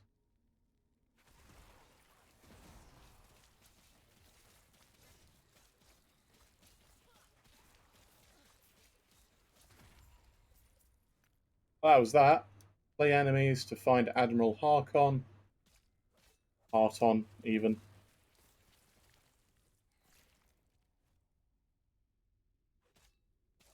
A float past till I find big packs.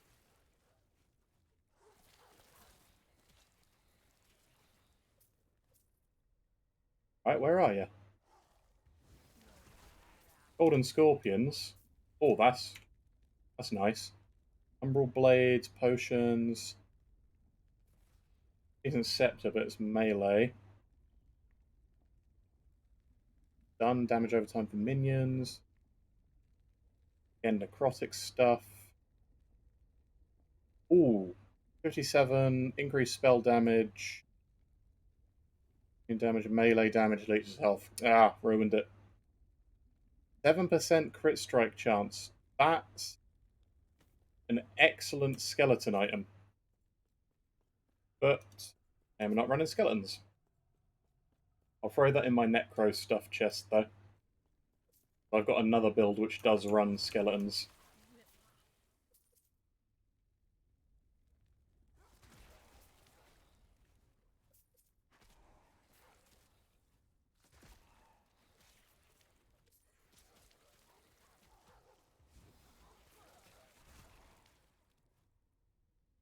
Alright, anything... Too many of them.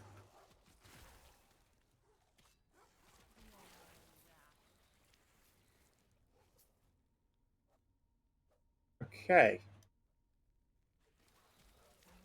Here we go. Back up some debt. He knocked me right out. You bugger.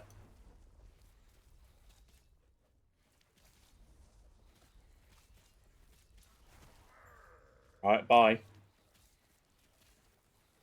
That's the only downside of using Reaper Form and Death Seal. Once you set yourself to low health, you can just get knocked immediately out of it if you don't dodge the next big hit.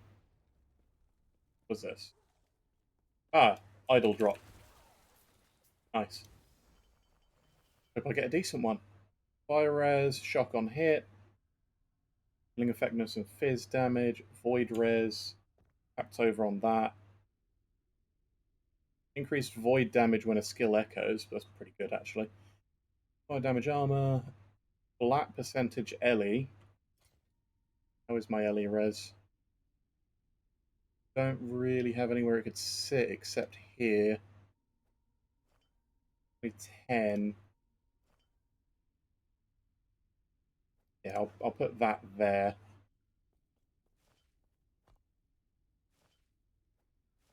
That helps a bit. Fizz, spell, fizz, void res. Alright. I'm going to stick that lightning back there. That gets us nearly to the lightning cap. Cold cap is going to be the next pain. Alright, out we go. With experience, real good. I think those help these skills more than anything. Res, Heretic Cowl, Increased Armor. That... Hmm. Less armor than what I've currently got. Same vitality, but it's got percentage increased armor and max hold res. I can put level of rip blood on it, swap to this, and cap my res for cold, and get crit out of it. Because I can take void off. Here we go. Right, that's the plan then.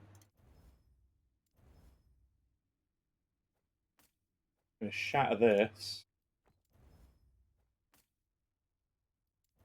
Spread that.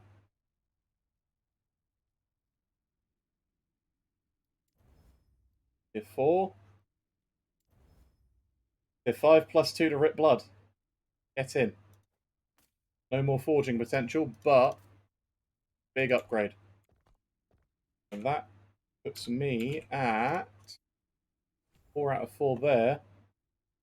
Then I can make that. Does this give it the minion tag? Oh no, I can't put that in there yet. It's the bit that makes minions prioritize the target. It's that, isn't it? Oh no. Regulated blood orbs. More cast speed. Well, I can't do what I was hoping to do and make that my next minion skill. but I could potentially make it create coagulated blood orbs. I know they don't do a whole lot, but it might look interesting. I'll throw that point in there. It's not like that's not a free point anyway. Oh, well, I've got my helmet now. That's great. Max my cold res. I think we're almost ready to go back up to the level 90 areas, to be fair now. Now that I've spent the last, what, hour and a bit sorting me gear out. We're capped on everything except lightning and poison. The only thing that could really do that is a better idol now, because we've got better everything.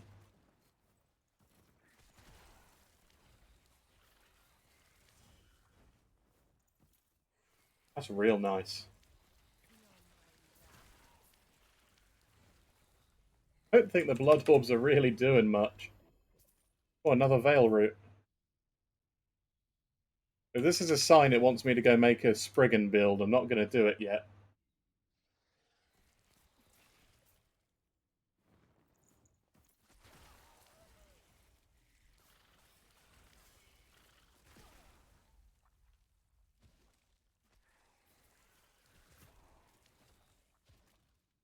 Clear out an ambush.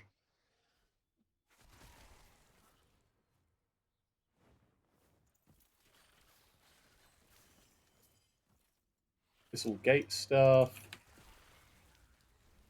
Oh, there's the ambush. And it's gone. That is real good now. That's equivalent level immediate deletion. Huge amounts of money, too. Oh, yes. Rip blood and flat health. Come on. That's all health. I don't want to get rid of that. Yeah, that's just a straight upgrade to that. Yes. Alright, because I don't think there's anything for Bone Curse that you can get there. I'm just going to check Epoch Tools quick. Yeah, the only thing for Bone Curse is an item prefix that goes on relics, and that just increases the level of it. Oh, and those are web resets. Oh, rare scepters. We're using a scepter. Let's go there and see if I can get a better one. Scepters are a difficult one to get anything good on. The really wands would be what I'd prefer to be using. Oh, and it's an arena. Perfect. With XP on kill. Yes, please.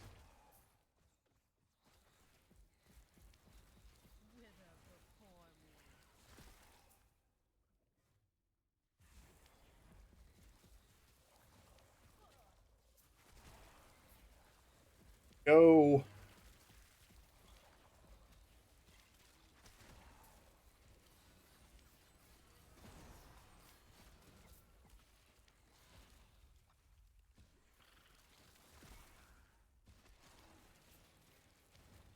Come on, give me more. Bring me more to fight.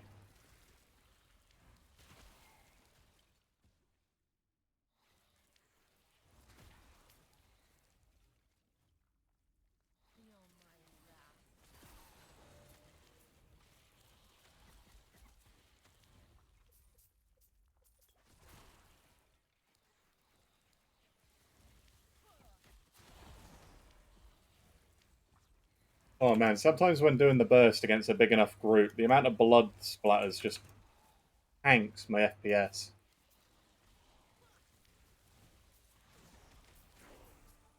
Level 75. Very nice.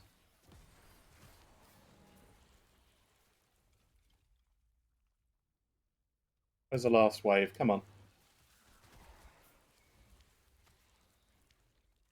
that not the last wave?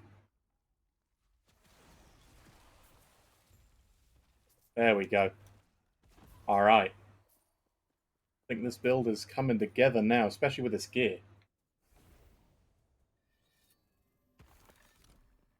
Bows. Probably something decent for an archer, but I don't really have an archer I can give that to. And more minion self-cast speed as soon as I get the Bone Curse to level 20, that's going to be worth it. Scepter? Nope. Sentinel, nothing. Because really what I'm looking for... Dark Spine? That's a staff. I'm looking for something that can replace this. Because I've got 100% or so spell damage. I prefer more the percentage because we get so much flat from ripped blood. But I don't need the physical minion damage on there at all. The more I can get on it, the better. But not anything to do with minions, funnily enough. Unfortunately, Acolyte, normally a minion class.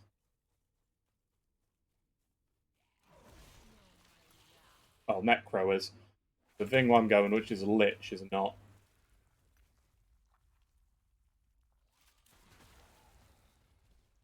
Up they go. Rolling Diamond Matrons. I think that's what killed me in the level 90 area.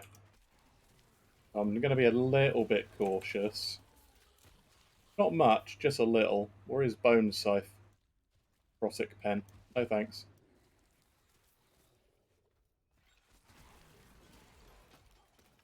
I say as I keep teleporting on top of everything. Oh, there it is. And popped. Did you say save me? I'll do no such thing. There? That's a cool looking sword. Right, let's... Going up.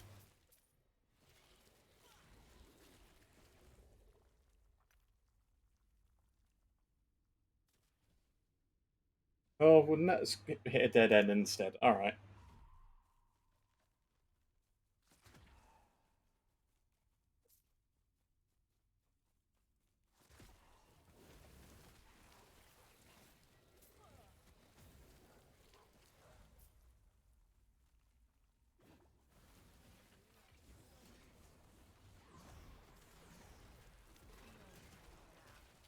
Goodbye, Matron. Alright.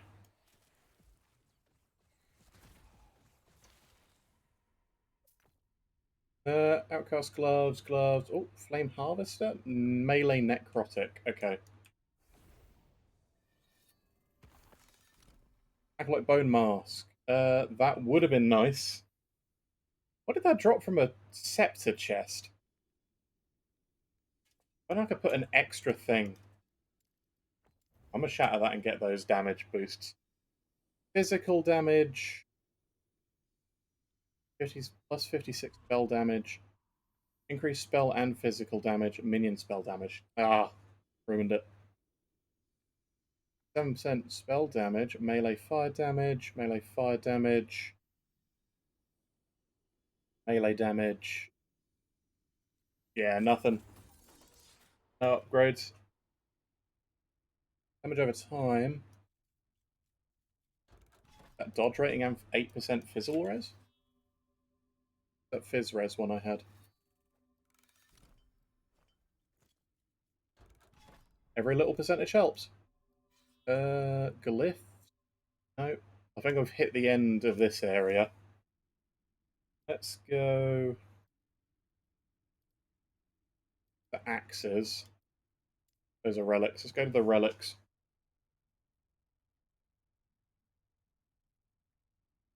And then after we beat the dragon in this timeline, I'm then probably going to call this stream it for now, and I'll probably play some more. I may start another build. I may start that Spriggan build or Poison Scorpion, like Cookbook said in the chat earlier, because that's really intrigued me.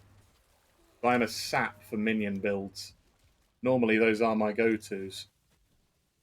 Unfortunately, I found this lovely combination with Rip Blood, and it's drawn me straight in back.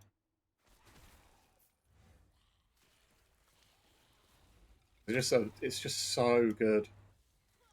And to be fair, it's pretty easy to put together. Just takes a bit of knowing what you want gear-wise after res capping, which is just physical damage and spell damage. As much car speed as you can afford. In fact, I take more car speed over more damage, because you get more damage the more you cast Rip Blood. Garb, poison damage.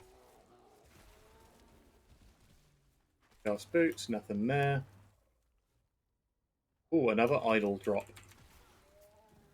Anything good?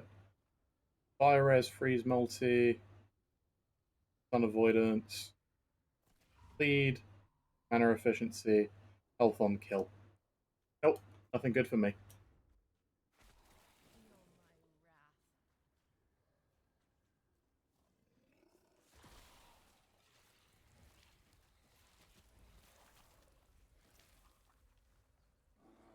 That's a bear.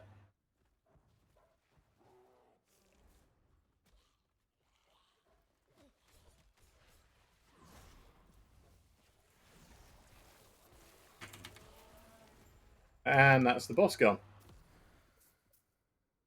Beautiful. Fire Res. Damage over time. That would cap my Void Res too. Oh, blimey. Nothing else here I particularly want. In all res. Bad, actually.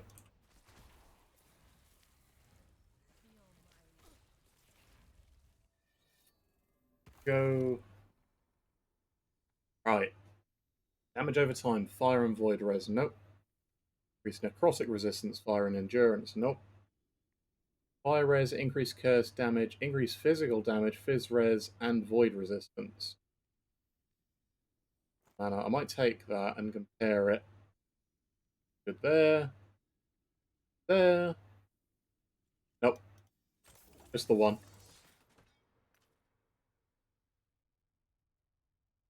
Mortal Regalia. Damned on hit. Bow damage. Spell. 25% increased spell damage. Huh. Take that. I'm going to take this and see what I can do, because that's only tier 2 spell damage. Got 77% on here.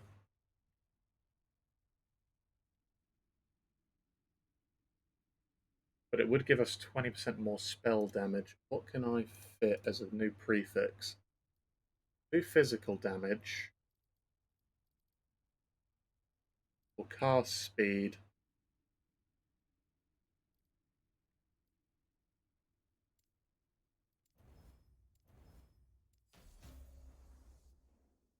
Here up.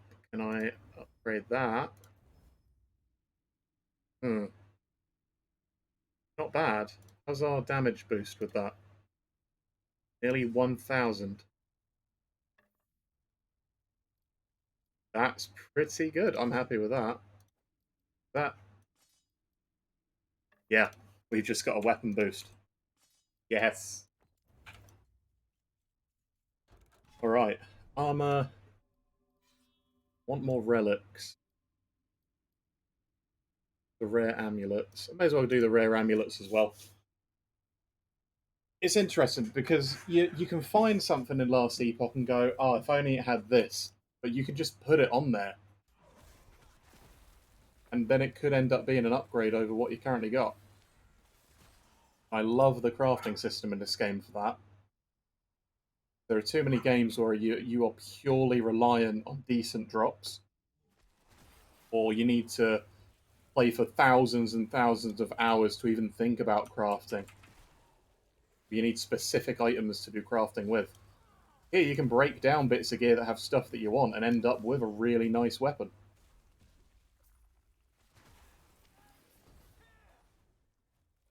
Oh, stun chance and duration. What's this shrine? Several allied ice beetles, why not?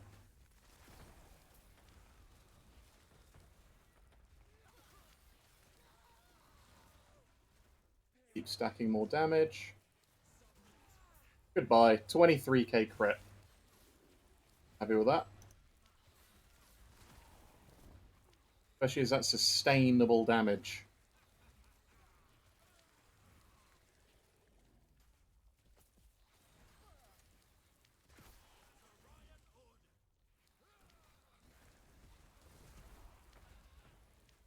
Because one of the really nice things about this build is that it has not just life sustain, but mana sustain too, because Rip Blood, even though it costs me 6 mana, it gives me 9 mana.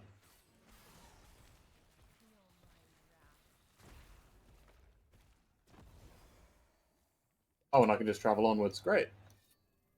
Amulets you got for me. Crit Strike multi, Fire and Lightning res. Chance to shred armor on hit. Take that. Less damage over time taken, spell crit.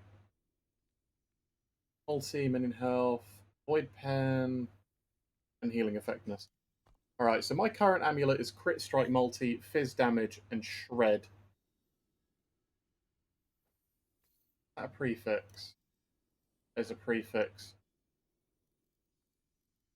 That means I can't potentially put fizz damage on it, so if I take this off, at 200 damage. And I would also need to max my armor shred. Anyway, there's no real suffixes which would make up for that. I'm just going to get rid of that.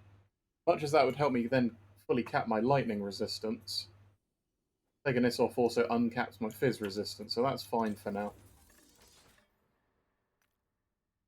Reflective mask. I'm good on my amulet. I think the only thing I really want to replace now, not these gloves are great, is going to be this. That's a loot drop item from a level 35 area. And really what I want is something similar to this, where it would give me some sort of elemental resistance, preferably lightning, or even poison res. I'm just going to take a look at any bases quick for relics. Do Acolyte. Relic.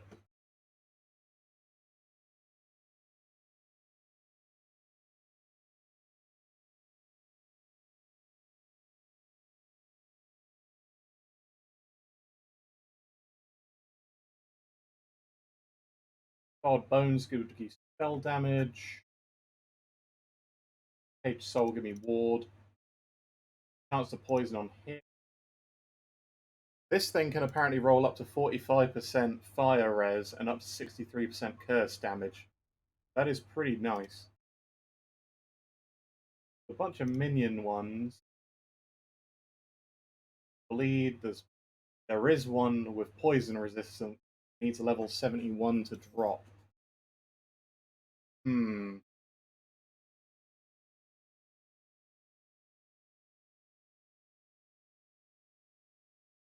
Yeah.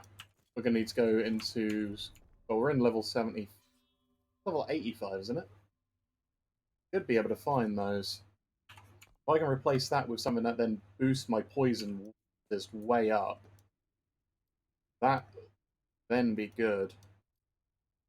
Even though that also then I think gives...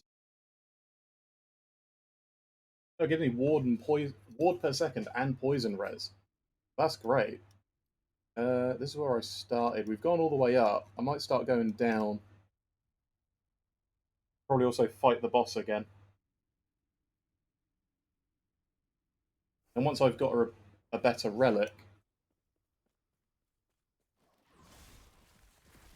I feel like I'll be fine to go off Rot Mind. Nice. Shame it's damage over time. And again, I am not a damage over time build.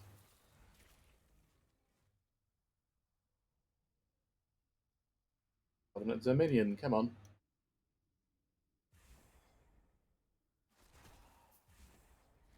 Where are all the enemies, man?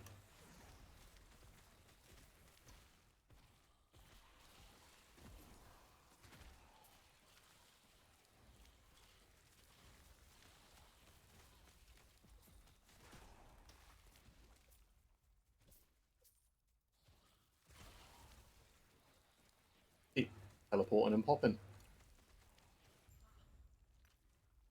Oh good, it's just up here. Oh, more gold scorpions. Yes, please. Drop me everything you've got. What are these? Fire, it's weapons. Yeah. No, no, not any better.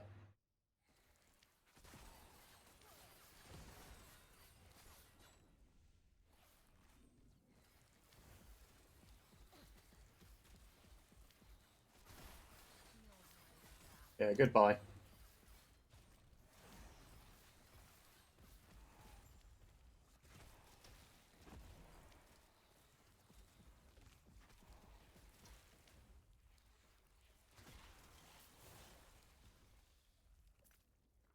Alright, let's go take a look and see if...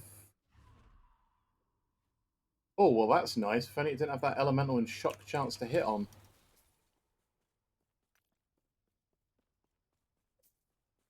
Even drop anything in that boss. Yeah, see that? That's 33% and 30 necro. Because that fizz damage and that multi. That was physical damage on there. I'd actually probably swapped that. Just try to put more armor shred on hit on it.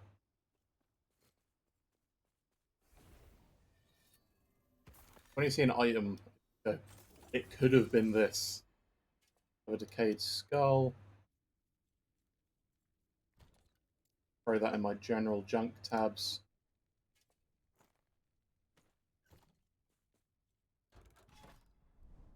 Yeah, let's just keep going down. And we'll eventually refight the dragon, and then if I don't find anything here, I'll go back up anyway and do more of the level 90 areas. I was doing okay. It was just that boss one-shot me, and then I looked at my resistances and went, yeah, I should probably get some better resistances on gear.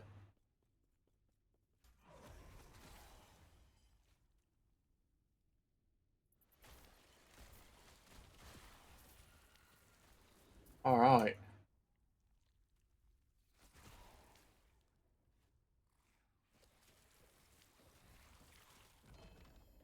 One-handed axe. Oh, that's a new one.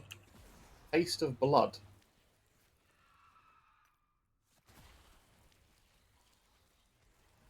Alright. I'll have a look at see what that does in a minute, after we beat this map.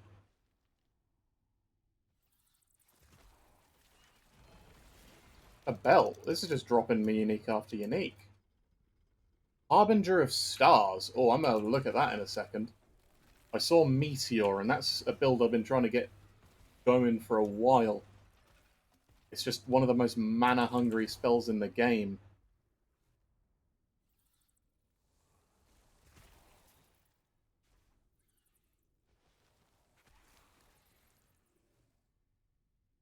Alright, he's up here then.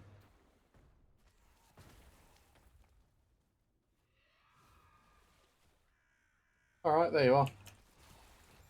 And there you go.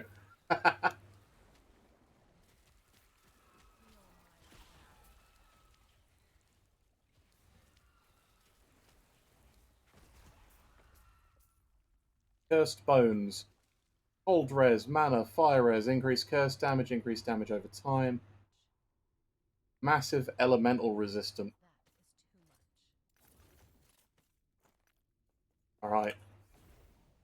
Travel out, pick up all this money we got out of that. Used everything.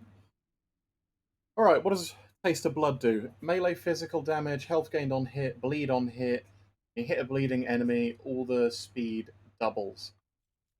That's pretty nice, actually, for leveling in a melee. I'm going to make another tab and just pull that leveling.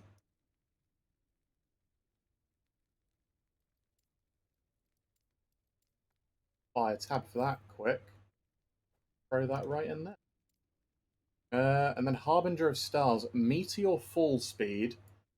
8% chance to cast Meteor on crit if above 0 mana.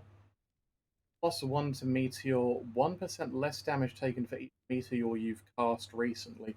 Up to 18 Meteors. Okay. That's interesting.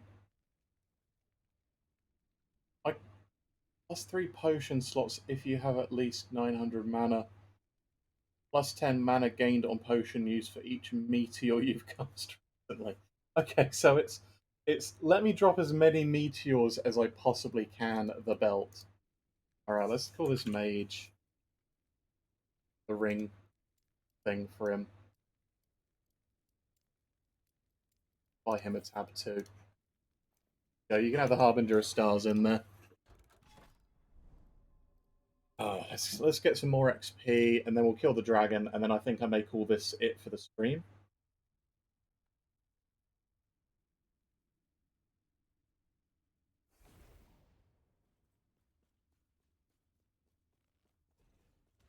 Imperial Watcher. Alright. Oh, that was a haste. That was a haste one.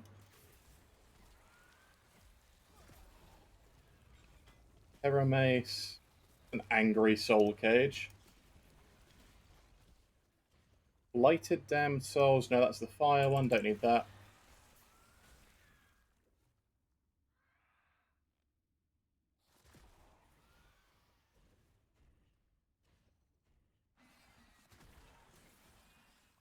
Oh, no, still going this way.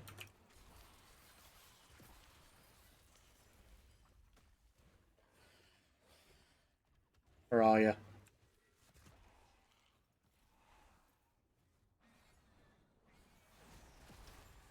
And he's gone.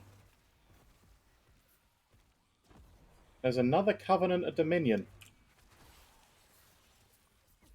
Alright, so there's 4 of them in this map.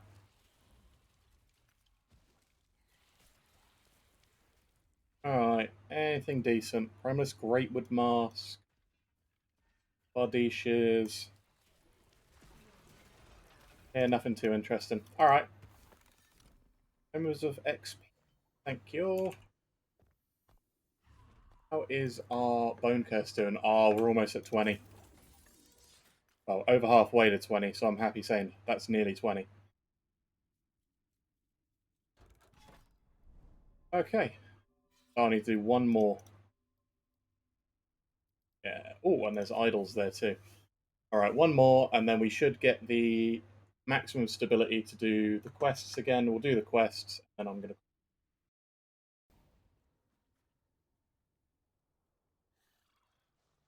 destroy both bone spires. Oh, we spawn down this way.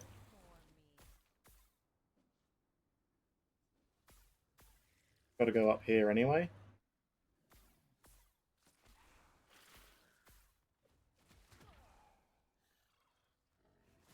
Got a TP straight through.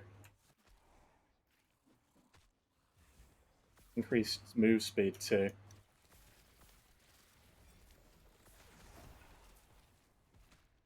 Alright. Going well. Like Bone Mask, Crit, Skellies.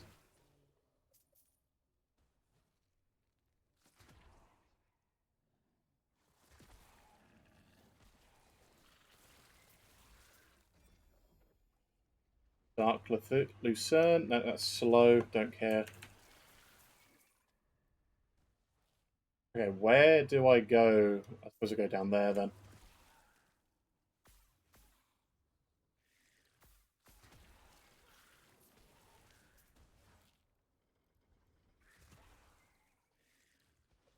Teleporting into walls now, aren't I?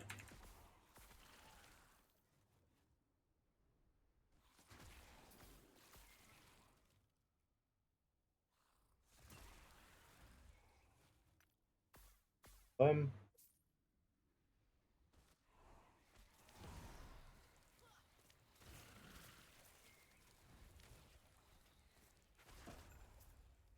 Alright. Echo conquered. Guards obtained. Ruby Fang Cleaver. I've never had the cleaver drop before. I've had the shield, but not the cleaver. That's nice. I'll throw that in general. Transfer all of this. That's a massive amount of crit strike chance, so I'm going to shatter that. Shatter that.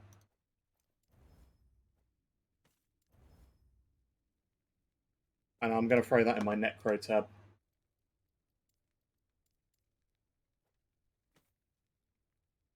Same with that, because that's Skelly Mage damage. And then non-summon idols. Didn't get any more with blood, unfortunately. That in there. Health cost of spells. Warden poison chance on hit. Oh man. Attunement. Mana. Yeah. Alright. Idols and a unique item. Now we're going to kill the dragon.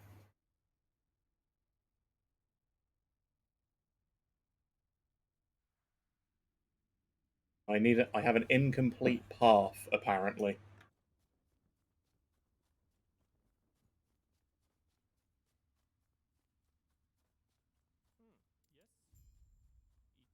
Yep, thanks, bud. Gonna go for the temple center, kill the frost. Oh, no, blocked by that.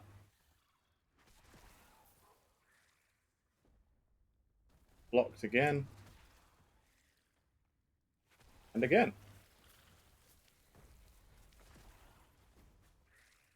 So they don't want me to reach it.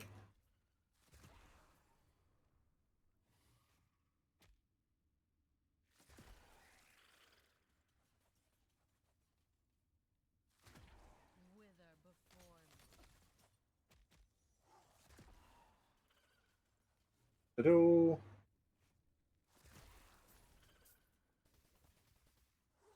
Look at that giant dragon. Ate it. Be this way, isn't it?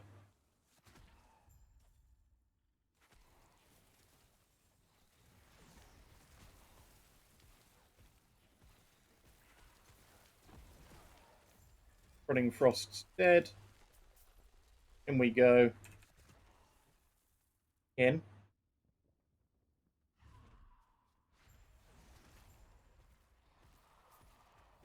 And that was dealt with. Alright. Oh, I've been deceived. Oh no. Got the money. Dragon's Grotto. And this is the triple dragon fight.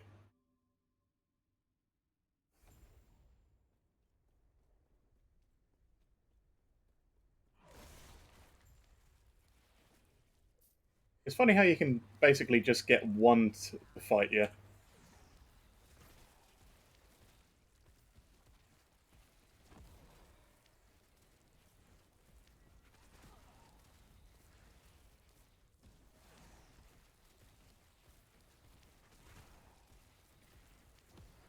That's one dead.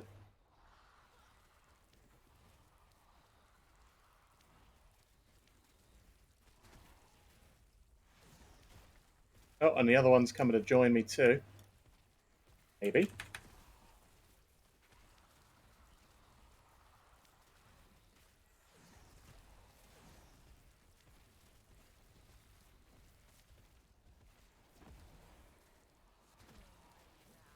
And ball.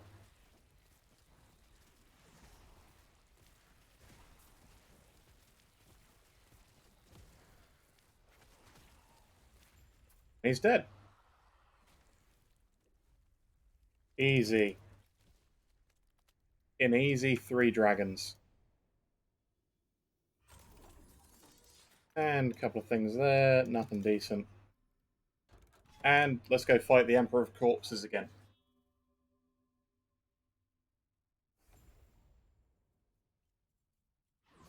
Hey, bud. Bye, bud.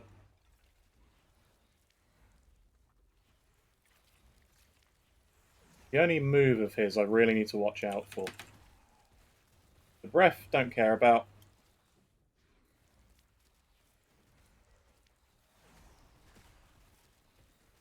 I can chunk him something fierce.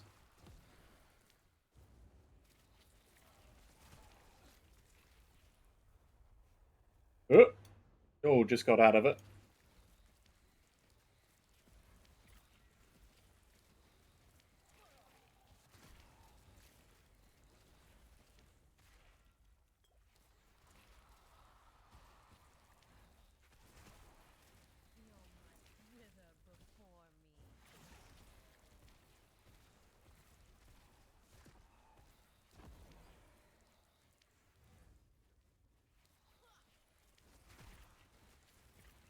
Killing him.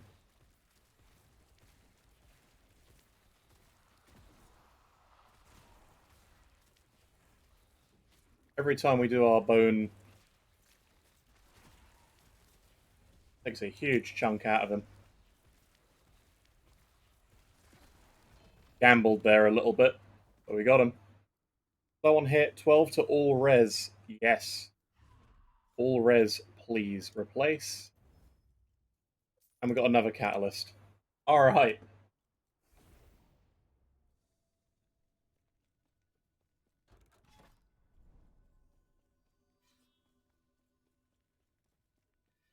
Okay. Right then. We now have full cap except for poison resistance. So I am happy to go back up to the level 90 areas now. As I've just killed the dragon and I've been going for nearly 5 hours, I am going to take a break and probably stream some more of this again tomorrow. I'm going to see if I can max this Blood Rip Lich out and just see how far we can push it. See if I can get all the dungeons done, see if I can do all the empowered timelines. I haven't fought a Shade of Oribus on this character yet, but judging by how well we did with the dragon, might be able to. Next things, we've almost hit max Bone Curse. The next thing on that is going to be this, and this will hopefully give it the minion spell tag. If it doesn't, then I'm going to have to start taking my 3 points out of here, finding somewhere else to put them. Probably into more health and vitality, to be fair. But yeah, thanks for everyone for joining me. If you liked watching this build, if you liked seeing what you see, please give me a follow. It helps massively, and it means I can do more streams and bring more builds to you guys. Play more ARPGs and even other games. Okay, have a good one.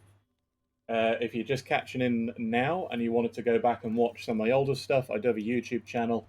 That is going to be put in the description link of my Twitch very soon. Thank you very much, guys. Have a good evening.